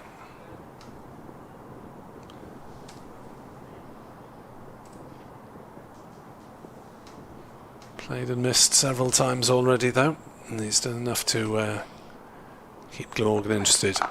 And there goes another one, short this time from Carey, and smashed away.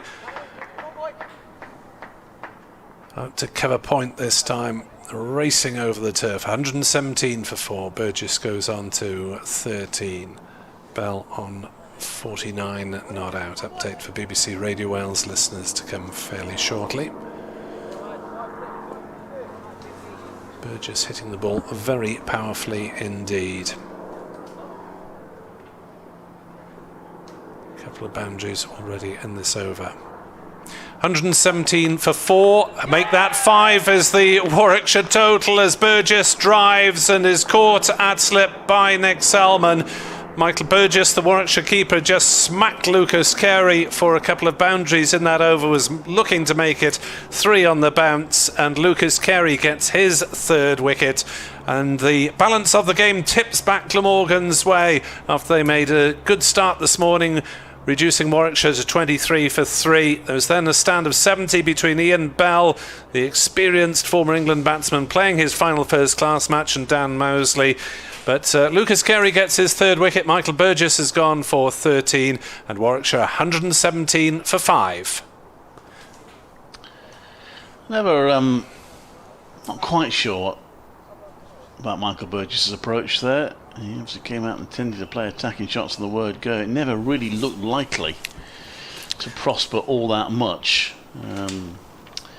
He's gone for 13, but I know he's a naturally aggressive player, but these are not easy batting conditions. The ball's doing a bit, and just wonder a little bit about the way he approached that.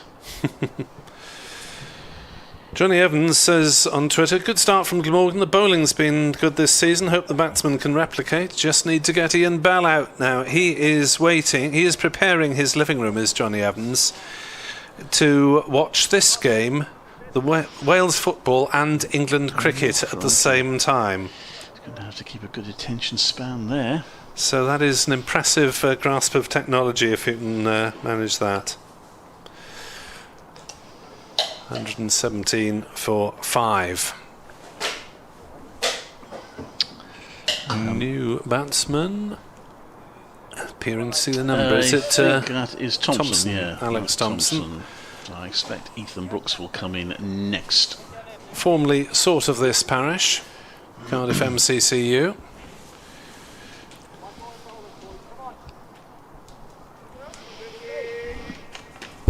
As Carey is into bowl, and that's played back down the pitch.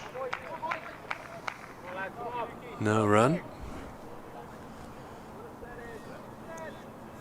So Lucas Carey making an immediate impact with the ball, although Michael Hogan might think himself unlucky at the other end, having had a couple of slip catches dropped. Carey has had one taken, and forward pushes Thompson and makes no contact. It's never looked easy out there for the batters, as I say. Perhaps maybe Burgess's approach was one will have my name on it before very long, so I'll have a go, but it's not ideal conditions for playing big shots every ball. Plus the bowling's been pretty good. Carey's next ball is dabbed down towards third man, and just settled for the single. Good chase by Callum Taylor there. And the over, Alex Thompson is off the mark with a single. Ian Bell is a single short of his half century. Thompson pinches the strike. It's 118 for 5. So Bell still there, still propping the innings up, keeping it together.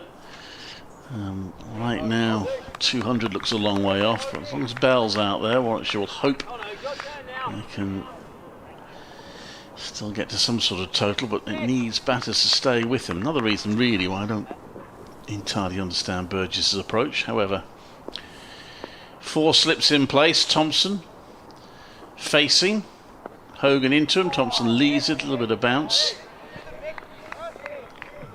and it remains 100. Only 18 for 5.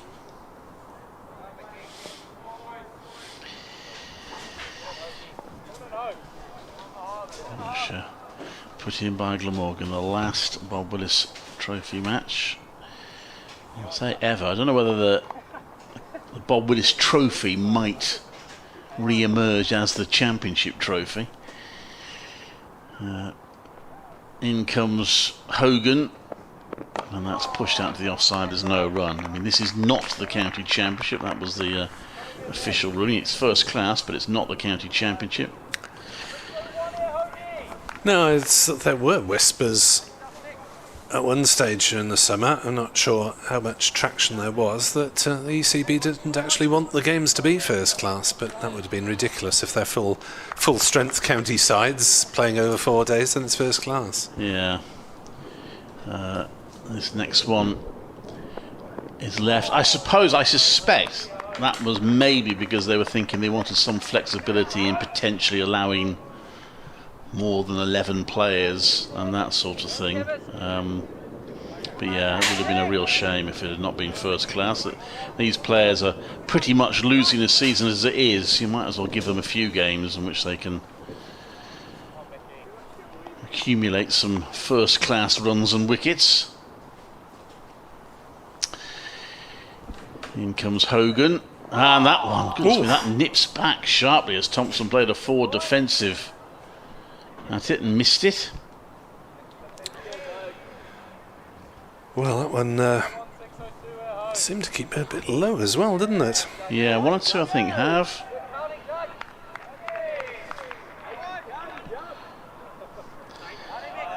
But there we are. It's, in comes Hogan to Thompson. Thompson gets solid back behind that defensively, and there is no run.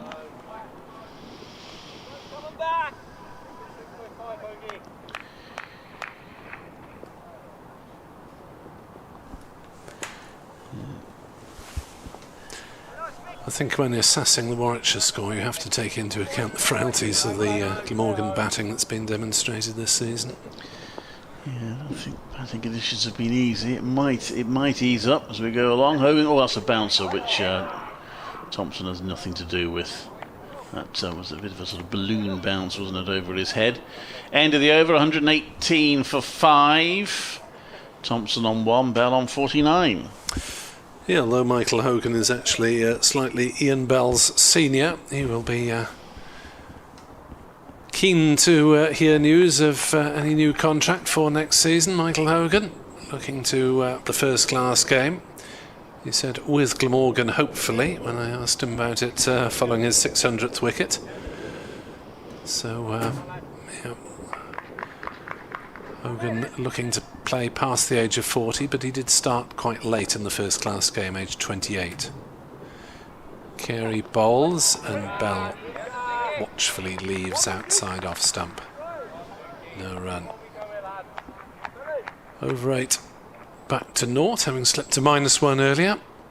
So they're on target, even having just 1 over from the spinner, Callum Taylor, before lunch. I wonder if his next over will be 5 minutes before tea.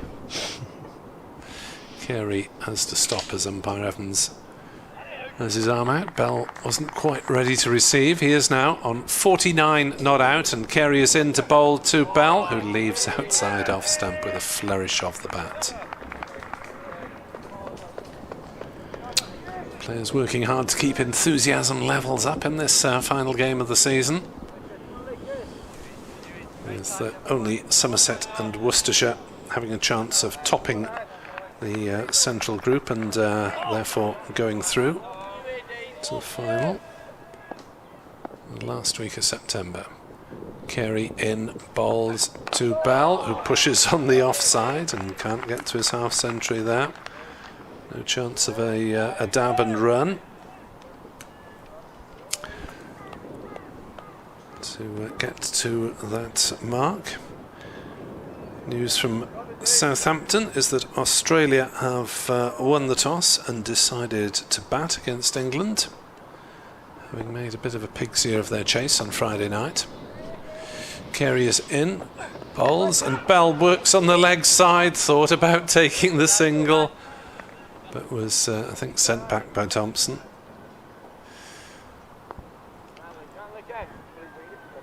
Australia still not using Glamorgan's Marnus Labuschagne. If you don't want him, can we have him back, please?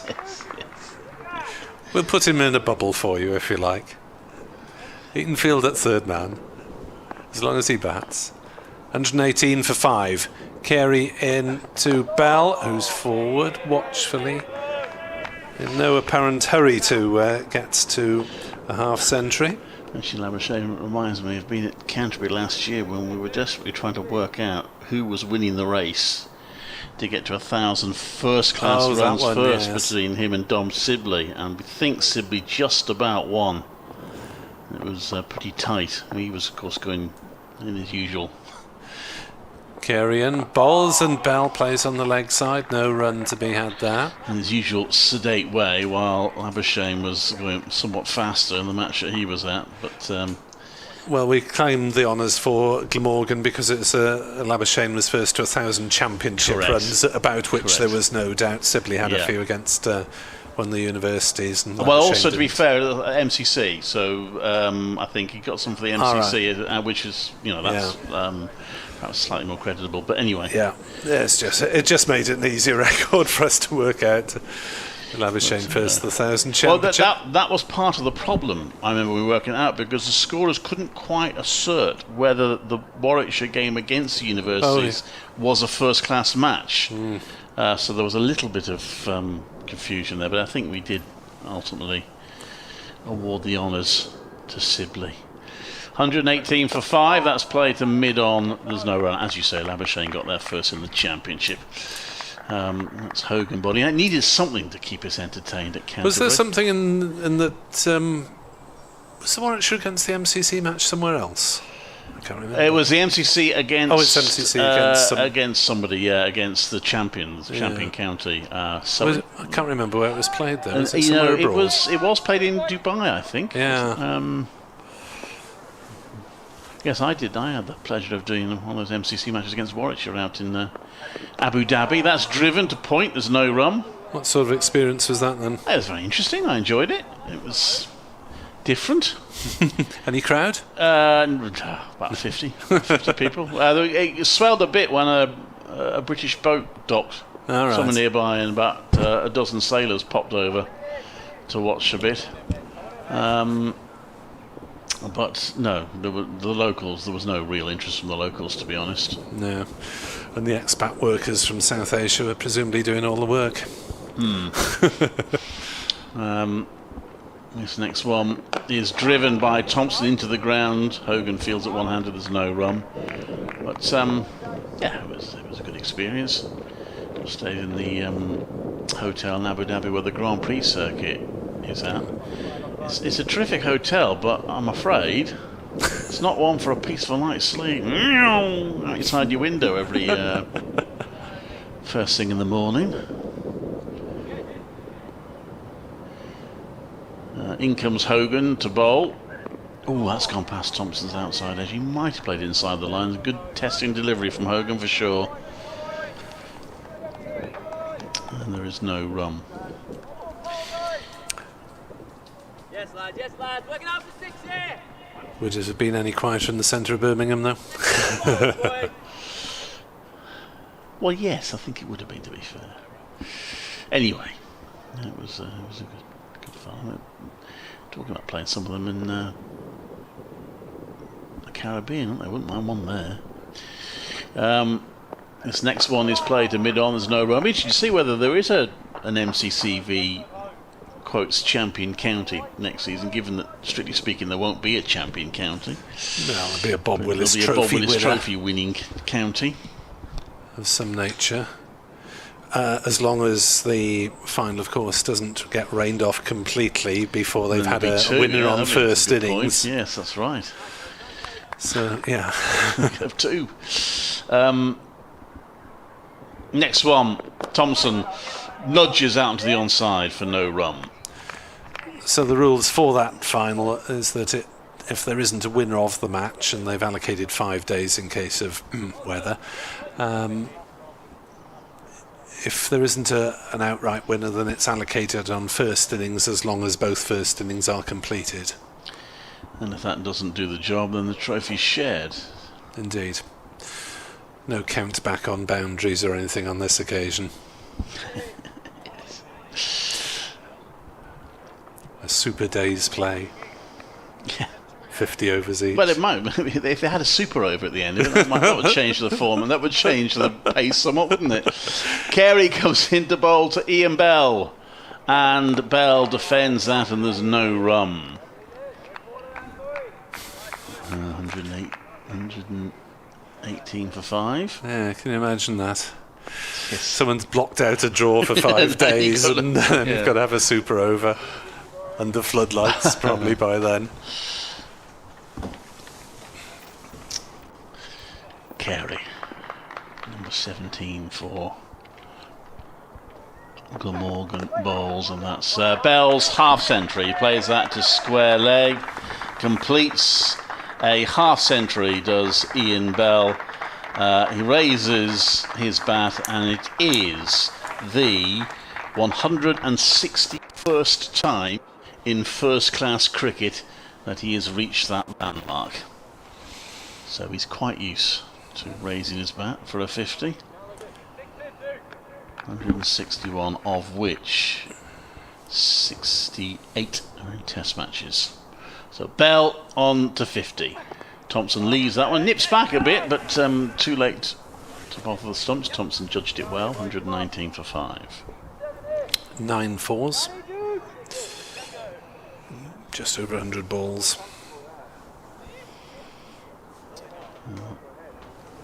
Terrific to see Ian Bell. 102 balls. Thank you, Ian Bell. The scorecard refreshes in front of me. Making a half century here in his last first-class match. Oh, that one goes past the outside edge. There's no run. 119 for 5. Yeah, with the cloud coming over again this afternoon and the floodlights on that board shining out brightly, there does seem to be a little bit of renewed nip and swing, maybe. Been quite a lot of bang and missing in the last half hour or so. Next one. Oh, it goes past the outside edge of Thompson. Playing forward to that. Thompson is being respectful, but he's not finding it easy out there.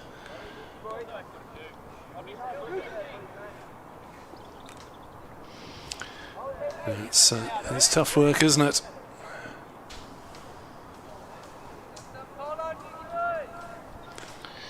It is, and of course, I'm sure be mindful they'll get to bowl at some point. They just need to get as many as they can on the board to give themselves something to bowl at. That's left outside off stump. There's no run. I've played on a couple of fairly, and the word turgid's been used quite a lot. Well, you've been to Bristol, then? Wickets, Bristol, and New Road was the other one. Really? Right. Well, yeah, it was unusual, but it was. I mean, that was Warwickshire did all right in that. I mean, it's one that Will Rose got his 200 on, but it was described as pretty turgid. But yes, Bristol was another, but they lost that game. So, but this is a different sort of pitch. I think the bowlers might enjoy this a little bit more. Yeah, you can't moan too much if you lose, can you? I don't think I've ever seen a 4-day game at New Road without a result one way or the other.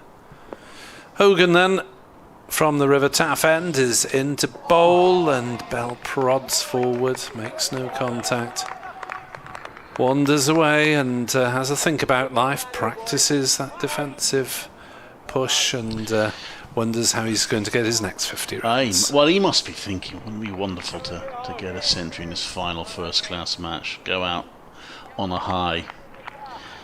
He must be thinking that now. Well, he's halfway there, is Ian Bell. There's Hogan in bowls, and Bell pushes forward, taking his time to get there. It's a run every other ball. It's respectable enough for 4-day cricket. Glamorgan continue with the fairly attacking field. 3 slips and more of a backward point than a gully. 4 saving the single, 2 on either side in front. There's Hogan bowls, and Bell is forward watchfully out on the offside.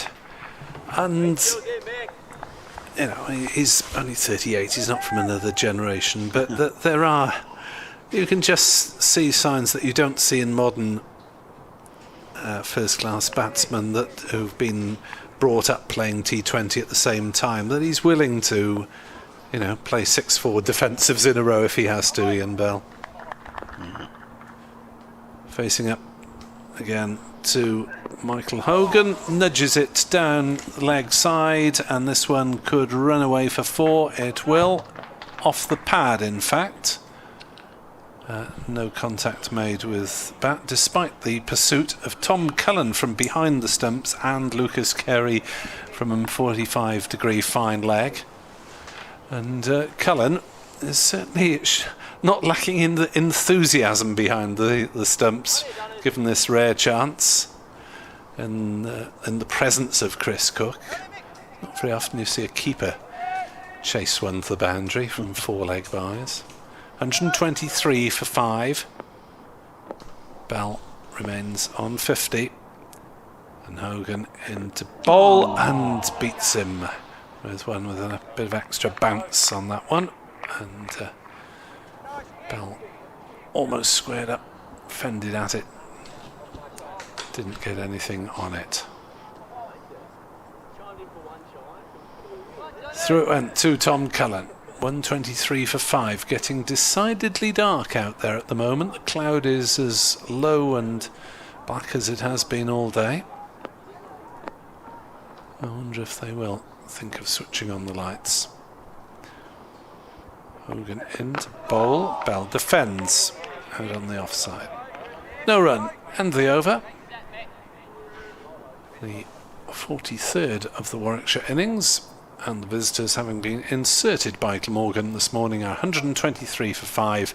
With Alex Thompson on 1 and Ian Bell on 50 not out underneath the glowering skies of the Welsh capital. Nicely put. Glowering skies indeed. So, well, a lot of work for Warwickshire still to do to get something on the board that they feel they can bowl at. Tim Breslin's actually been one of the more effective batters so far this season. He's not in the team today.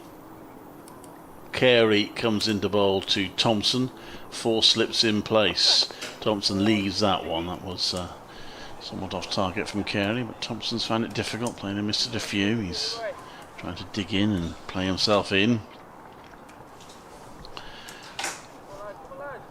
But, 123 for 5. Comes in now, does Carey, and that's played back to him, and there is no run. Glamorgan already ruining the dropped chance. Salmon, difficult one when Bell was on 16 off Hogan. The other drop chance, Cook off Hogan, didn't cost them too many because Michael Burgess only made 13. Next one is outside off stump. It's left by Thompson. He's playing a watchful innings here, Alex Thompson.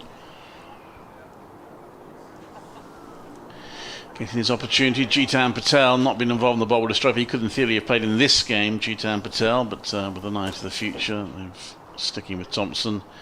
Had this match been a crucial one, I suspect we might have seen Patel play, but he missed the first 4 matches because he was coaching England. He's been playing in the T20 in his last season before he retires. That's pushed out the offside. There's no run. I was making that point earlier. It is a bit of a change in the guard at Warwickshire. I mean, they had one not so long ago, but they're having another one now with Ambrose, Bell and Patel now all retiring at the end of this season. They brought Breslin in to put a little bit of experience in there. So I feel they need that even more now because a lot of the old guard are moving on. That one is clipped nicely off his toes. Glamorgan thought they were spearing him for an LBW, but Thompson, to be fair, though he played across the line, he timed it well and plays it to square leg for 4. He moves on to 5, 127 for 5.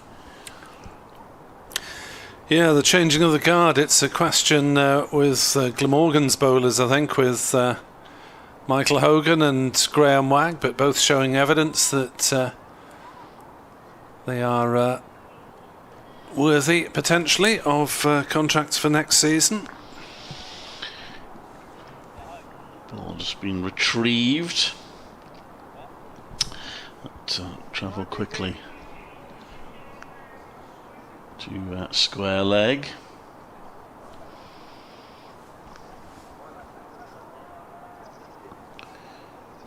And looking quite gloomy overhead. It's been a bit of a mixed bag. At times it's very pleasant and sunny, but at times it's looked pretty gloomy. And in he comes Carey. Oh, he slashes that one outside off some Thompson, maybe getting carried away, having been hit the 4 previous delivery. He just got a little carried away with that one. Yes, it's another sanitisation break. And Carey is never going to be a Michael Hogan, I don't think, in terms of metronomic line and length, but he does tempt the batsman, Carey, doesn't he, into having a go at balls which maybe they shouldn't now and again. And Carey has 3 wickets on his return to the first 11, so He'd be delighted with that, and plenty of time to add. Michael Hogan should probably have had at least one, and will be particularly irate if Ian Bell goes on to make a century. A bearded Ian Bell as he removes his helmet for a quick mopping of the brow.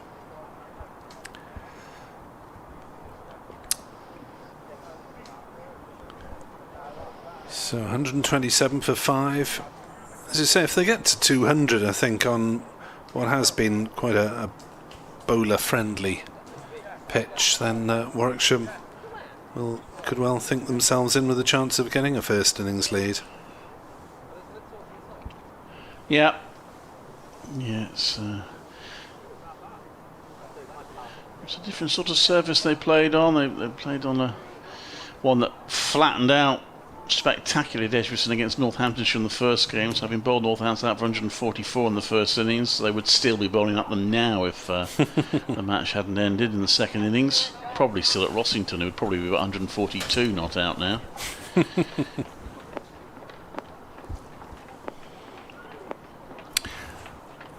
Here's Hogan in then, bowls, and Bell plays it down to point. Joe Cook comes rushing in and nicks it in front of Callum Taylor, which is rare, Taylor being one of the younger members of the side and the most sprightly. Cook in his second first-class game will be very keen to get some runs on the board as umpire Bell wanders. Ian Bell wanders towards the umpires. It's raining, I believe. It looks as though it'll only be a passing shower. But the batsman seemed quite keen to get off there. Ian Bell's probably saying, look, Ian Bell said, look, at the end of the it's season, my match. Yeah, exactly. Yeah. Come on, I've had enough. Time for a mid-afternoon cup of tea. He can't, unfortunately, do the supposed WG Grace line saying they've paid to watch me, not you, because no one's actually paid to watch. No. However. Well, there we are. So, it's session there since lunch, in which Warwickshire have added 38 runs for 2 wickets. So you'd have to say that's Glamorgan session. Dan Mosley LBW to Carey for 31, and Carey struck again as Michael Burgess scored that second slip for 13. But Ian Bell completing his 160th first class score of 50 or more. He's on 50, Thompson on 5.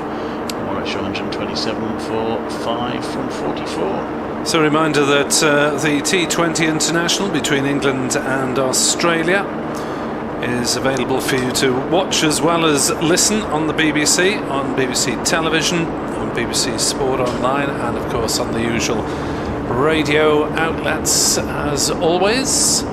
As the noise in the background you can hear is the hover cover coming on. Wales 0-0 against Bulgaria in that Nations League match being played a couple of miles away at the Cardiff City Stadium. So it looks as though we are going to have a hold-up, not for too long I wouldn't imagine, but by the time they've got the hover cover on and off, it'll be 10-15 minutes or so, you would have thought, at minimum. Warwickshire 127 for 5 against Glamorgan with Ian Bell on 50 not out. We'll be back with you on commentary on BBC Sport Online and on the Glamorgan cricket website as soon as there's anything to report.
And I am the captain of the ladies softball team at Northolt Pool Cricket Club. I joined softball cricket about 2 years ago when I became a bit fed up of having to sit on the sidelines in my summer evenings watching my husband and my son play cricket. And I looked at it and I thought, if they can do it, then I can do it too. I absolutely love playing softball cricket. The women who are part of the team are absolutely brilliant. Some of them have never played before and some of them have a little bit more experience, but everybody brings something special to the team and to the game. If I can do it, then you can do it. And it's just about giving it all a go, so why not? If you'd have asked me 6 years ago about cricket, I wouldn't have been able to tell you much about it. I got involved in cricket through my secondary school when they introduced cricket in our gym lessons in year 7. There's the cricket club then approached school saying they were doing cricket sessions for women and girls, and the rest is history. I decided to start playing cricket because I enjoyed the sessions in school, and it was also a sport I knew nothing about, which made me want to learn more about cricket. The impact of the Women's Softball Festival at our club was we had 20 women that turned up, had never had a go at playing cricket before. We even had an 89-year-old take part, and everybody really enjoyed the day. We won't talk about the Prosecco too much, but everyone is willing and raring to get going again this year. It is a great game. It's exciting, it's fun. I've learnt loads of new skills and I get to play in a team, and yeah, it's just fun. What would you say to any ladies wanting to get involved in cricket? Look up your local club and get out there and do it.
and I play for Cresseli, which is in Pembrokeshire.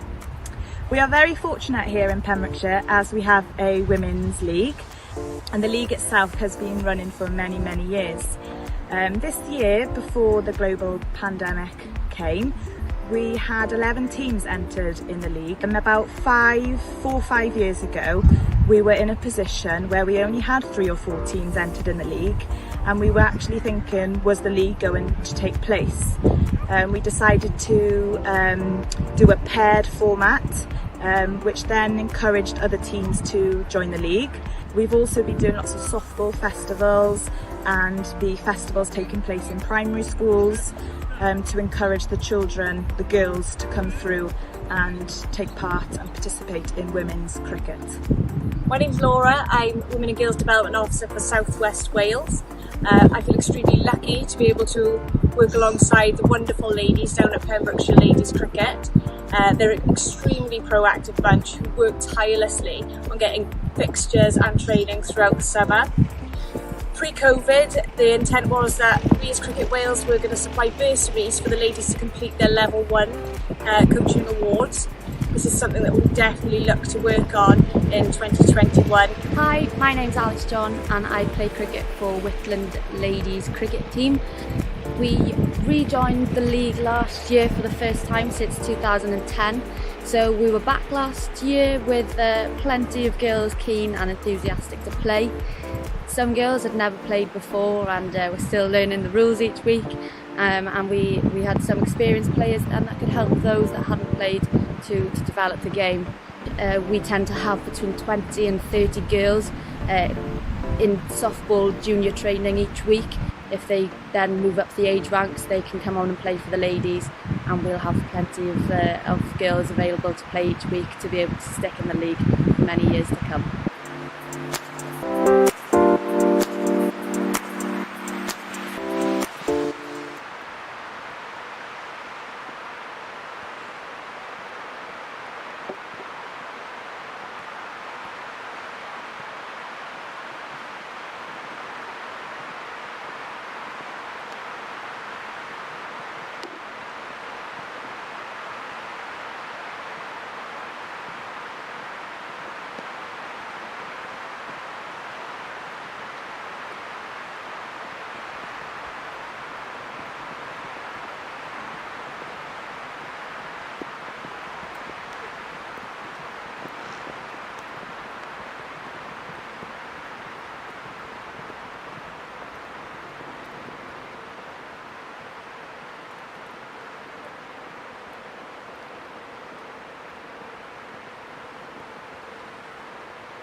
I'm Becky Thomas. I'm Women and Girls Cricket Coordinator here at Rada Cricket Club.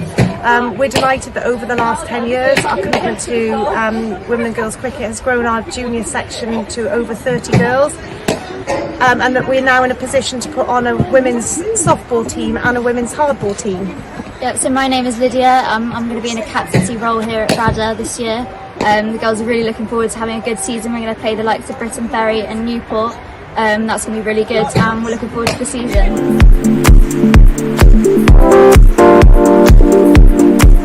Hi, I'm Karen Hughes. I'm at Britton Ferry Steel Cricket Club, where I'm responsible for the ladies and girls teams here. We have a ladies hardball team who play in the South West Women's Regional League, where we play against teams through Wales and the southwest of England, and also our under 13s and under 15s girls play in the Ladies Taverners Cups. We have a growing number of girls who play in the mixed age group teams here and also in our men's senior team. I'm very happy to see how women's and girls cricket has grown in our club and throughout Wales in the last couple of years. I'm Amy Rees, head of the Women and Girls Pathway for Wales. It's great to see that we've got cricket back for our national age group squads. We've got training days and we've got fixtures for our under 12 development squad, under 13s, 15s, 17s and senior women. We're hoping for some really good weather and just play lots of cricket and the girls to develop their skills further.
Matt, what can you tell us about the likely selection against Warwickshire?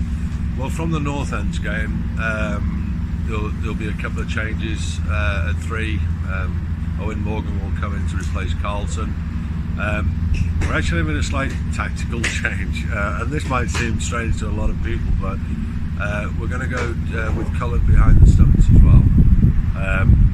Look, it's something the skipper's done a great job this year. It's very tough when you're batting in the top 5, keeping wicket and captaining. So we want to give him a break, but also potentially to give us some options for the future. So Cullen actually comes into the side, batting down the order, but keeping wicket to give the captain a little bit of a break. But also, Cullen's quite a feisty character,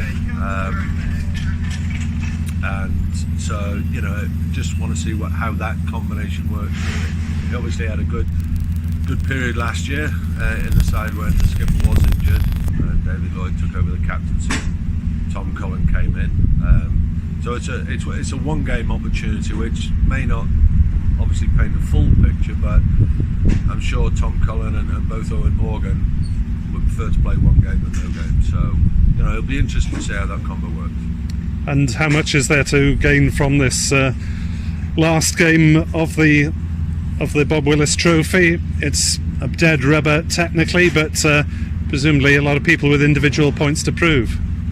Yeah, look, we've got a young opening partnership. Selma's played a little bit now, but he's still only 22. And obviously Joe Cook's just playing his second game. Owen Morgan's coming in, he's fighting, the lad's fighting hard, so he's deserved this opportunity. And obviously Tom Cullen as well comes in. So look, there's plenty to be really excited about, I think, going into this last game, and maybe that's not always going to be the case, but because of the format how it is now this year, it does give us the opportunity to have a look at players that potentially wouldn't necessarily look at otherwise.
Musrabani into DeLanger, who smashes it through the leg side for Musrabani, and DeLanger smashes this one over mid-wicket for three. He's got a ball to bowl with, and DeLanger has hit it in the same sort of place as Musrabani into DeLanger, who clubs that one out into the leg side one. White bustling in, bowls to DeLanger, who slaps that somewhere over cover. Could be interesting. Well, it's Proctor bowls, and that's a huge blow by DeLanger. Here's Kerrigan bowling round the wicket to DeLanger, who cuts, and that's four. A little bit short of a length. DeLanger, who cuts again, and he's going to get runs, and he's going to get four, and not quite sure how he's managed to beat the man. Fours.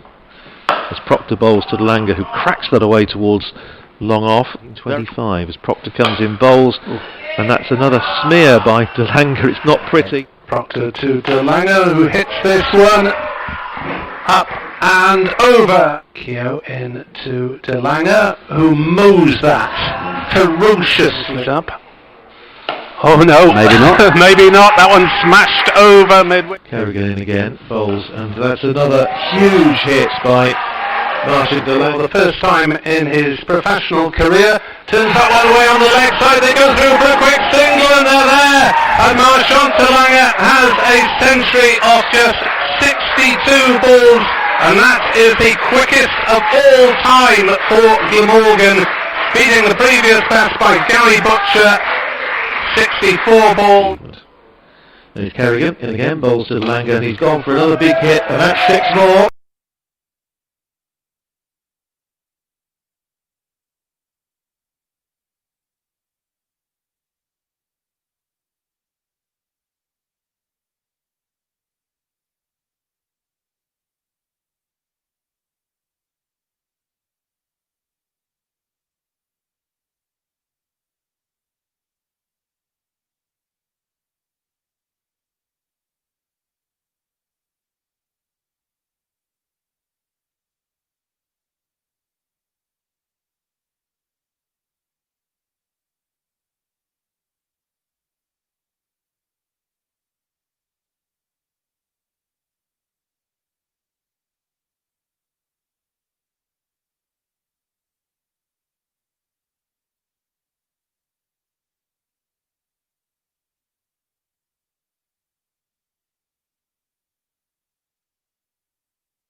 Gets it past. First boundary of the contest, then we saw lots of that if you were watching earlier.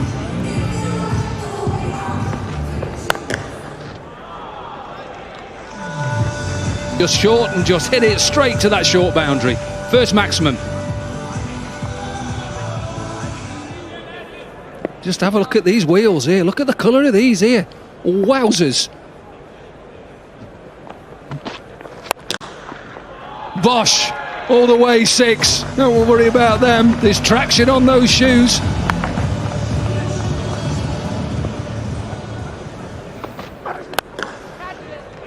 Ouch. Powered. Tried to get it in between the fielders. And Paul Sterling pulls off quite a simple catch in the end. At the end of bright and brisk innings. Big shout. Big shout.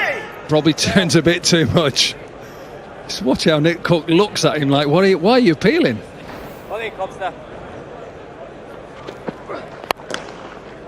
What a shot. Beautiful looking shot. Juicy half volley, yes, but you've still got to put them away. Interesting, it's the first one to bowl from Birmingham end, left armour that is. Catch. And that's why. That's why they've been bowling him from up here at the pavilion end. because even with the ball turning away from that short boundary, you only have to get a little bit of it and it's gone.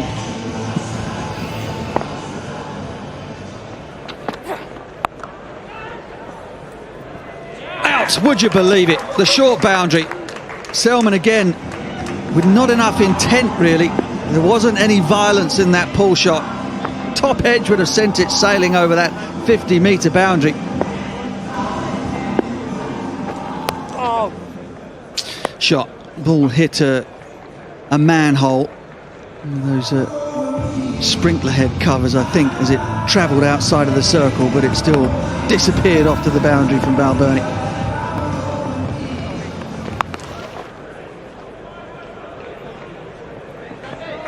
Good work, Ben Sanderson. Yeah, pretty good. Really good, actually, because that was travelling. One safety. Tidy way to bring up his half century, Andrew Balbirnie. 9th T2050 in his career. Now hit hard, but maybe down the throat of deep mid-wicket. Yeah! Safely taken. Safe indeed. Chris Cook has to depart. Paul Sterling with the breakthrough. That's nicely played again. Balbirnie, you know he's going to sweep.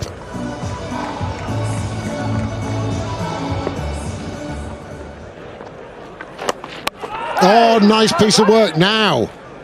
Was the foot raised? Ooh. Was it?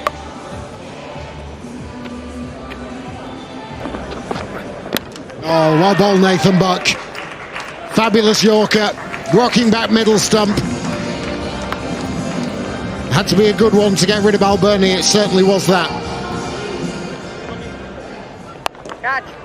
Once more high in the air, two players converging. Oh, safe hands, safe save. Fabulous catch. Had about 30 yards or so to make to his left-hand side. Quite right, you've got a big grin on your face. What a catch. What a catch. Could be 3 for 17. Gone very high. Oh, wonderful again. Oh, he's having a worldie out there, safe side. 3 catches.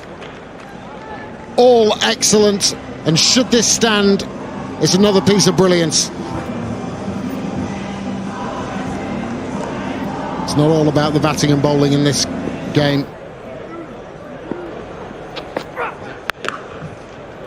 Meanwhile, told you that Glamorgan needed to get on with it straight after, out of the sweet spot of the bat and into the stands. Easy catch. Richard Levy almost had a fly slip, if you like. Didn't have to move a muscle. Straight down his throat. And it's gone high in the air. All the way for 6. That's good. It's good from Sanderson. Very tidy indeed. I'll be more than happy to get out of there with 7 runs conceded from their 20th over. 160 for 7, Glamorgan.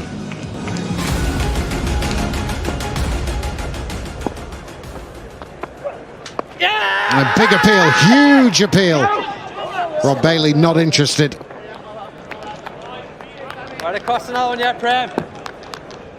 It doesn't look a bad shout. Launched away, made room for himself, elevates it. The first maximum of the night. Once again.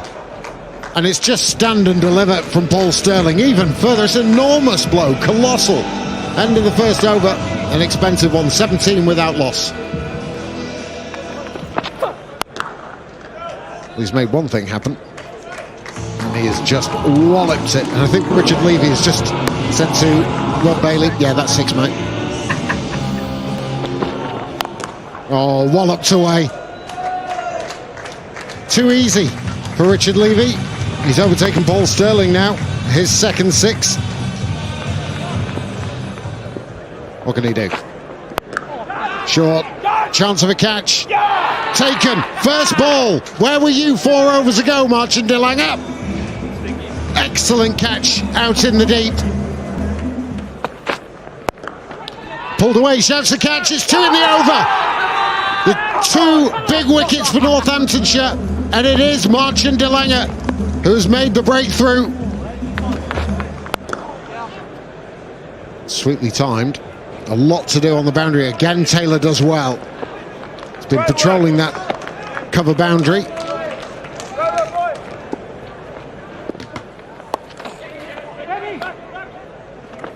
Oh, I tell you what, looked like he was struggling there for a moment. Oh, that's got to be close. Yeah. Rob Bailey says closer than close, that's out. And Sisodia breaks through. Cobb has got to go.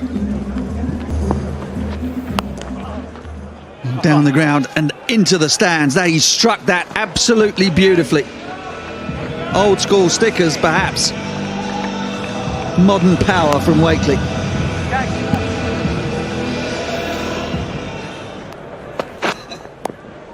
Oh, beautiful. That's really nicely done. Nice bit of touch from Vasconcelos.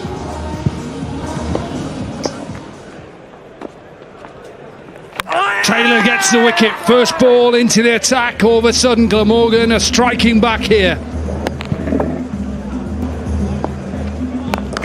Out wicket. Now Glamorgan are back in it. Very firmly clutched onto. Brilliant. Berg tried to go offside, then leg side, slower into the surface. Needed that, Glamorgan. This could get close. In the air, should be out, should be out. Isn't out. Got himself in a horrible mix-up. Ball was swirling. Power it down the ground for a boundary. What a shot that is, first ball. Scores are tied. Credit to Glamorgan. He fought hard in a way, but it has been a good victory for Northamptonshire. They do stay top of the league.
I am the captain of the ladies softball team at Northup Hall Cricket Club. I joined softball cricket about 2 years ago when I became a bit fed up of having to sit on the sidelines in my summer evenings watching my husband and my son play cricket. And I looked at it and I thought, if they can do it, then I can do it too. I absolutely love playing softball cricket. The women who are part of the team are absolutely brilliant. Some of them have never played before and some of them have a little bit more experience, but everybody brings something special to the team and to the game. If I can do it, then you can do it. And it's just about giving it all a go, so why not? If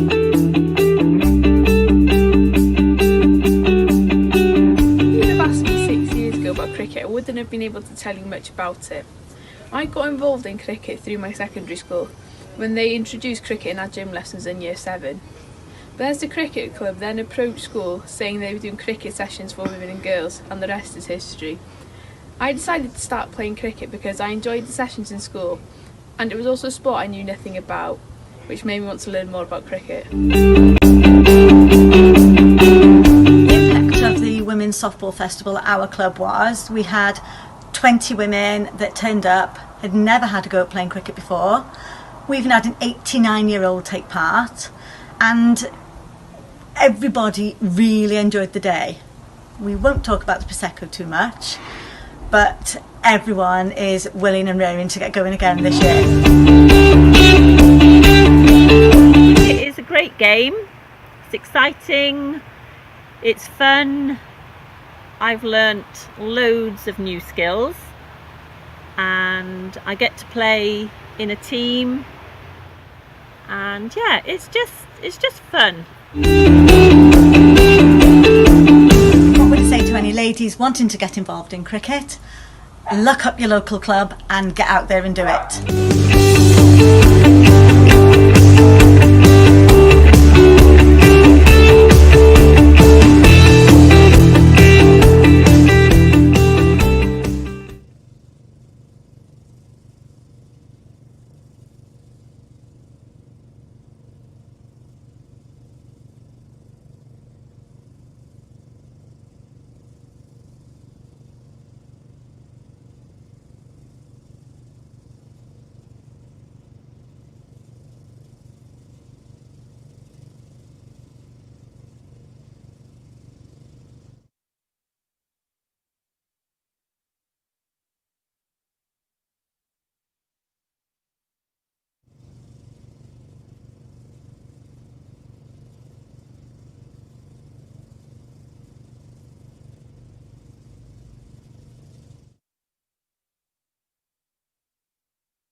Gets it past. First boundary of the contest, and we saw lots of that if you were watching earlier.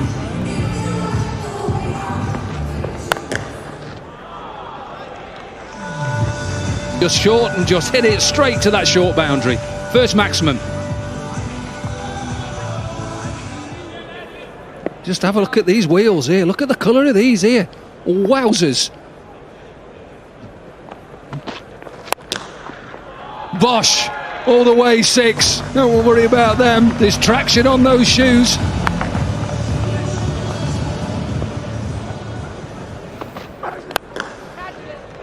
Ouch.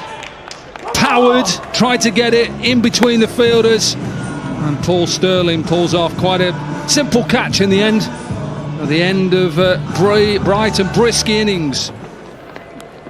Yeah! Big shout, big shout. Probably turns a bit too much. Just watch how Nick Cook looks at him like, why are you appealing?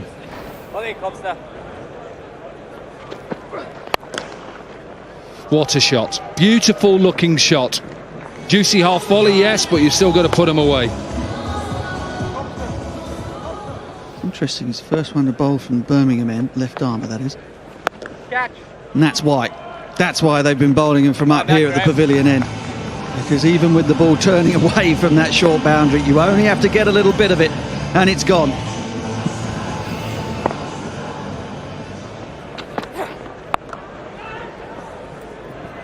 Out, would you believe it? The short boundary. Selman again, with not enough intent really. There wasn't any violence in that pull shot. Top edge would have sent it sailing over that 50-metre boundary. Oh. Shot. Ball hit a manhole. Those sprinkler head covers, I think, as it travelled outside of the circle, but it still disappeared off to the boundary from Balbirnie.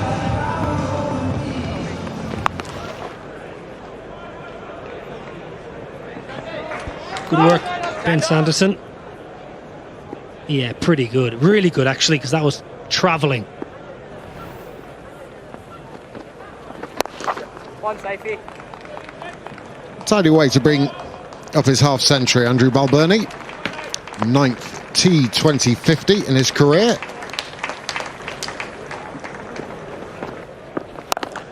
Hit hard, but maybe down the throat of deep mid-wicket. Yeah! Safely taken. Safe indeed. Chris Cook has to depart. Paul Sterling with the breakthrough.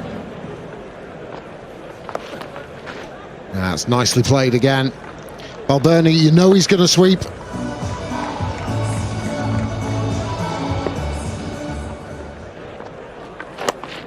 Oh, nice piece of work now. Was the foot raised? Ooh.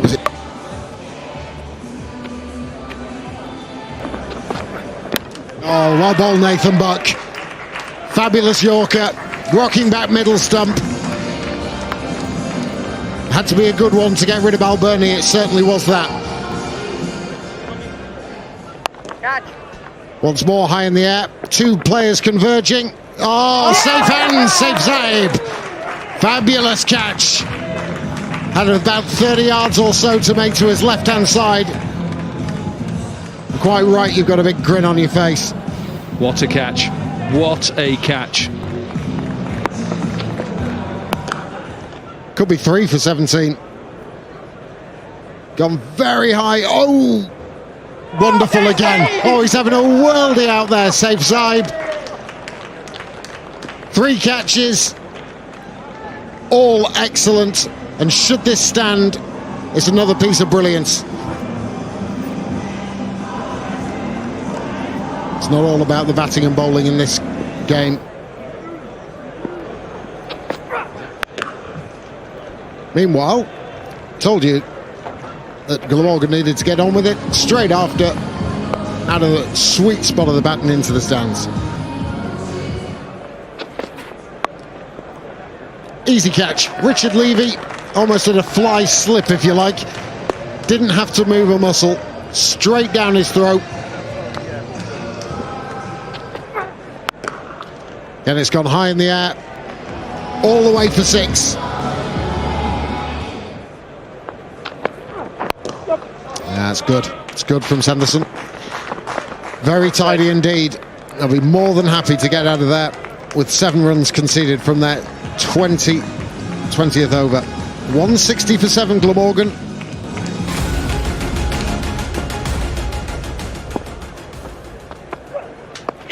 A big appeal, huge appeal. Rob Bailey not interested. Right across another one yet, Prem. It doesn't look a bad shout. Launched away, made room for himself, elevates it. The first maximum of the night. Once again. And it's just stand and deliver from Paul Sterling. Even further, it's an enormous blow, colossal. End of the first over, an expensive one, 17 without loss.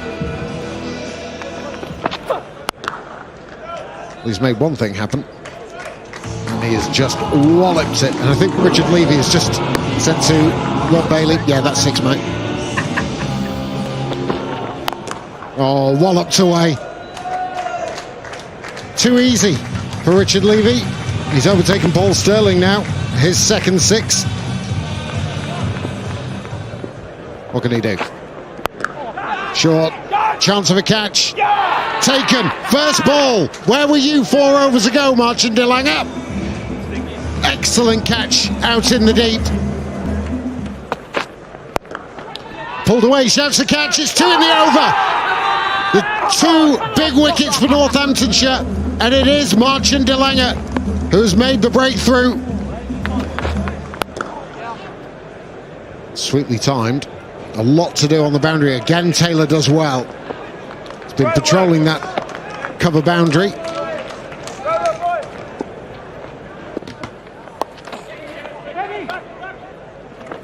Oh, I tell you what. Looked like he was struggling there for a moment. Oh, that's got to be close. Yeah. Rob Bailey says closer than close, that's out. And Sisodia breaks through. Cobb has got to go. And down the ground and into the stands. He struck that absolutely beautifully. Old school stickers, perhaps. Modern power from Wakely.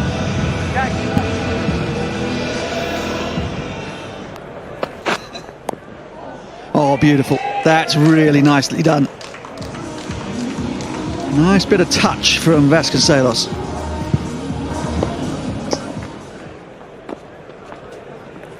Taylor gets the wicket. First ball into the attack. All of a sudden, Glamorgan are striking back here. Get it! Yeah! Out wicket. Now Glamorgan are back in it. Very firmly clutched onto. Brilliant. Berg tried to go offside, then leg side, slower into the surface. Needed that, Glamorgan. This could get close. In the air, should be out, should be out. Isn't out. Got himself in a horrible mix-up. Ball was swirling. Power it down the ground for a boundary. What a shot that is, first ball. Scores are tied. Credit to Glamorgan. He fought hard in a way, but it has been a good victory for Northamptonshire. They do stay top of the league.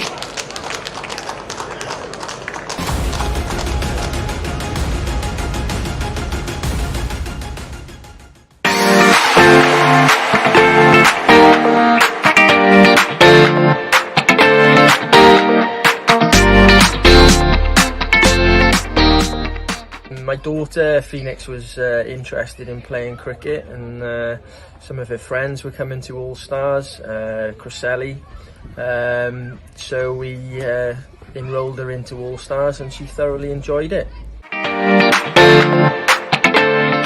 Well, through All Stars she's gone on and joined Cresselli under 9s for a couple of seasons where they just played softball cricket.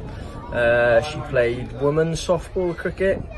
Then she has now developed into the regional development squad for under 10s, and she's now training with the under 11s, and she's thoroughly enjoying it. I was initially sat back and just sort of let the coaches carry on and leave them to it and don't get too involved. I was invited to help out, and then invited to go on to a level 2 coaching course, which I did, and now I'm a level 2 coaching coach for Cresselly.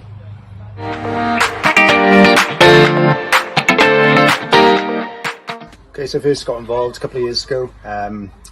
Started up the under 9s. I decided to get involved. My little girl was that age. We were looking for coaches, boys involved in the club. Thought it was a natural thing to do to get involved as a parent and as a cricketer myself. So I just wanted to give a little back, something to the club.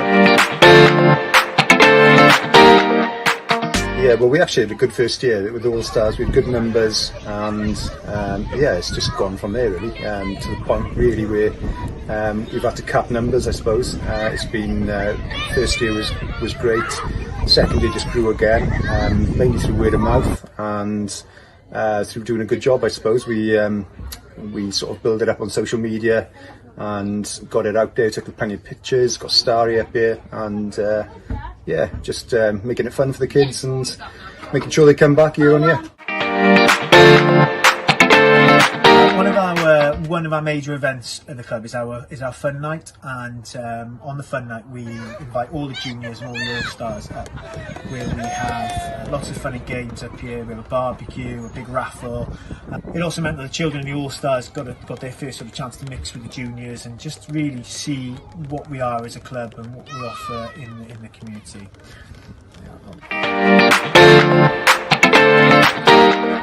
We sort of set out a vision as a club really to try and get more junior players involved, and we wanted to get involved with all-stars, and we recognised that the earlier we could get the children involved, getting them in when they're 4 and 5 years old would be a key part to leading them on the pathway then. Fast forward 5 years now, we've now got, I would say, 2 or 3 under 9s teams, we've got 2 under 11s teams, and under 13s, under 15s and under 17s side. Social media has been a massive thing for us, sharing videos and photos of everything that we do, trying to make things as fun as possible, and also communicating with the parents, emailing them, using Facebook, using WhatsApp groups to share with them what's going on up here at the club, making them feel part of the club, and making them aware that we've also got under 9s training, and when we feel the time is right, we'll invite those children who are 6 and 7 who maybe show a fair degree of talent in All-Stars, and they might be ready for under 9s to come into our training with the under 9s groups. Okay, one of the big things that starting All-Stars has had is getting volunteers involved in the club. We have got well over 100 juniors here in the club, which makes basically our junior section as important, if not more important, than our senior section as well. And together with the seniors, the ladies and the juniors, plays an important part of Cresselly Cricket Club.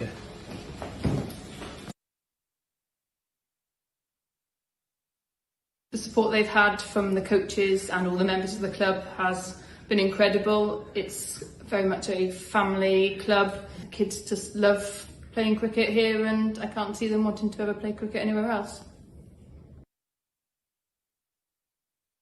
It is massive, to be honest. It's a whole new generation of young cricketers from grassroots, and you see them all progressing all the way up to under 13s, up to 15s and so on. Financially, it also has a big impact on the club. It brings large amount of kids and their parents, and they have cokes and drinks and sweets and everything. It's a massive thing for the club.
Very good afternoon and welcome back to Sophia Gardens, Cardiff, where we are getting underway in the third and final session after a long rain break in Cardiff. Warwickshire 127 for 5, and it is a relief to see cricketers out in the middle after the news over the water from Bristol and that the Gloucestershire against Northants match has been abandoned.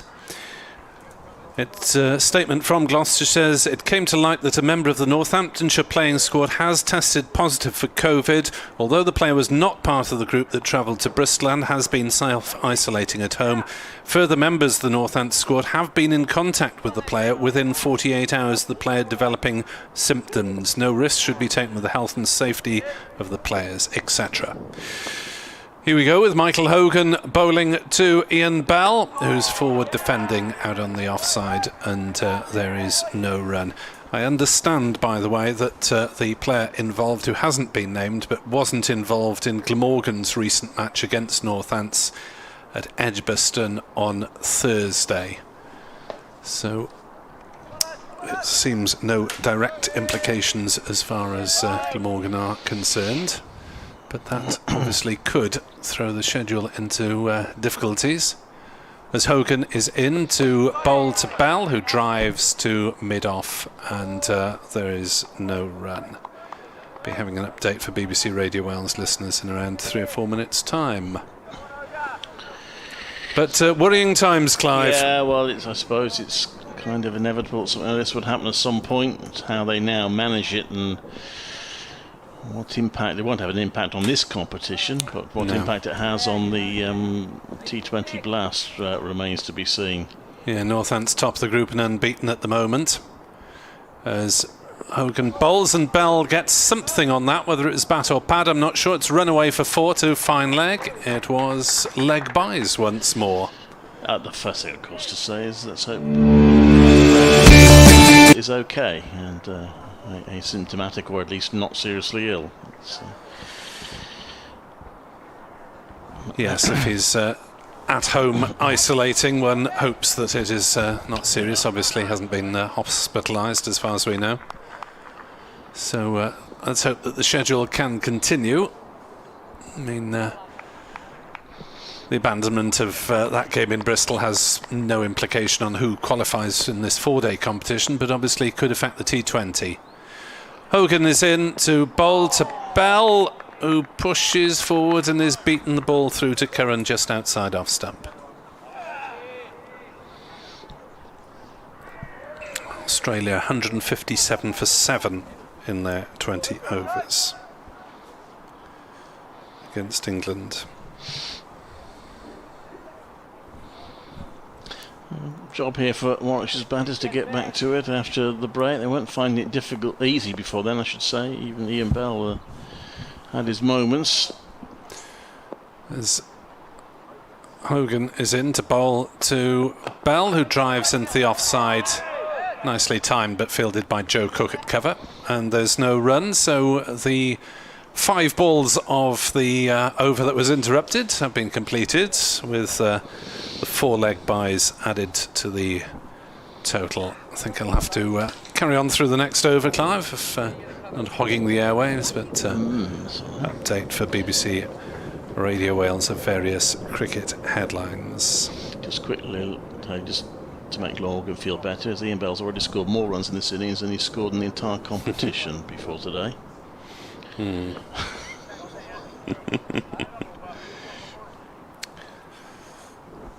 So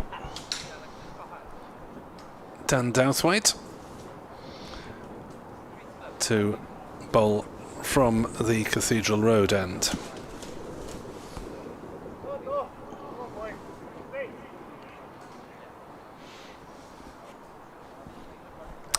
Yes, Warwickshire 131 for 5 against Glamorgan. Players just resumed after a long rain break in this Bob Willis Trophy match. Ian Bell, the England batsman retiring after this game, is on 50 not out. 3 wickets here for Lucas Carey. In Bristol, the match between Gloucestershire and Northants was abandoned at lunchtime because of a player testing positive for COVID in the Northants squad. It's understood he was not involved in Thursday's T20 match against Glamorgan. In the T20 International in Southampton, Australia finished 157 for 7 against England. That's live on BBC television. This game live on BBC Sport Online. Warwickshire 131 for 5. Douthwaite running away from us and bowls, and that's outside off stump and allowed to go through by Thompson. Sorry, I've just seen who Coventry City have drawn in the Carabao Cup. Marvellous. Gillingham away. Thank you so much. That's a glamour tie for you, Clive. Just about the least Have you previous experience at Gillingham? Just a distance, midweek. There speaks a busy man who's had another few hundred miles added. Douthwaite bowls, clipped off his legs by Thompson, down to fine leg, will just take the single, 132 for 5. I don't think Mark Robbins will be too thrilled about having to make that midweek journey. However, at least they're in it. Next round will be alright if they can get through. We've got Wolves or Stoke away, that'll be a bit better. Anyway. At least they're playing, Clive. They are playing. It's better than being stuck at home. And they're still in. And they're still in it. That's what we must always remember in this sporting season, I think. At least there's sport happening. And there will be Sky Blues fans who would love to have made that journey midweek who won't be able to, so I mustn't... Probably only a low hundreds or maybe even dozens. But well, it would probably be in the hundreds, I would hundreds? think. Yeah. Carabao Cup second team competition, is it these days? No. They're taking it seriously? I think particularly this season. Yeah. Because it might Sorry. Dowthwaite is into bowl, and horrible attempt from Ian Bell to cut the ball. The ball that was, wide and really didn't get his feet anywhere in place to carry out the shot. I think for most teams the first round tie would have been pretty much full first team, because it's kind of a dress rehearsal for the start of the competitive season. I guess there may be a bit of a squad rotation going on from here on in, with midweek games and games coming thick and fast. Dowthwaite into bowl, and Bell is caught behind. Well, was he attempting to play that or get his bat out the way? It looked rather half-hearted, whichever it was, and he fails to add to his 50 runs after the rain break. He's caught behind by Cullen off the bowling of Dowthwaite, and Bell, just fencing at that one, really. Didn't hugely commit himself to defence or to leaving, and he's gone for exactly 50, 132 for 6. Well, that's a big blow, a big wicket for Glamorgan to get, because Ian Bell was kind of holding things together, and Warwickshire now do face real danger of being bowled out for not very many. 132 for 6. I'll still hope they can pick things up and get well beyond 200, which, who knows, on these conditions might turn out to be a reasonable score, but that's a big loss, Ian Bell. But nice that he batted well. Almost certainly won't be his last first-class innings, because I'm sure Warwickshire will bat again, but in his last first-class match he has produced, it's actually, well, it's the easiest, highest score of the season in any competition, and got to 50, but rather tentative prod at that one. Perhaps. I mean, he has played some elegant shots, but he has also looked, on occasion, and don't want you to be churlish, not quite living up to his past glories. Yeah, I mean, you've got to remember he missed the whole of last season through injury, so he's just been coming back after a very long layoff. Fair enough. He is still doing it, and he's still scored many thousands of runs more than you or I, Clive, so we shouldn't denigrate him in any way. More than me, that's for sure. 132 for 6. Decent ball from Dowthwaite, to give the bowler credit as well. Had him in the corridor of uncertainty. Dowthwaite in, bowls, and Ethan Brooks shoulders arms to his first delivery. So that answers the question of where Ethan Brooks is batting. Number 8 is the answer. He and Liam Norwell coming into this side to replace Tim Bresnan and Craig Miles. And in case you were eagle-eared earlier on, there was some confusion over the teams, and we may have given the impression that there was only one change in the Warwickshire side, but Norwell in for Miles as well as Brooks in for Bresnan. Well, good to see Norwell. He's been coming back from injury. It'll be his one and only appearance this season.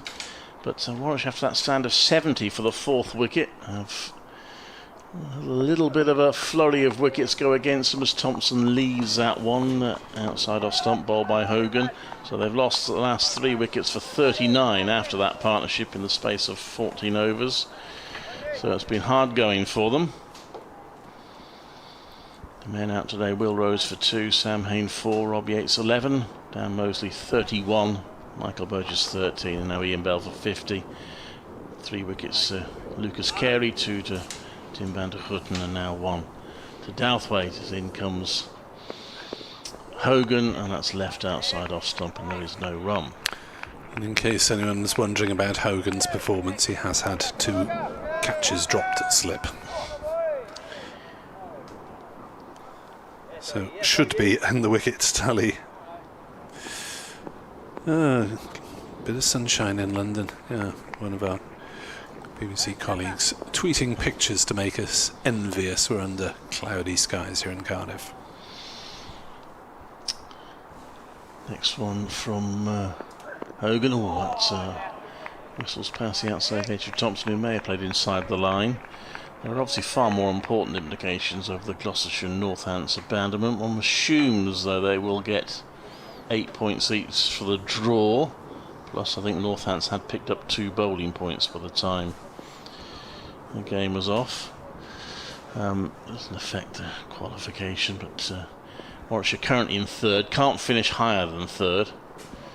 But of course, if Glamorgan beat them, then Glamorgan will overtake them. And that's left outside off something, there's no run. So if Glamorgan win, they could well end up finishing third in the group, having started this round in 6th place. Warwickshire probably just need to avoid defeat to secure third, for what it's worth. Which this season is not very much, but might next season have an impact on what happens the following season in terms of what group you're in. It sounds horribly complicated to me, but that's what they're talking about. Hogan into bowl to Thompson, who again goes past the outside edge. He may argue wasn't playing, but mind you, he rehearses the shot. Probably suggest he was. Good delivery from Hogan. Thompson, give him credit, he's hanging on in there, but he has struggled somewhat. He's on 6.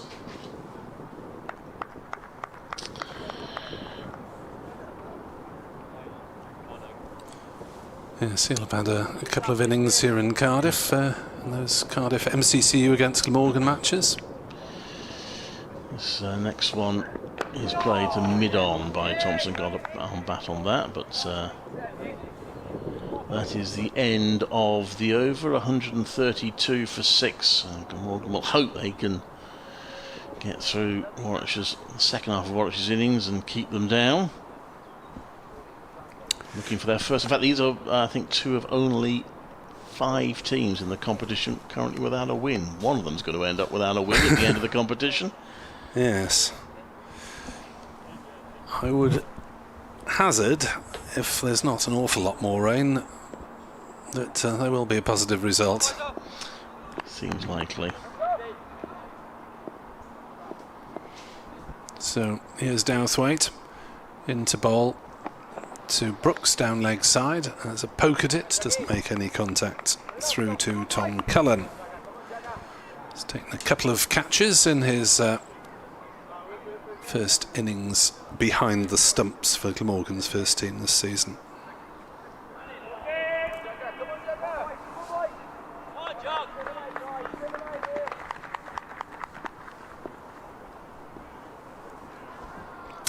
Douthwaite in, balls, and Brooks is forward carefully, getting right to pitch the ball.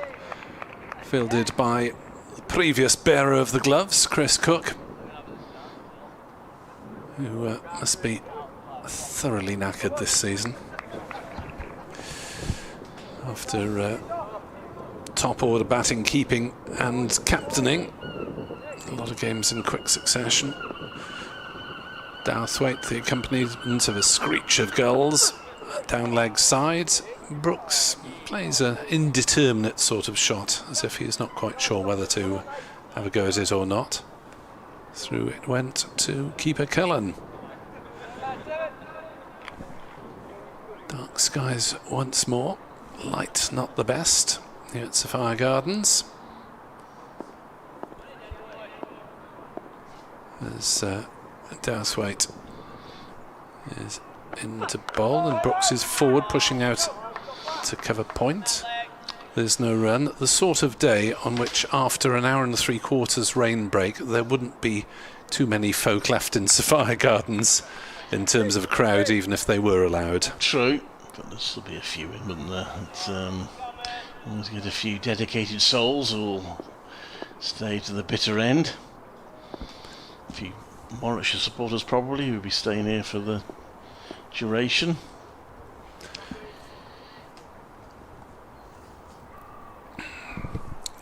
Douthwaite is in and bowls, and forward comes Brooks, very carefully defending to Chris Cook.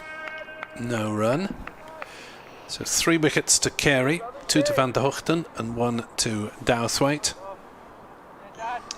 It's a big moment for Ethan Brooks, because his only previous first class appearance against Essex last season, he did get a duck, a 7-ball duck. Douthwaite in, balls, and Brooks pokes forward. I'm not sure if we're just reading things into it that aren't there, but he does look quite apprehensive and keen to get off the mark if there's half a chance there. Yeah, so that's his only first class innings. so he's yet to get a first-class run. He also bowled 12 overs, didn't get a wicket. So he'll be keen to make an impression. 132 for 6 Warwickshire, who certainly need to rally a little bit. Well, if they scramble 200, it might be competitive in these conditions, and with Glamorgan's batting possibly mentally in not the best place at the moment. I'm sure that's what they'll be feeling, but they've got to get there yet. Hogan comes into bowl to Thompson, who drives that. Nice enough looking shot, but straight to mid-off. There's no run. 132 for 6. It is all about winning this game, isn't it? It's bonus points are fairly immaterial given the positions of both teams in the group. So it's just about trying to win a match. Yeah, just had the statement from the ECB, which says even less than the Gloucestershire statement. What a surprise.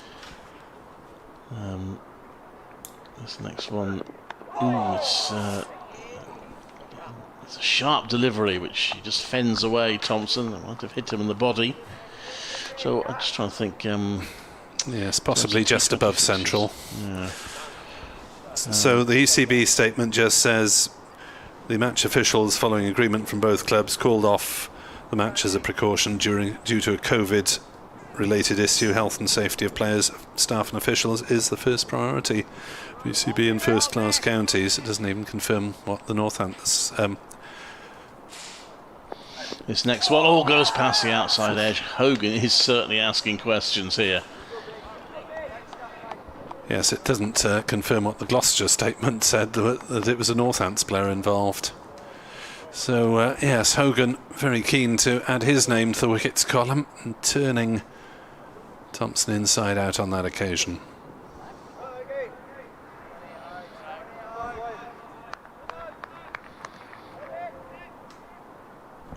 And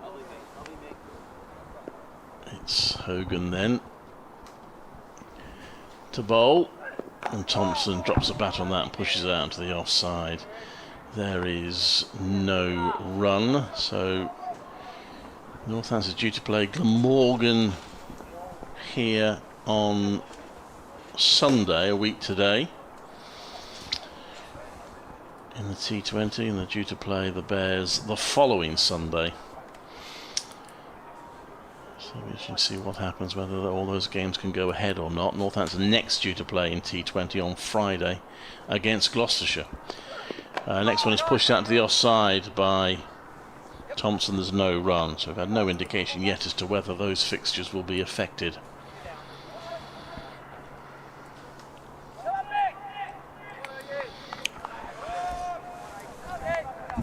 It's us not being medical types, it's No, fairly exactly. pointless speculating, Yeah. but since we've been speculating all year about what matches may be on and off, we might indulge. Here comes Hogan, and that's played to mid-on for no run.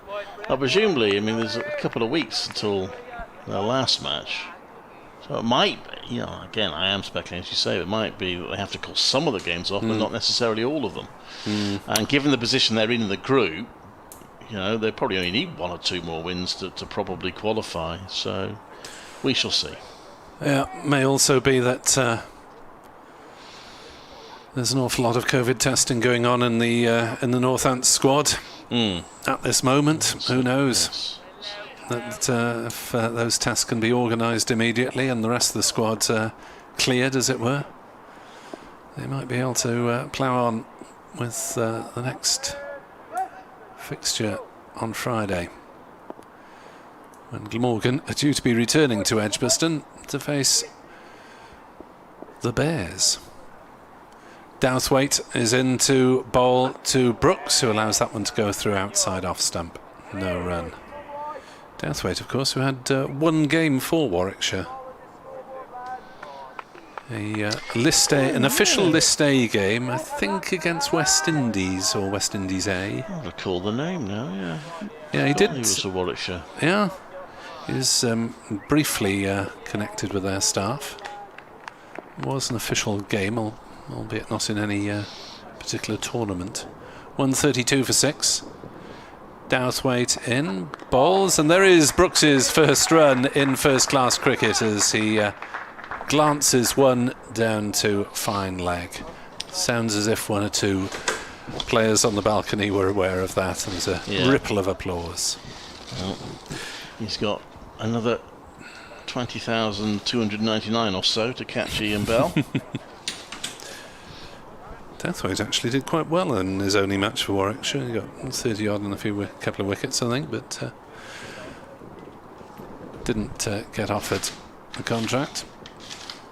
And he comes to bowl, and that is on leg stump, but played by Thompson straight to mid-wicket. And the scoring rate has been less than dramatic since our resumption at 4 o'clock. We've had 4 leg byes and 6 runs in total. Yeah, it's a struggle for them out there. As I say, it suggests that maybe they feel that if they can just eke out something around 200, they might have a decent chance.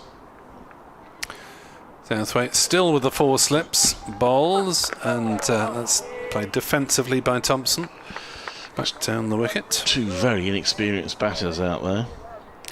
As Alex Thompson hasn't been around too long either. Edward Cooper points out on Twitter that it's still 475 for 2, Ian Bell's record in the last 3 years against Glamorgan. Well, the average is coming down then. As Douthwaite lopes in.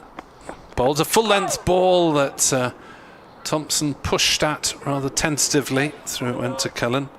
Steve West says on Twitter, 46th over, still 4 slips. Great. I talk about the lack of experience. Obviously, Ethan Brooks' second first-class match is only Alex Thompson's 14th. So there's not a lot of first-class cricket between them.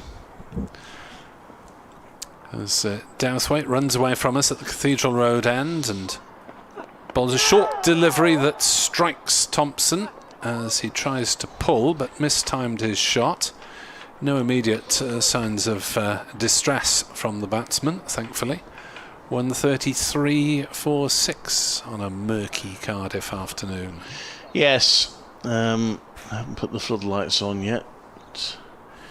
Quite a long session here potentially, haven't we? How many overs have we got? 27 overs remaining now in the day. Yeah, it will take us well past 6 o'clock. Of course, the schedule, theoretical finish time is 5:30 these days, but I doubt if we'll see much of 5:30 finishes. Hogan with the 4 slips still in place comes into bowl to Brooks. Ethan Brooks leaves that one very correctly. And there is no run. He's wearing number 77, so he might be another one who wanted to be number 7. I don't know, but...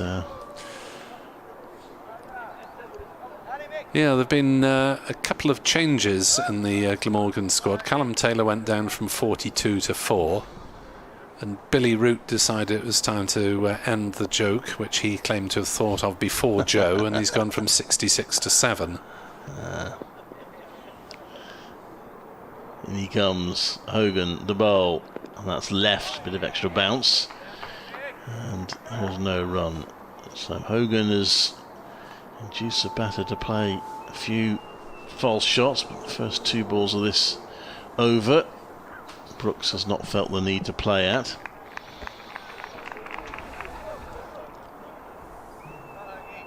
Not quite sure why umpire Evans is wearing sunglasses. There's no danger of that at the moment. Unless it's just to reduce general glare. He's at square leg as Hogan comes into bowl, and that's a full length delivery, which is nicely played by Brooks. It's not going to go all the way. He hasn't perfectly timed it, but he's driven it through long off for 2. And Brooks is on to 3, 135 for 6. Here's the Warwickshire total. That partnership of 70. Looking pretty crucial. That's one thing I do like about Dan Mosley in his 2 matches this season. He has been involved in decent partnerships. Century partnership with Will Rhodes at New Road. Now this partnership of 70 with Ian Bell in the context of a difficult game. And that one is played out onto the offside. It's cut off at point, so no run there for Brooks. Brooks E, I should say, just tuning in. There are brothers Brooks playing did a rugby match the other day where there was a pair of brothers in one team and also a brother and a brother in opposite teams. Oof. That got a bit confusing. Here we have the Brooks brothers playing for Warwickshire. That one is turned round to square leg by Ethan. And you'll get... Well, I should say, because Henry Brooks is not playing this game, is he? So it is just E. Brooks who's playing rather than his brother today. 130... We've got that 5 to 6 problem again, haven't we? 136 for 6? I believe so. Yeah, that would make sense.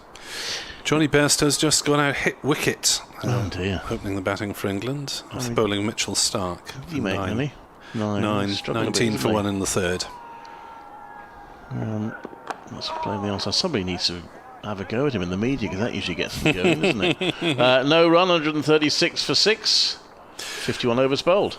Yes, Johnny Bairstow, by the way, spent a day or two in Wales doing promotional duties for Welsh Fire earlier in the season. He came down to a Welsh Rugby International, was interviewed on the big screen, and talked about his plans to play in Cardiff later in the summer. Of course, that hasn't come to fruition with the postponement of the inaugural 100 tournament to next year. 136 for 6, Thompson 6, Brooks 4, 26 overs remaining. As umpire Evans inspects the patch of sawdust that's been placed by the bowler's footmarks for Dan Douthwaite, who's away from us and bowling to Brooks, who defends out on the offside. And there's no run. Chris Cook with the fielding. Cook, if you're just tuning in for the first time here on BBC Sport Online, not keeping wicket in this game due to his heavy workload. And that presumably might allow him to move up the batting order, possibly to 4 ahead of Billy Root. We shall see. Scorecard still has him listed at 5 as Douthwaite is in to bowl, and that's played on the offside. Defensively by Brooks, no run. We still do have scorecards.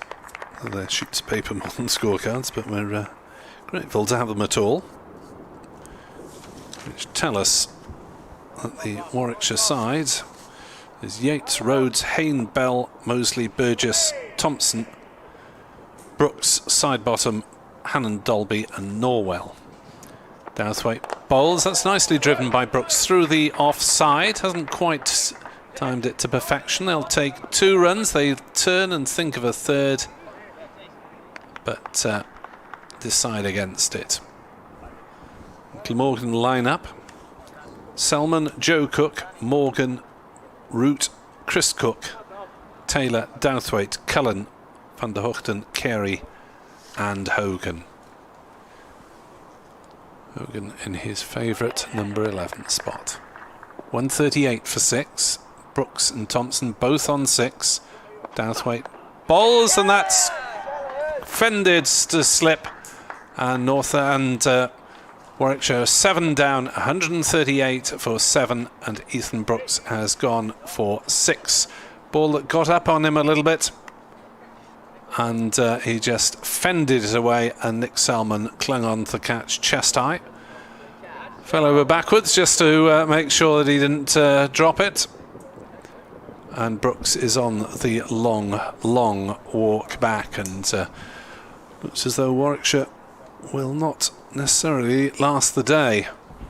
And Selman might not be entirely amused at the prospect of having to bat tonight. So Selman taking his second catch. Also clung on to 1 to dismiss Burgess, but he did put down a difficult chance when Ian Bell was on 16. So second wicket of the innings for Dan Douthwaite. Tim van der Hoogten also has 2. And Lucas Carey has 3. 138 for 7. The long walk back is completed by Ethan Brooks, who disappears from sight. And there are separate ways in and out of the dressing rooms here at Sophia Gardens. So players don't even brush past each other on the way up and down the pavilion steps. Player going out actually might have the option of taking the lift, I suppose, if he's going underneath. Maybe up the stairs inside. Visitors occupying both usual dressing rooms with the barrier taken down. Glamorgan occupying the bar area beneath. New batsman is Liam Norwell in at 9, replacing Craig Miles from the last match. As Douthwaite is in to bowl to Norwell, who leaves outside off stump. 139 for 7. 138 for 7. And Warwickshire struggling as one might expect in these conditions. Ian Bell 50, Dan Mosley 29, the only two to have given an appearance of solidity so far. As Douthwaite bowls and Norwell defends up to Van der Hoogten at mid-on. Van der Hoogten was doing some vigorous jumps a couple of moments ago to suggest that he might be back into the attack very soon. Will he be taking over from Michael Hogan now? Van der Hoogten is marching over towards his fielding position, I think. Still cap intact, so it'll be Michael Hogan to continue for the time being, it seems. And Clive is back from his radio updates. Yes. That's a weary sigh. Well, just difficult, obviously difficult innings for Warwickshire. It'll be interesting to see how they fare with the ball. They need some more runs, don't they? It's not enough on the board, even in these conditions. Liam Norwell, he has got a first-class century to his name, but people who witness it still can't quite understand how he managed it. That one is edged. At 4 slip. It's feel it's for Gloucestershire, but speak to one journalist who saw it. This is not quite sure how he managed to get to 100. Scathing. Let's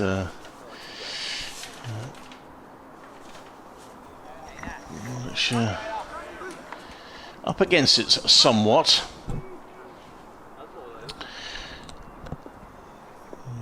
Have avoided the lowest total of the day. Middlesex bowled out for 138. Leicestershire actually bowled out for 124 today. That's left. There's no run. Bit of a bowling day all round then. Yeah. About Somerset 225 for 8. I mean, they got off to a very good, decent start. Worcestershire fought back there. That sort of winner takes all game at New Road. Certainly, if Somerset win, they'll be in the final, and if Worcestershire win, they will probably be in the final, just slightly depending on the other groups. It's the 2 best group winners that go through to the final out of the 3, and that's Thompson out, just tentatively playing at 1, gets an edge, and he's caught behind, and Warwickshire in deep trouble now at 139 for 8. Yeah, just drawn forward. Didn't quite get to the pitch of that from Van der Hoogten. Little edge, regulation catch at professional levels for Tom Cullen. And Glamorgan's bowlers are rampant, but their openers are going to have to do a bit of batting tonight, it seems. That's 138 for 8, so that is 45 for 5 wickets now. Since that partnership, one partnership that held Glamorgan up, and Thompson heads back. He worked hard, Thompson. He tried, he battled to try and stay in, but he never really looked very comfortable. And Van der Hoogten claims his 3rd victim. And we're going to get, should it be Ryan side bottom, I would think, or will it be Ollie Hannon Dolby? That looks like Ollie Hannon Dolby's gate. And his height. Yeah. I just need to eke out what they can get, but they're running out of options here. Yeah, it's very much the tail end situation, with all due respect to a man who has got a century in Norwell.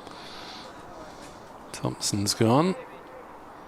Yes, Warwickshire do have a little, I mean, usually they're about kind of all the way down, but they do have a bit of a tail in this lineup. Hannon Dolby knows which way to hold the bat, and he can hold teams up, but be fair to say he's not in the team for his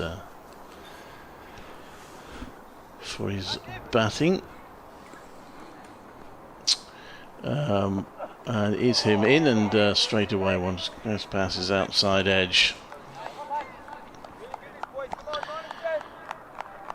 And I wonder whether Warwickshire going to add anything more to their 138 at the moment. Well, they do seem stuck in a bit of a hole. I mean, Glamorgan have gone through times like this, periods of games like this season, where they seem to be sort of holding on and defending, and you wonder where the runs are going to come from. Yeah. In comes Van der Houten, that's left. Quite a good leave by Ollie Hannon Dolby.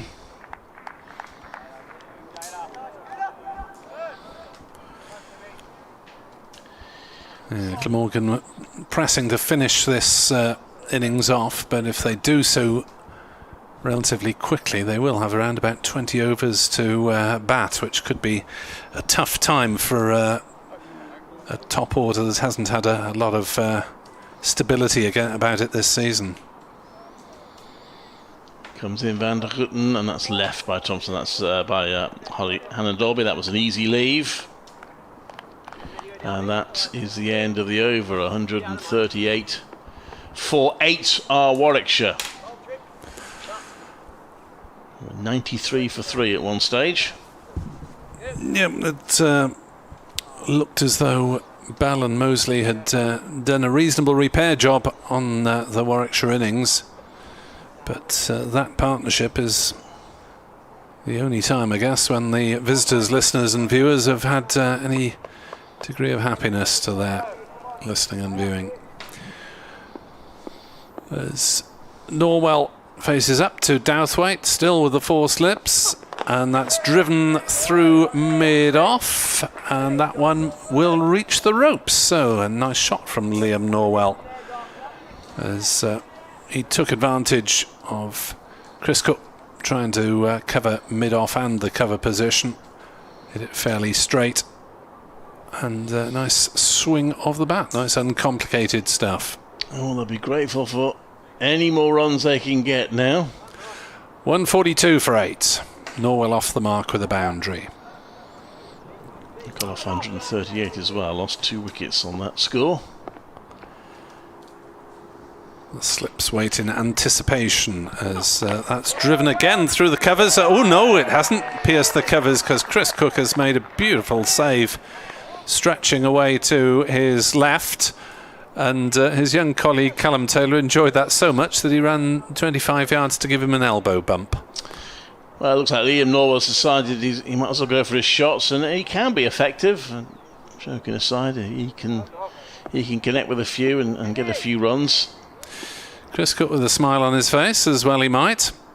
Douthwaite bowls a short ball that Norwell manages to duck underneath quite effectively. It's good to see Liam Norwell back.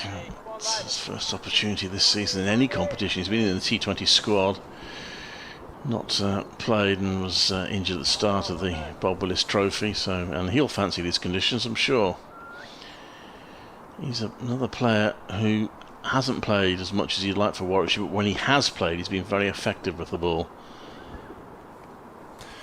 Douthwaite in, bowls another big swing of the bat, and again Cook is in the action with getting everything in the way of a very firm blow by Norwell, and looks up to the heavens to say, let me back behind the steps. I don't think it bounced that much in front of him. Oh, no, he did well, actually, to smother that one, didn't he? It was one of those really awkward bounces where the player is tempted to fling himself forward for the catch. Douthwaite into Norwell, outside off stump, slightly shorter and didn't get up. Norwell had nothing to do with it. And, well, Norwell obviously fancies his chances with these offside drives, and Douthwaite might fancy his chances of feeding Norwell and getting an edge. This could move things on. 142 for 8. It's 127 for 5 when we had the rain break. So they haven't prospered since. Douthwaite in, ball's full length ball that's gone off the inside edge for 4. Is peering at the stumps there just in case it had clipped them on the way through. Norwell's looking at them now. I wonder whether it did.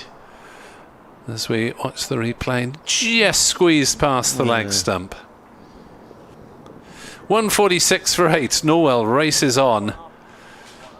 Somewhat unconvincingly. Well, one beautiful cover drive and one fluky inside edge. All runs gratefully received. Didn't have a clue about where that one went. I suppose you give him some credit for getting a bit of bat on it when it was speeding at its toes. But yeah, bit of good fortune there. 146 for 8. So Brian Sidebottom still to come for Warwickshire. Ollie Hindalby on strike. He tends not to go for his shots. He tends to just try and protect his wicket. Van der Hutten comes into bowl to him. And we just a little tentative look at that one. Hindalby as it goes past the outside edge. Yeah, we've got Van der Hutten and Carey both on 3 wickets at the moment. Carey will be itching to get back into the attack. Van der Huchten might have dreams of a 5 for as well.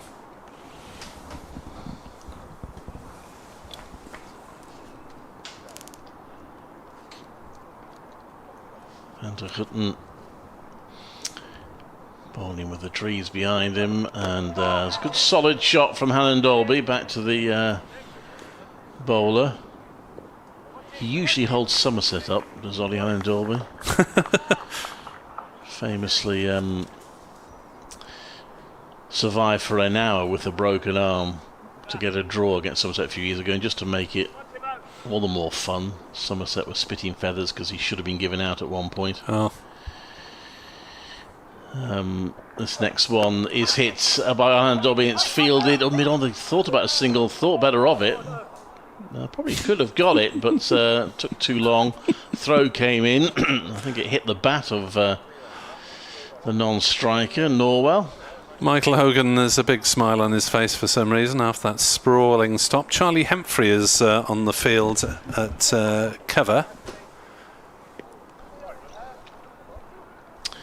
Yes, Taunton last season, Hindalby came in with Warwickshire needing 100 to win, and they got halfway there. He came in at number 11. They did get halfway there, so that caused a bit of nerves for the home team. That one is driven by Hindalby. It's a brilliant stop. He'll be a bit fed up here. These fielders stopping the ball. That's 2 shots he would have thought he would have got some runs from. But once again, it's Cook who moves swiftly to his right and makes a very good stop.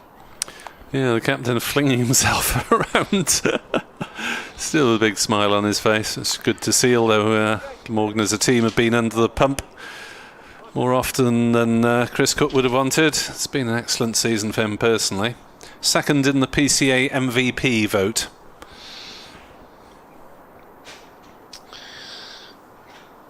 He comes around the wicket this time, and Hindalby drives that exquisitely, and he won't be denied this time. That's going to be 4 runs as he comes round the wicket. And does Van der Hutten, and it's hit for 4, and that's 150 up for Warwickshire. So at least they've reached that landmark, which at 138 for 8 wasn't looking certain. And so a few runs coming in the last couple of overs.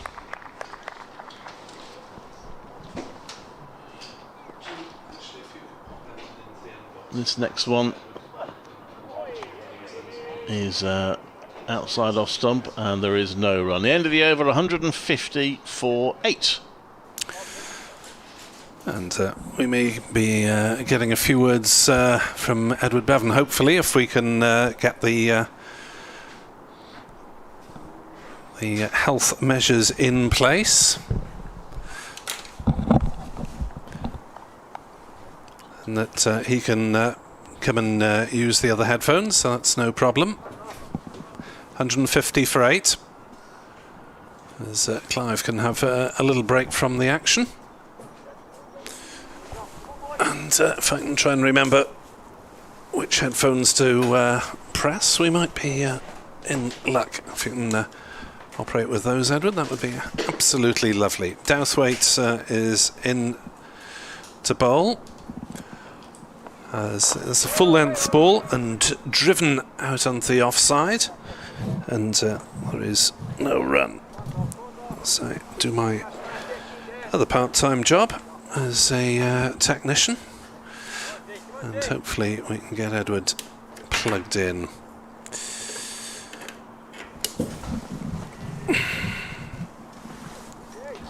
These days I'll understand what I'm doing here.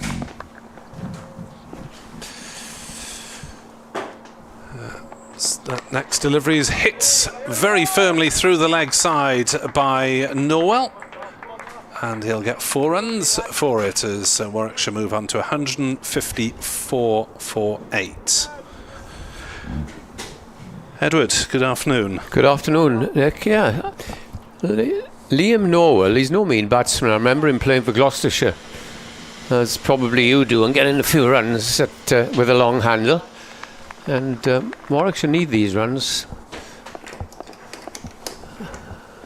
Douthwaite is in and bowls, and that's through the batsman. Norwell pushing forward there.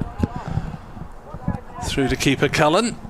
Yeah, Warwickshire, if they can get a few more boundaries, get up towards 200, they might fancy their chances of putting Glamorgan under pressure. And the replay of that showed that it didn't miss by very much at all. No, I think if you bowl as well as you can, you'll be rewarded on this pitch. It really has helped the seamers all day. Douthwaite in, bowls down leg side, and that's hit away. It's a catch to deep square leg. Lucas Carey takes it, and there is the 9th Warwickshire wicket. 154 for 9 as Norwell chancing his luck. Got a big blow in, but not big enough, and Norwell has gone for 12. Yes, you can applaud the tactics employed there by Norwell, because with just the 2 wickets left and knowing that his side had to get some runs. And the previous ball, of course, the captain Chris Cook had put the man on that mid-wicket boundary and the plan worked. But 154 for 9 really does represent a very good effort by the Glamorgan bowlers. Yes, the conditions have helped them and the pitch is on the green side. But as I mentioned a few moments ago, you've got to bowl well, and indeed they have. The most unlucky bowler probably was Michael Hogan, yielding under 2 runs and over, beating the bat about 25 times. But that's how it goes, and you play for the team, and Glamorgan will be delighted with the position. And they will be rather glad that Warwickshire are not playing the frontline seamers of Stone, Bresnan, Brook, etc., because they'd be a handful on this. But already 9 wickets fallen. We've lost 13 overs during the day as the number 11 batsman strides out to the middle. Yeah, Ryan side bottom. The other. How fed up must he be of saying, "Oh, you've had your hair cut"? Ryan side bottom, of course, the former England bowler of the long flowing locks. And you're not ginger hair. No, this is a much younger Australian-born version of the same. I think he's picked from the always a very strong Birmingham League. Took lots of wickets there, and he was spotted by Warwickshire. Douthwaite then picks up another wicket. Yeah, he's up to 3, so it's the 3 apiece for the 3 Glamorgan seamers, Douthwaite, Carey and Van der Hoogten. Douthwaite looking to finish things off, bowling to side bottom, and almost does then as he pushes forward and is beaten outside off stump. Chris Drew, thank you for your kind words, saying how lovely it is to hear you on commentary. I think for the first time this season, isn't it, Edward? Me? Yes. Is it? No. Yes, it is, because of the all these health regulations. That's right, we've had. First time. It's taken us. It's taken me 5 weeks to work out how to switch the microphones round. Done it in the native Welsh plenty of times, but first time English.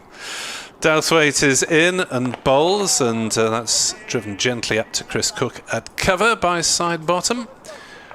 End of the over. Umpire Evans remains motionless for a few seconds for some reason. Yes, Jeff's last season on the umpires list. Sad to see him going. And spare a thought, Nick, for Jeremy Lloyd's. We've heard, you probably mentioned that the game at Bristol has been abandoned because of, we don't know quite what yet. But that was Jeremy Lloyd's his last game after a valued service over the years. And not the way probably that Jeremy wanted it to finish. So we will have Tim van der Kooten from the far end, and he is bowling to the left-handed batsman, Harrington Dolby.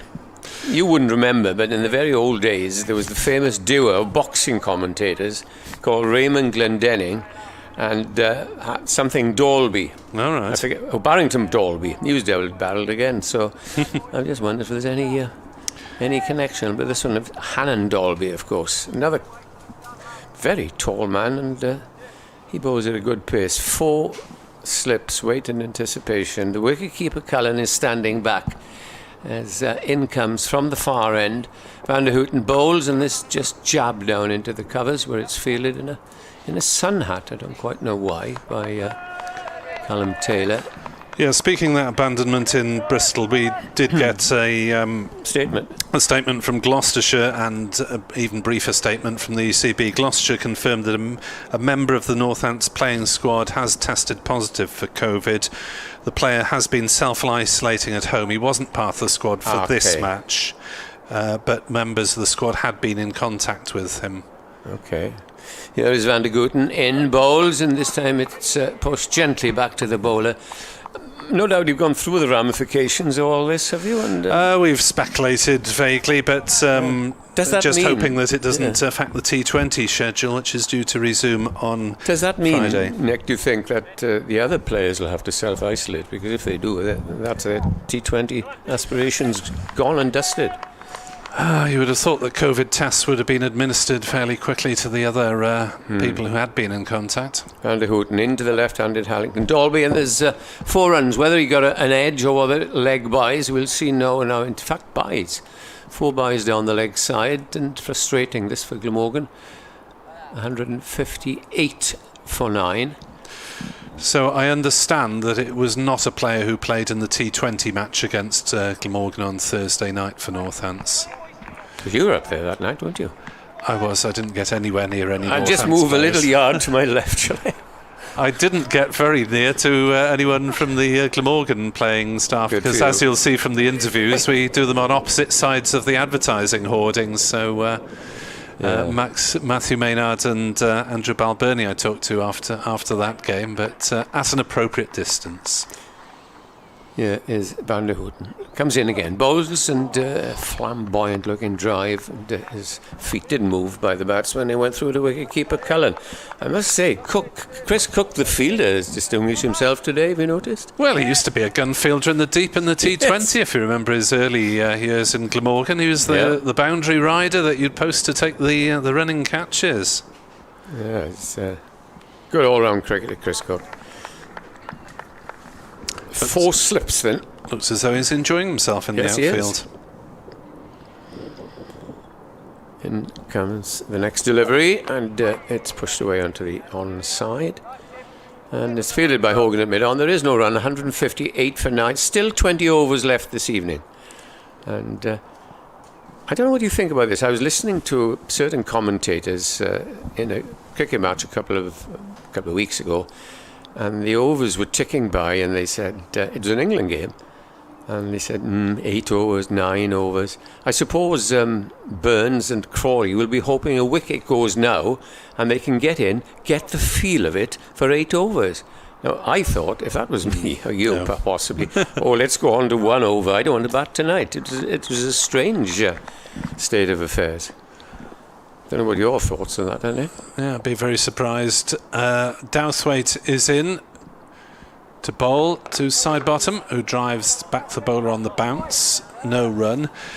Yeah, I mean, you would assume that batsmen might be okay to have a good number of overs. If Glamorgan take this wicket now, then they'll have an hour to bat, and that's a reasonable chunk to actually accumulate some runs. But when you get down to 6, 7, 8 overs, then that's just a pain in the rear, isn't it? I would have thought so. As Dowthwaite bowls full length ball on leg stump, clipped by side bottom to the long arms of Michael Hogan at mid-on. I remember here some years ago, Chris Dent, the Gloucestershire captain, opening batsman as he was then, and still is, of course.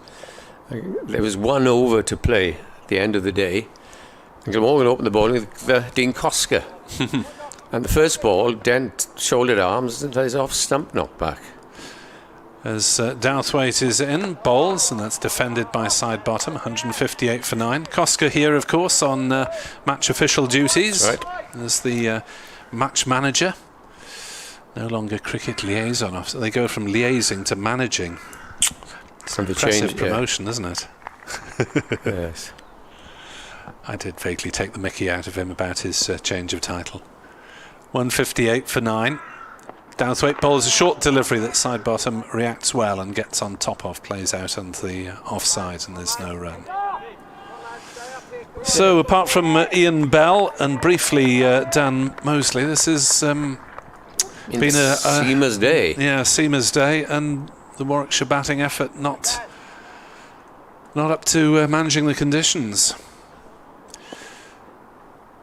We've had 3 or 4 slips for nearly all the day. Dowthwaite bounds in, bowls, and beats the outside edge again. Still doing plenty, isn't it? Yes, I mean, Selman and Joe Cook are probably mentally preparing themselves for an hour of battle. They hope. They hope. Yes, it's not easy going at all. And even if Warwickshire are bowled out cheaply, if they were to get 2 or 3 Glamorgan wickets tonight, they'd think themselves very much back in the game.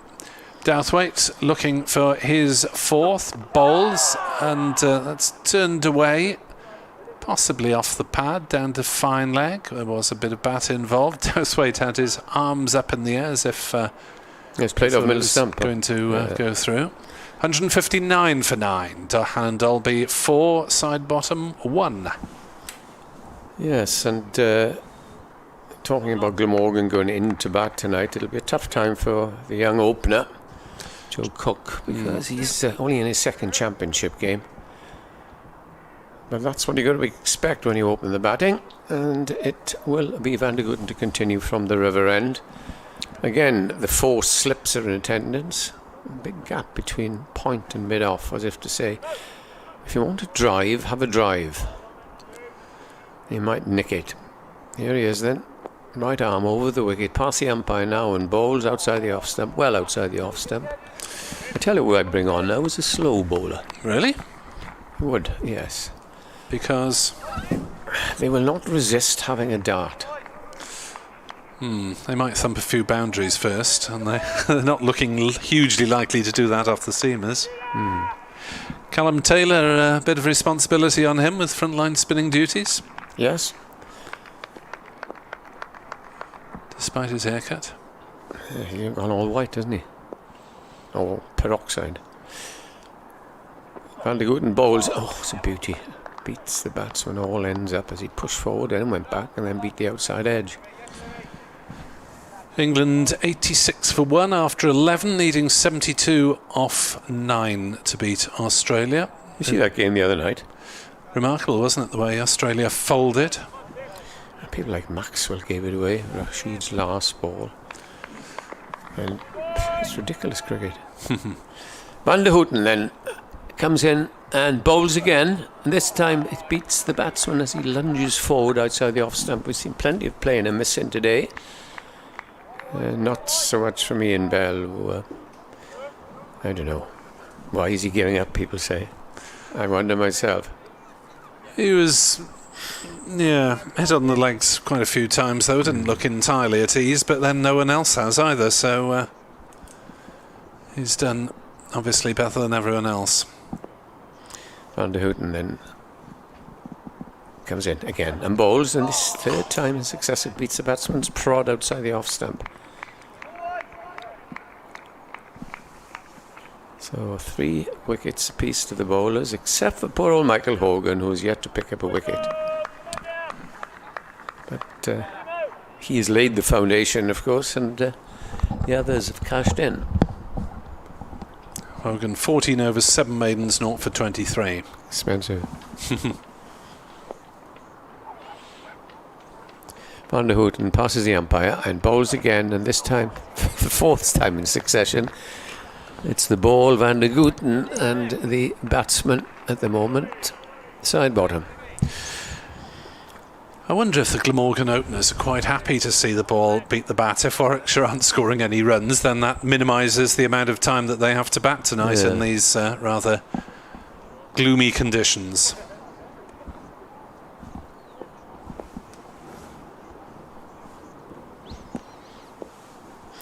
Approaching the end of the over, Van der Houten bowls.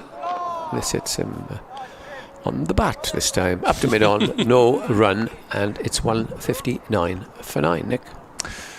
Yeah, update for BBC Radio Wales listeners coming up fairly shortly as batsmen meet for a little mid-wicket conference. Be delivering the cricket headlines for BBC Radio Wales listeners. As they're still chatting away in mid-wicket, talking tactics. Not entirely sure what new tactics can be fathomed. There's a little bit of mutual support, maybe. It's Lucas Carey it will be with a chance to finish this innings off. And a possible CB, I wonder, career best. Good thinking. Update for BBC Radio listeners coming up. So that ball goes down leg side, no contact made. Warwickshire 159 for 9, 3 wickets apiece for the Glamorgan seamers today. Lucas Carey, Tim van der Hochten and Dan Douthwaite, they've bowled well in advantageous conditions and are looking to finish off this Warwickshire innings. Ian Bell, the England batsman who's retiring from first-class cricket after this game, has top scored with 50. Elsewhere in Bristol, the game between Gloucestershire and Northants was abandoned because of a Northants player testing positive for COVID. And in the T20 International, England 93 for 1 in the 12th, chasing 158 to beat Australia. That's live on BBC Television. This game live on BBC Sport Online. Warwickshire 159 for 9. Carey with the ball in his hand. Still the 4 slips. The left-handed Hannon Dolby. And that's down the leg side. Another excellent take by by Tom Cullen. So used to saying Chris Cook in the last couple of seasons. Cullen keeping for the first time with Chris Cook also in the side. I think you would have 9.5 for that dive. He's certainly looked enthusiastic, hasn't he, Tom Cullen, chasing the ball virtually to the fine leg boundary on one occasion. Lucas Carey in to bowl to Hannon Dolby, who plays it gently off the back foot onto the onside. Chris Cook does the fielding. Sure, listeners would be glad to hear that my good friend and colleague Nick was yesterday keeping wicket for Machen seconds, 40 overs, up and down and jumping around, and then demoted himself to number 11.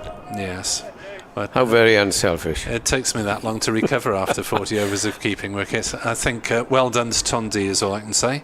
Carey bowls and hits Hannon Dolby on the pad as that's at work to attempt to work away on the leg side. Don't you get stiff after that? Yes. I can barely move them the morning after. I bet. Have to get my better half to haul me out of bed or out of a chair even at times. Yes, the arthritic feet are hurting, the knackered knees are hurting, the back has just about lost its stiffness now. Hard going that. Kerry bowls, Hannon Dolby works on the leg side. And there's no run. 159 for 9, Hannon Dolby 4, side bottom 1. These two have added 5 for the last wicket so far. 4 boys in that. Oh yes. They've hung on and poked around, but haven't made any serious impression on the scoreboard to date. No lights on because there was nasty clouds and brought us off the field for nigh on 2 hours, well, an hour and 3/4. And we have the lights here, so with 17 overs to go, Glamorgan would like to take this wicket as quickly as possible. Van der Gooten nearly did it 4 times in 1 over. Let's see what he gets on now as he prepares to come in to bowl to side bottom. In he comes and bowls, and side bottom plays gently and firmly out on the offside, but it's intercepted by the bowler. As Nick was saying, the innings of the day played predictably by Ian Bell, who made 50. Mosley made 31. They added 70 for the 3rd wicket. At one stage, Warwickshire were 23 for 3. And since Bell went for a well-made half-century, there hasn't been much from the others. Here's Van der Gooten, comes in, bowls, and side bottom is beaten on the outside yet again, and rather goes for a little walk towards square leg. How can I get a bat on this? Why doesn't he play like the old-fashioned, and some do, the old number 11s just took on and swung. Yes, Warwickshire could have done with someone of the experience of Tim Bresnan to try and hold together their lower order today. 4 slips, wicketkeeper standing back. 2 other fielders on the offside as Van der Gooten bowls, and this is driven nicely through mid-off, the vacant mid-off area, and that's going to run away for 4. So useful little runs coming towards the end of this innings. That wasn't a number 11 shot from side bottom, was a beautiful shot. Got to the pitch of it, played through the ball and down to the long off boundary for 4. 163 for 9. Might they have outside dreams of a batting point yet? Get the spinner on. Here's Van der Gooten in past the umpire, bowls again, and this time is pushed away on the onside.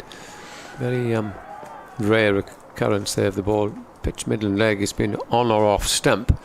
They go through for a single, which brings the left-handed Hannon Dolby, who is on, what's he on, 4, and the other batsman is on 5. Horrible memories, I suppose, of Glamorgan's first game of this season when Stephen Davis and Jack Brooks, largely the latter, thumped 107 for the last Somerset wicket and really changed round that game at Taunton, where Glamorgan were on top and haven't had many moments on top since then. No, indeed. He's coming round the wicket, is Van der Gooten, out to bowl to Hannon Dolby, the left-hander, and bowls to him. This is hit out onto the onside, just trickles there onto the fielder, who is Michael Hogan, and there's no run. Yeah, Hogan should have had wicket 601 on at least a couple of occasions, but a fine achievement by him to absolutely reach that milestone. And I was a little surprised because he's not the man who gives the impression of thinking a lot about stats, but he did admit it had got to him a little bit. I think affected him. He's bowled as well today as he's bowled throughout. Here's the next ball, and that's a good looking drive, but straight to mid-off, where it's fielded by the captain Chris Cook. That's the end of another over, and the score is 164 for 9, and Clive is hovering, and I think it's time for him to come back, but I'm sure that his listeners will want to hear more from him than they want to hear from me. Edward, pleasure to have you on board for the first time this season in terms of BBC Radio. As Carey bowls down leg side, and that's helped down towards fine leg, and they'll just take a single. I thought that Hannon Dolby might have got underneath it and smashed it away in the air, but bounced a fair distance short of the fielder And it's 170 for 9. Everyone changes round to the right-hand batsman. And these two have certainly lasted longer than some of their more illustrious colleagues in the batting order. Carey into side bottom. A strangled appeal for LBW as the ball bounces out to mid-wicket. I remember doing a commentary and Ashley Giles came in and joined us in the commentary, and it was Glamorgan at the 10th wicket pair who were hanging around. Chris Wokes was bowling. I remember Ashley Giles saying that sometimes you've got to persuade the bowlers to not try too hard against the numbers 10 and 11. Carey bowls, and an attempted cut by side bottom doesn't make contact. His argument was that sometimes they try something clever, so I feel they can get these two batters out, but he was saying they just need sometimes to say, look, it's 10 and 11 there, and that place in the order for a reason, so just get the ball in the right place without trying anything too funky. And funny enough, it was just before an interval, and straight after the interval Chris Wokes got the wicket, so his message obviously got to the bowler. Carey bowls, and that's turned on the leg side by side bottom. No run. Fielded at mid-wicket. Throw wasn't great. Fielder there, I think it's Douthwaite, kicked at the turf, or pretended to in rather mock theatrical fashion. 170 for 9 then at the end of the over. Hannah Dolby has 7. Side bottom has 9, and Glamorgan will have a maximum now of 10 overs to bat tonight, should a wicket fall in this over. Yes, so I suppose the batters are almost in a no-lose situation. If they can stay out there and score a few more runs, great, but if they get out, then they'll get a decent amount of time to try and bowl at Glamorgan and take a wicket or two before the close today. Van der Houten then to Ollie Hannon-Dolby, who plays a very correct forward defensive shot, and there's no runs. They've added 16. It's taken them 9 overs to do it. Who knows how important those 16 runs could be. Let's see, the stream is back. As in comes Van der Houten, 4 slips, poise, and an elegant looking drive from Ollie Hannon-Dolby. The only thing is he didn't actually get terribly close to the ball as it whistled past him and went to the wicket-keeper. Did he look good? Yeah, it's one of the spot the ball competitions, isn't it? You wouldn't have necessarily put the ball where it actually was. He has worked on his batting, trying to give himself some sort of role. The batting lineup, he's had a terrific season with the ball this season. Ollie Hannon-Dolby, I think it's the 3rd highest wicket taker in the competition. That one is played to point, there's no run. Just to give you an idea of how much Warwickshire have depended on him with the ball. He is Warwickshire's top wicket taker in the competition this season, with where is it? 21 wickets, and the next highest has got 10, and then the highest after that is 5. So have rather depended on Ollie Hannon-Dolby for wickets. Took 12 in the match at Bristol. Van der Houten into bowl to him. Oh, he leans back and just clears Point, who leaps in the air, one arm raised to try and grab it. There does Taylor, but he can't reach it. It's 4 runs. A little bit of a risk from Hannon-Dolby, but it's come off, and he's on to 11, 174 for 9. Well, he cracked that one with a full swing of the bat, did Hannon-Dolby, to race into double figures. Despairing leap by young Callum Taylor. So just to make that point again, if you're listening to us on BBC Sport Online and you want to view us as well, then our commentary is now back on the Glamorgan video stream, because they've stuck another 10 pence in the meter. Cheap meter. In comes Van der Houten to bowl, and Hannon-Dolby's hit that one in the air on the leg side, and he's got that for what? Hasn't gone all the way, has it? No, 4. He's on to 15. He's getting. He's beginning to get carried away now. So I suspect this might not last too much longer. But he's ticking along nicely. He's got a career best of 40. He's now on 15. Ooh, bonus point, 22 runs away for Warwickshire. 178 for 9. Not that the bonus point has a great deal riding on it. That must be said. However, it's getting a little bit annoying now for Glamorgan. That almost brought it to an end there, but an inside edge saved Annan Dorby for an LBW shout from Van der Houten. It's the end of the over. 178 for 9. 2 fours for Ollie Annan Dorby in that over. He's up to 15. In the T20 International in Southampton, England 125 for 3. Need 33 off 4.1 overs. Ashton Agar's got a couple of wickets, dismissing David Milan for 42 off 32 balls, and Tom Banton for 2. So Owen Morgan has come in to join Joss Butler, who is playing his well-known anchor role of 62 not out off 46 deliveries. Not going to take anything for granted there, though, after the first... After the Aussie collapse, indeed. Strange things can happen.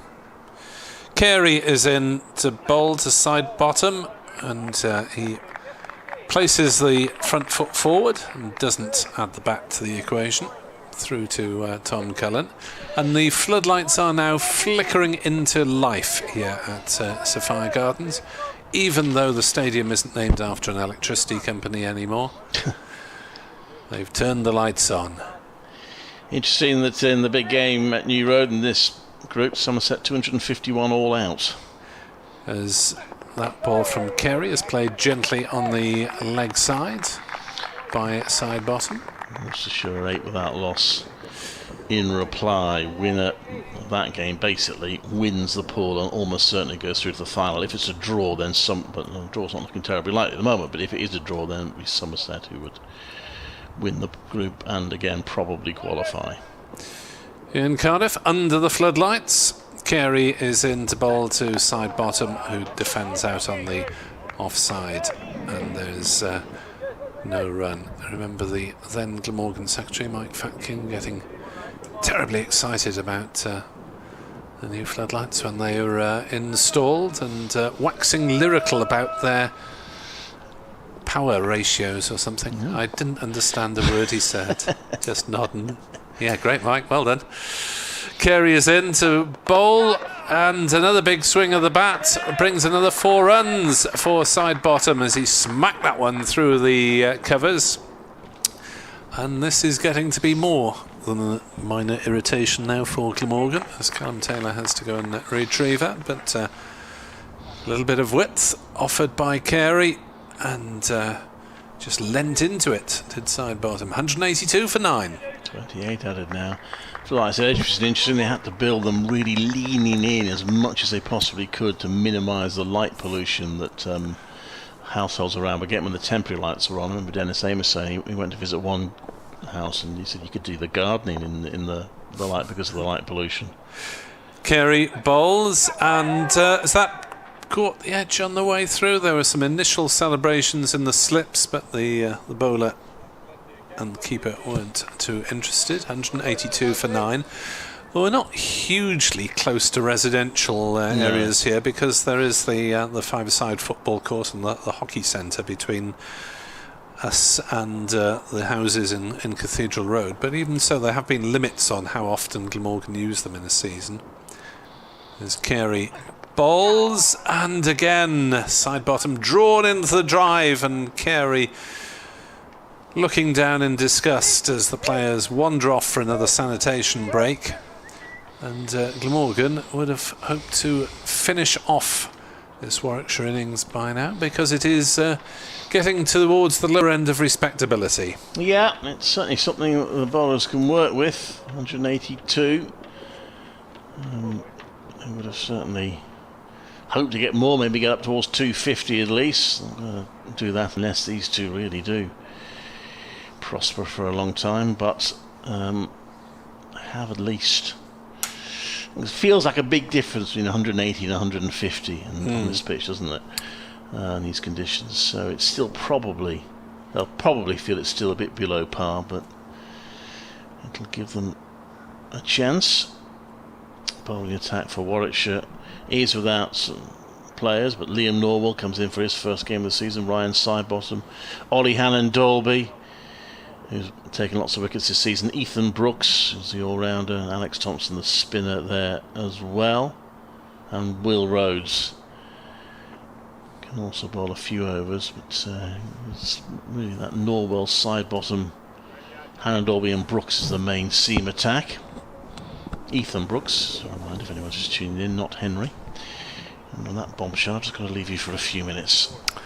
Thank you, Clive. You're listening to BBC Sport Online, also via the Glamorgan website. Clive Eakin and myself, Nick Webb. As your commentary team for today, we had a welcome guest appearance from Edward Bevan. 182 for 9 as these two last batsmen battle on in the gloom. And Michael Hogan to try and get back on the wicket tally has certainly been very economical today, but without any fortune at all, really. All the seamers have beaten the bat on regular occasions. Hogan found the edge a couple of times, but the slip fielders could not finish the job. Hogan is in, bowls, and Dolby plays that very defensively on the offside. Man after my own heart. He's got a very dead bat. The ball doesn't go very far. So Alan Dolby is actually Warwickshire's third top scorer at the moment, if you don't count extras. On 15, only beaten by Mosley 31.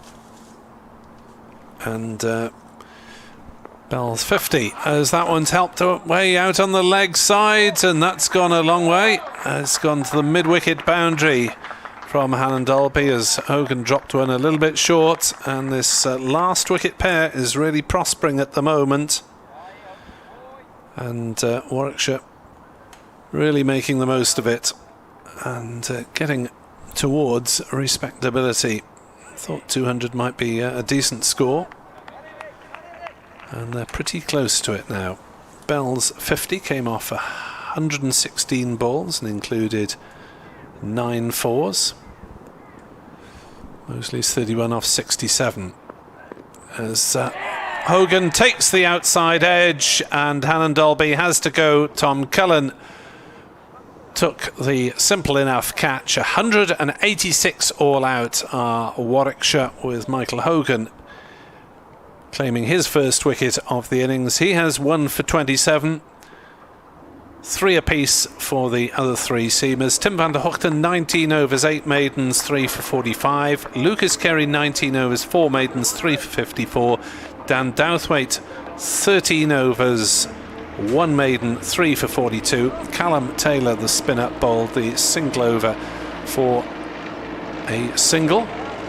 And Glamorgan's bowlers finish it off finally after some valiant last wicket resistance. Oliver Hannon Dolby caught Cullen bowled Hogan for 19. Ryan Sidebottom was not out 13. There were 19 extras, and Hogan 14.3 overs, 7 maidens, 1 for 27, an economy rate of 1.86. So that means that Glamorgan will now have, I think that's gone up on the board immediately, 8 overs to bat tonight. As Warwickshire dismissed in 66.3 overs. I think they've taken off the 2 overs for the change between innings. BBC Sport Online and the Glamorgan Cricket website. Commentary will be back with you in around about 6 or 7 minutes' time.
Good evening and welcome back to Sophia Gardens for the final 8 overs play of this first day between Glamorgan and Warwickshire, as Glamorgan reply to Warwickshire's 186 all out. To summarise, Ian Bell made 50, Dan Mosley made 31, and there were 32 irritating runs for the last wicket.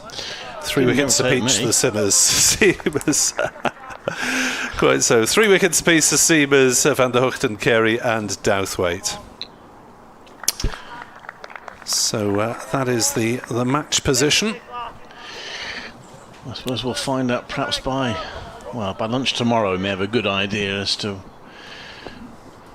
where that is in terms of par. England beat Australia by 6 wickets, with Jos Buttler 77 not out, Moeen Ali 13 not out. 7 balls to spare. Here is the first delivery from Hannon Dolby, and that's played out on the offside by Nick Selman, who is partnered by Joe Cook, making his home debut in the first team. He played here plenty in the second team as well. They do play some matches here. Cook on the books last season without making a first team appearance.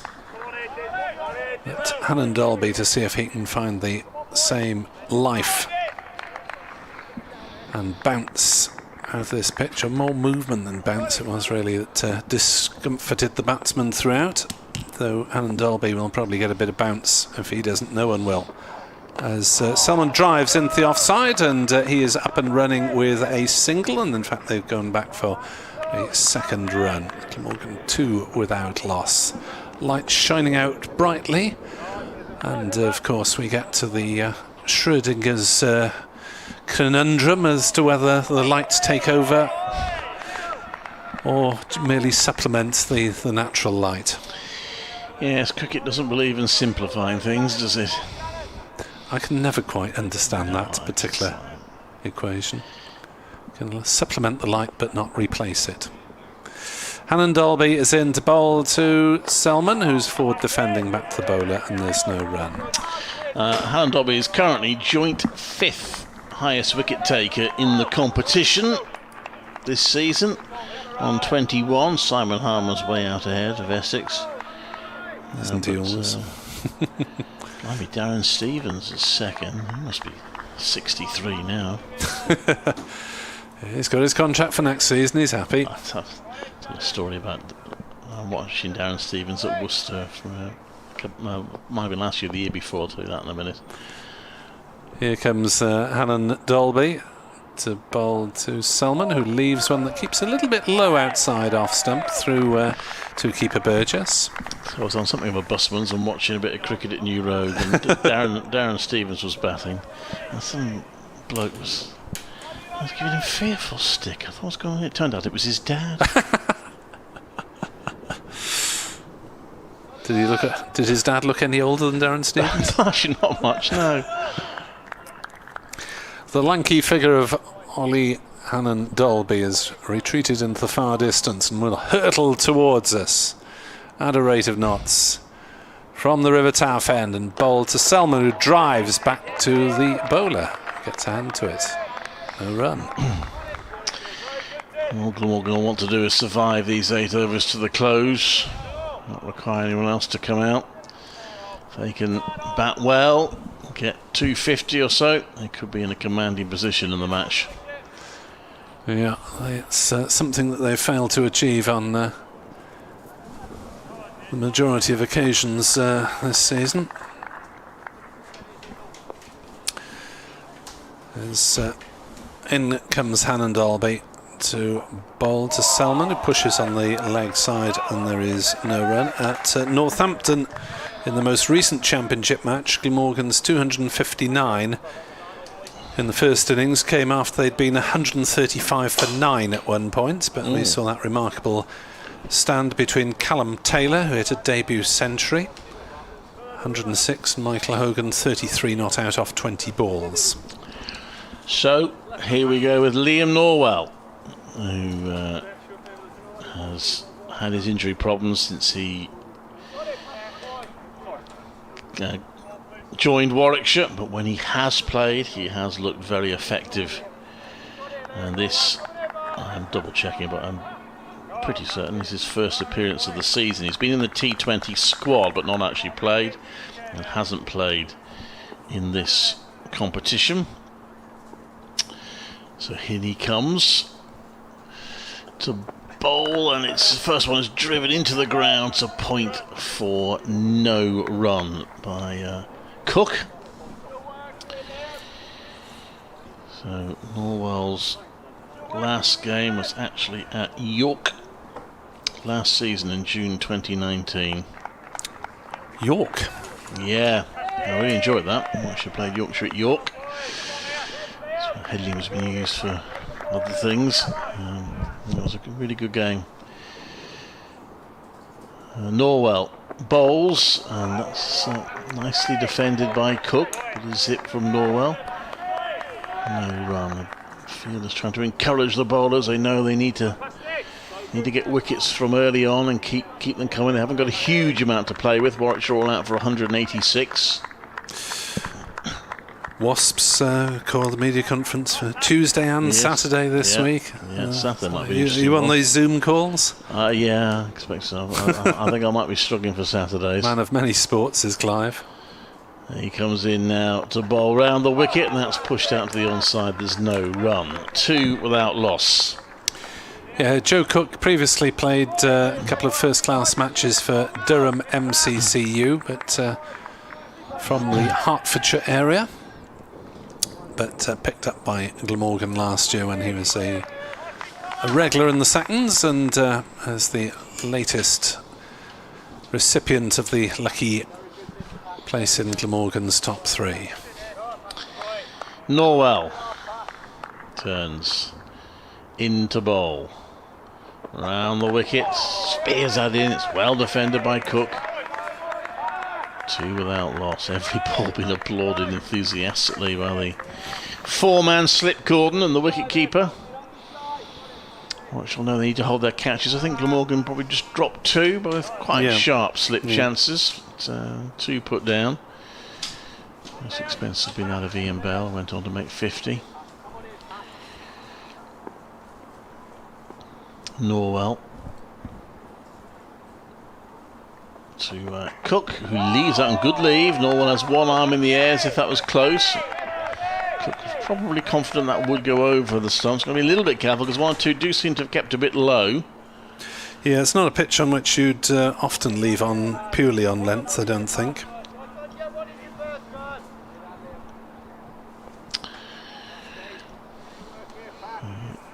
Cook leans on his bat as Norwell heads back to his mark. Also looking to tick off 1 more over. Norwell bowls and Cook plays that onto the onside, so they have managed to get through the second over. 6 more to survive. They are 2 without loss, 184 behind Warwickshire's first innings total.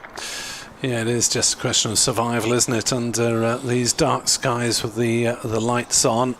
September, of course, the game is meant to all be brought forward by half an hour, which Warwickshire were left regretting when they were 23 for 3 around about the 11 o'clock mark. So then saw that stand of 70 between Ian Bell with 50 and Dan Mosley with 31, the second top score. And then it was all downhill until the last wicket stand of 32. Alan Dolby from the River Taff end bowls to Selman, leaves through to Burgess.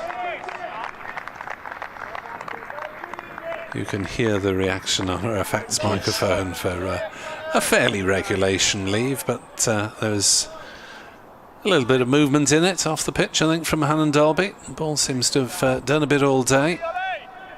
It's needed a lot of batting application to survive, even before you try to prosper. 2 without loss in this third over here at Sophia Gardens. As Hannon Dolby is in, bowls to Selman, who defends slightly off a leading edge out on the offside. No run. So if you're just joining us when the main county headlines from elsewhere. The abandonment of the match between Gloucester and Northants because of a Northants player not in the current squad. Testing positive for COVID. He had been in contact with Northants players who were playing, and the match called off. Hannon Dolby is in to bowl. Selman just short is edging to slip. Now it'd be interesting to see a replay for that one. Heart in mouth for a while for Selman there. Ian Bell, the fielder. No great reaction from the slip cordon, so I think that was probably short. As might have bounced about 6 inches in front of the fielder, I think. Sam Hain examining his fingers. As Hannon Dolby in the gloom to bowl to Nick Selman. Survival, Glamorgan's priority. Selman pushes on the offside. And there's no run as Mosley does the fielding.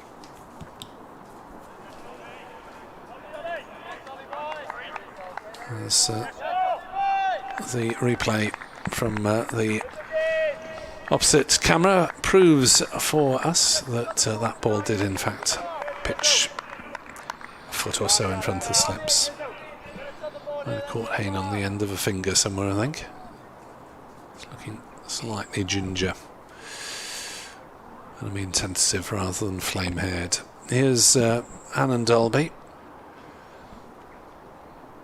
Bouncing in. Balls to Selman. Outside off stump. Selman allows to go through. Hannon Dolby has probably got a couple of inches in height on Michael Hogan, but for Glamorgan listeners, that sort of dap, most of it arms and legs. A gangly frame, but very, very effective, as Clive has been saying this season. Runs from about 2/3 of the way in from the boundary. Over the wicket, Selman leaves outside off stump. Good carry on that one as it went through to Burgess, but it was a safe leave, and Glamorgan remain on 2 without loss after a Hannon Dolby maiden over. He became really more of a first-class cricketer from last season. He used to be that he would play a few games every season with the red ball, but not that many. Feature a lot with the white ball. But last season, when he was about the only bowler fit for much of the season, but he had a really good season. He was really effective, and he hasn't actually played in the T20 this season. It's been all red ball cricket for him this season.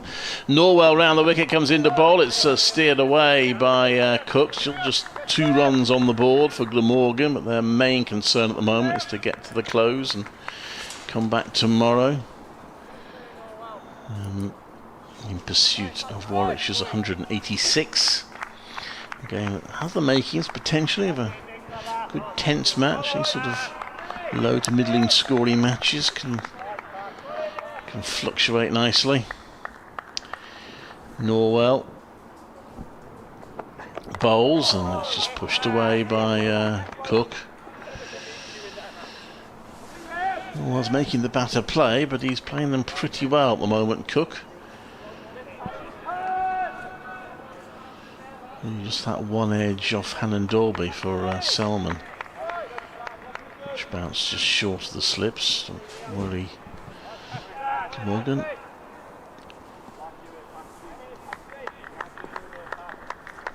His bowler's perhaps not yet getting the sort of movement that Morgan's attack got. Round the wicket he comes, does Norwell, and it's defended solidly again.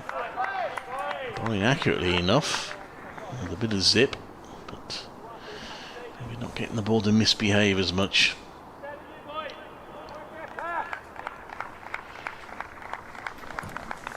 Got 5 overs, including the current one, to try and make some breakthroughs today.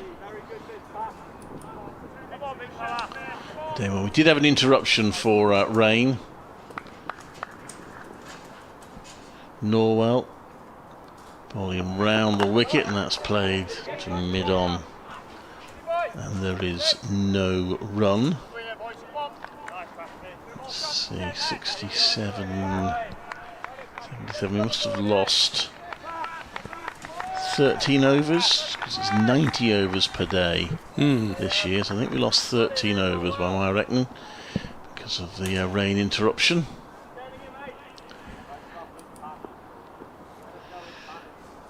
In comes Norwell. 4 slips in place. That's a good leave from Cook. Wasn't miles wide, but enough for Cook to feel he could leave it. Yes, Glamorgan would have seen plenty of Norwell with the ball over the years, given that Glamorgan have seemed to be playing Gloucestershire every other week for about the last decade.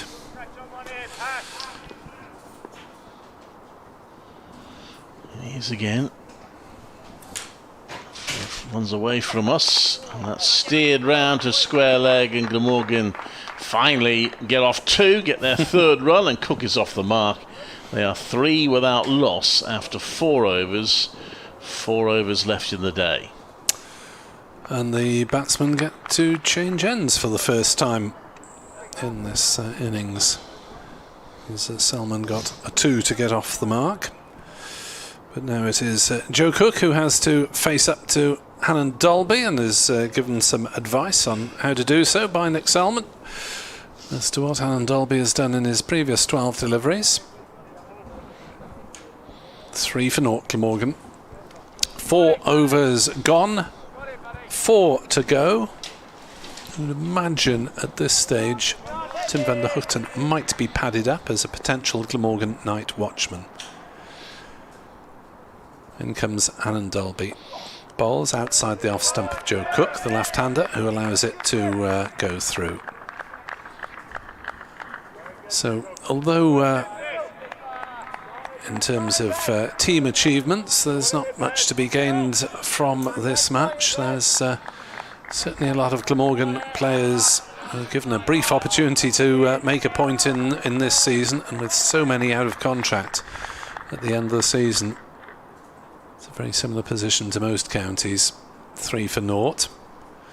Hannon Dolby outside off stump. Cook doesn't have to play at that one. And you do tend to think that a lot of players who are not quite fixtures in their county sides might be looking for work to get them through the winter under these new arrangements agreed by the PCA, in which players can be employed from March to October. As Hannon Dolby is in and bowls outside off stump. Cook plays no shot. Used to be the case many years ago, but they've been 12-month deals for decades now.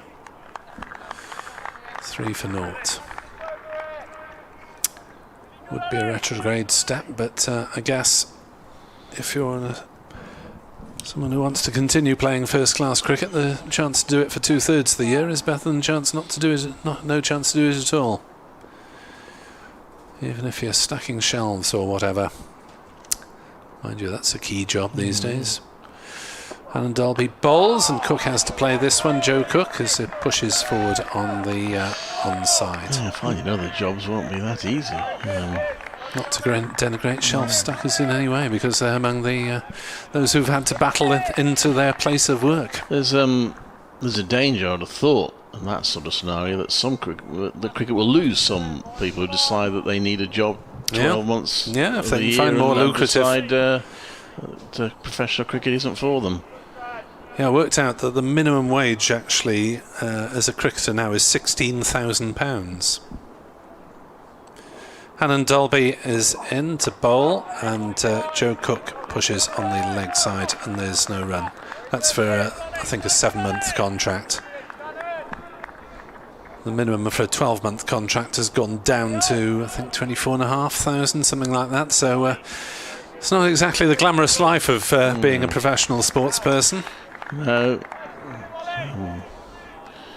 There's been a lot of work done on the mental health of cricketers. You have to remember that it can be quite a slog for not too much reward. Much as we'd all love to be playing cricket at this level, it's not easy.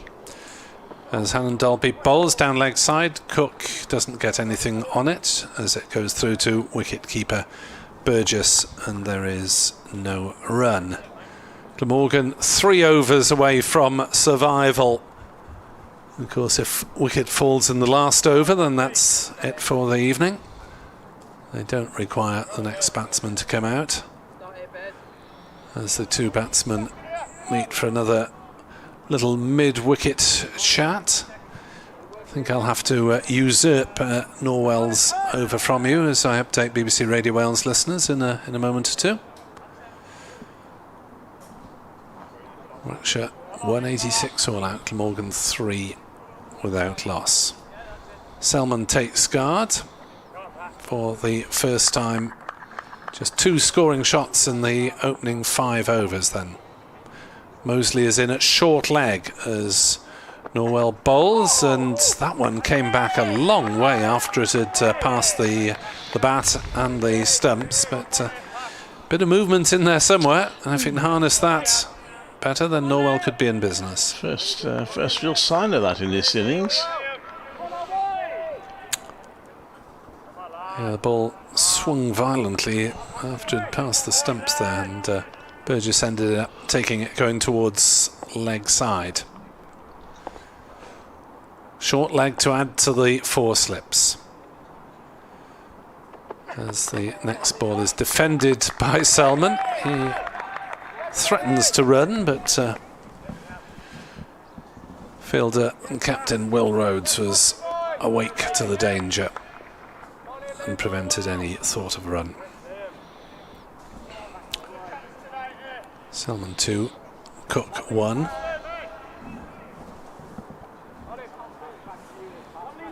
As Norwell and Hannon Dolby look for this late breakthrough on day 1 here at Sophia Gardens. Norwell bowls, oh that's edged and it's carried to slip. Selman's gone. It's gone for 2. And Glamorgan are 3 for 1, and Warwickshire have the breakthrough that they needed. I think it was Ian Bell that took it. Good sharp catch. Update for Radio Wales listeners. Glamorgan are 3 for 1 in reply to Warwickshire's 186 all out. They've just lost. Nick Selman caught it slip for 2. Earlier 3 wickets apiece for Tim van der Hoogten, Lucas Carey and Dan Douthwaite in bowler friendly conditions. England batsman Ian Bell 50 in his last first class match. In Bristol, the Gloucestershire Northants match was abandoned because of a Northants player testing positive for COVID. In the T20 International, England beat Australia by 6 wickets. Here Glamorgan 3 for 1, 2 overs left. So Glamorgan can't battle through to survival at the close, and Warwickshire will end the day as Tim van der Hoogten comes to the wicket as night watchman. And they lose their first wicket on the same score that Warwickshire lost their first. So Warwickshire were 3 down for 23 after about half an hour. Glamorgan is struggling for survival for these next couple of overs. Ian Bell's 237th catch of his soon-to-be-ended first-class career. Sharp take. Yeah, the lamps are still working in the gloom. So, it's actually brightened up slightly here now, isn't it? So we've got a night watchman in. It's Van der Hoogten. Yeah, Van der Hoogten in, so maybe a chance for Norwell. As Van der Hoogten pushes forward, plays no shot. Can be a dogged batsman. He's probably best suited out of this Glamorgan side. And another 2 overs to survive after this one without further damage. Will be the Glamorgan hope. Yeah, I should love to bring the batter that didn't want to come in. Yeah, you don't want to have 2 night watchmen, do you? As Van der Hoogten gets everything behind that one and defends it out on the offside, no run. I remember quite a few years ago now England trying that to fairly disastrous effect. I think Glaston Small was one of them. They managed to lose 2 night watchmen before the close, which was careless. Yes.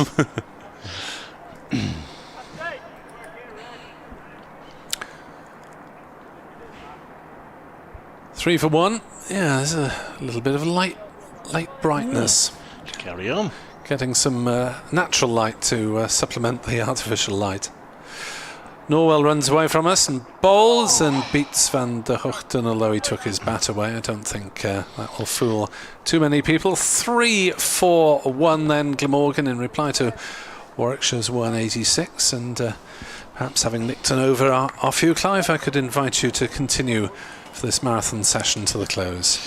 Oh, a bit of carry in that last one from Norwell. A bit of zip, so Warwickshire will be pleased I got one at least. They know that they had limited success with the bat. I guess for Glamorgan, can they get a partnership like the one that Warwickshire had? 70 added for the 4th wicket. Other than that, it was a struggle. And the last wicket pair, of which Ollie Hine-Dolby was one, it holds Glamorgan up a bit. He comes in to bowl a Cook and pushes it out, and they're gone for a run here. This could be tight. Oh goodness, a direct hit might have been interesting. It was Mosley throwing from mid-wicket. I don't think Warwickshire have managed a run out this season, but weren't a million miles off one there. 4 for 1. Yeah, I guess you want the night watchman to face as much as possible, which is probably the thinking behind that quick single. Yes. I have twice seen night watchman run out going for a 3rd run, which I think slightly defeats the object. Now Warwickshire just making a fielding adjustment. They've got 4 slips. Mosley's going in. He's got the helmet, so he's going in not quite at short leg, but pretty close on the leg side. But he just takes a few more strides forward, so he's, you call him short leg. As Hannon Dolby comes into bowl to Van der Hoogten. Oh, goes down the leg side. They are appealing for a leg side catch here. Hannon Dolby was perhaps more hopeful than the others. And not out is the verdict. So they do have to get Van der Hoogten out this over if they are to get another batter in tonight. So the next over is the last over. And a wicket falls in the last over. That will be close of play.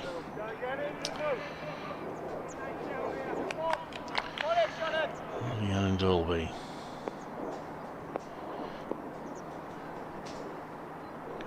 Running in to bowl, and Van der Hoogten keeps his bat out of the way of that one. It didn't trouble him too much. Remains 4 for 1. It'll be a fascinating clash as both these teams try to avoid the ignominy of getting to the end of this competition without a win. It's only 5 matches per team. I said before, only 5 counties out of the 18 are without a win currently, and you would think, unless this is a tie, somebody's going to win this one. That'd be an entertaining end, at least. Hannon Dolby bowls, and Van der Hoogten did play at that one, and that drifts away and passes his outside edge. Rehearses the shot.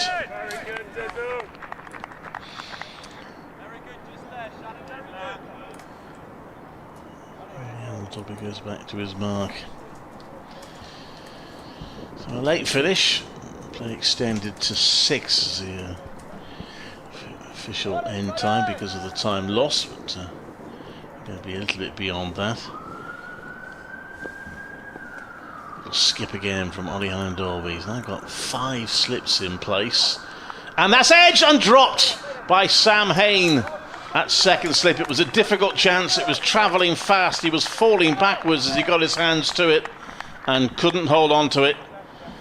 And so the night watchman gets a life. That could be significant as well, because it could mean they missed the opportunity to get a new batter in before the close. It was not an easy chance. It was travelling fast, but Hain will be disappointed.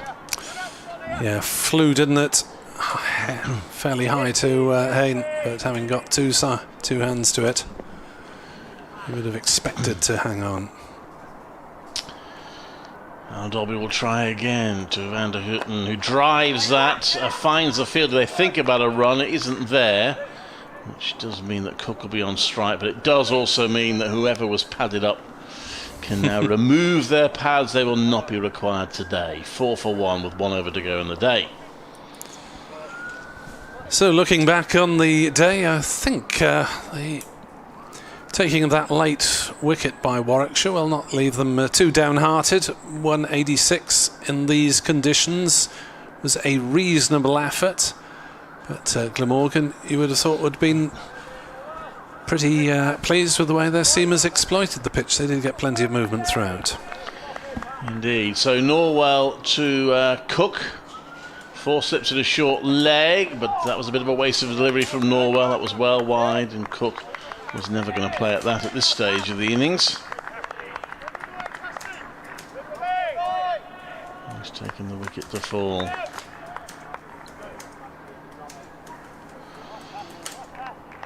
A good day for Ian Bell. 50 with the bat and a catch.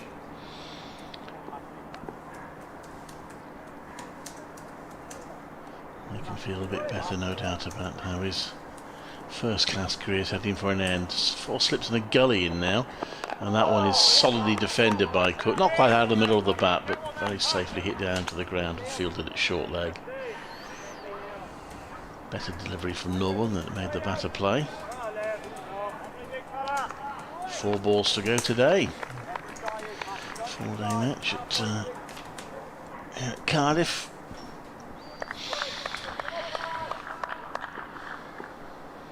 It's been a while since Warwickshire played a first-class match here, because of course when they were last in the second division they played at Colwyn Bay. That one is turned round onto the leg side by Cook. Bit of a reaction from the slip cord, and he may feel he was a bit late onto it, but played it away safely.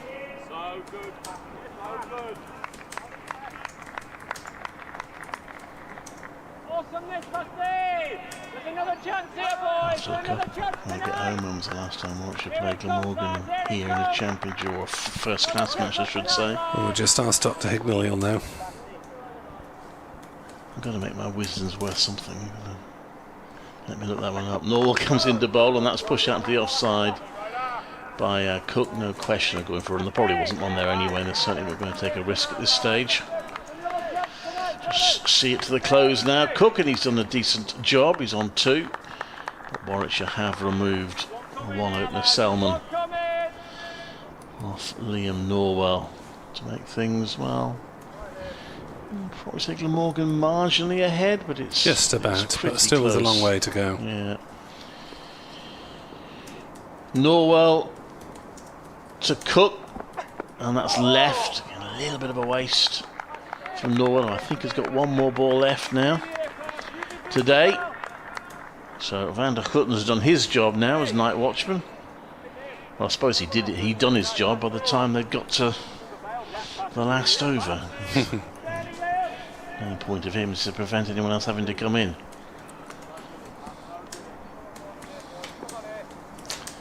Did survive a chance, so well, should have had him out. Should have had 1 ball to bowl at the new man, but not to be. Norwell then ends the day. It's a good solid defence by Cook. End of the day. Cook on 2.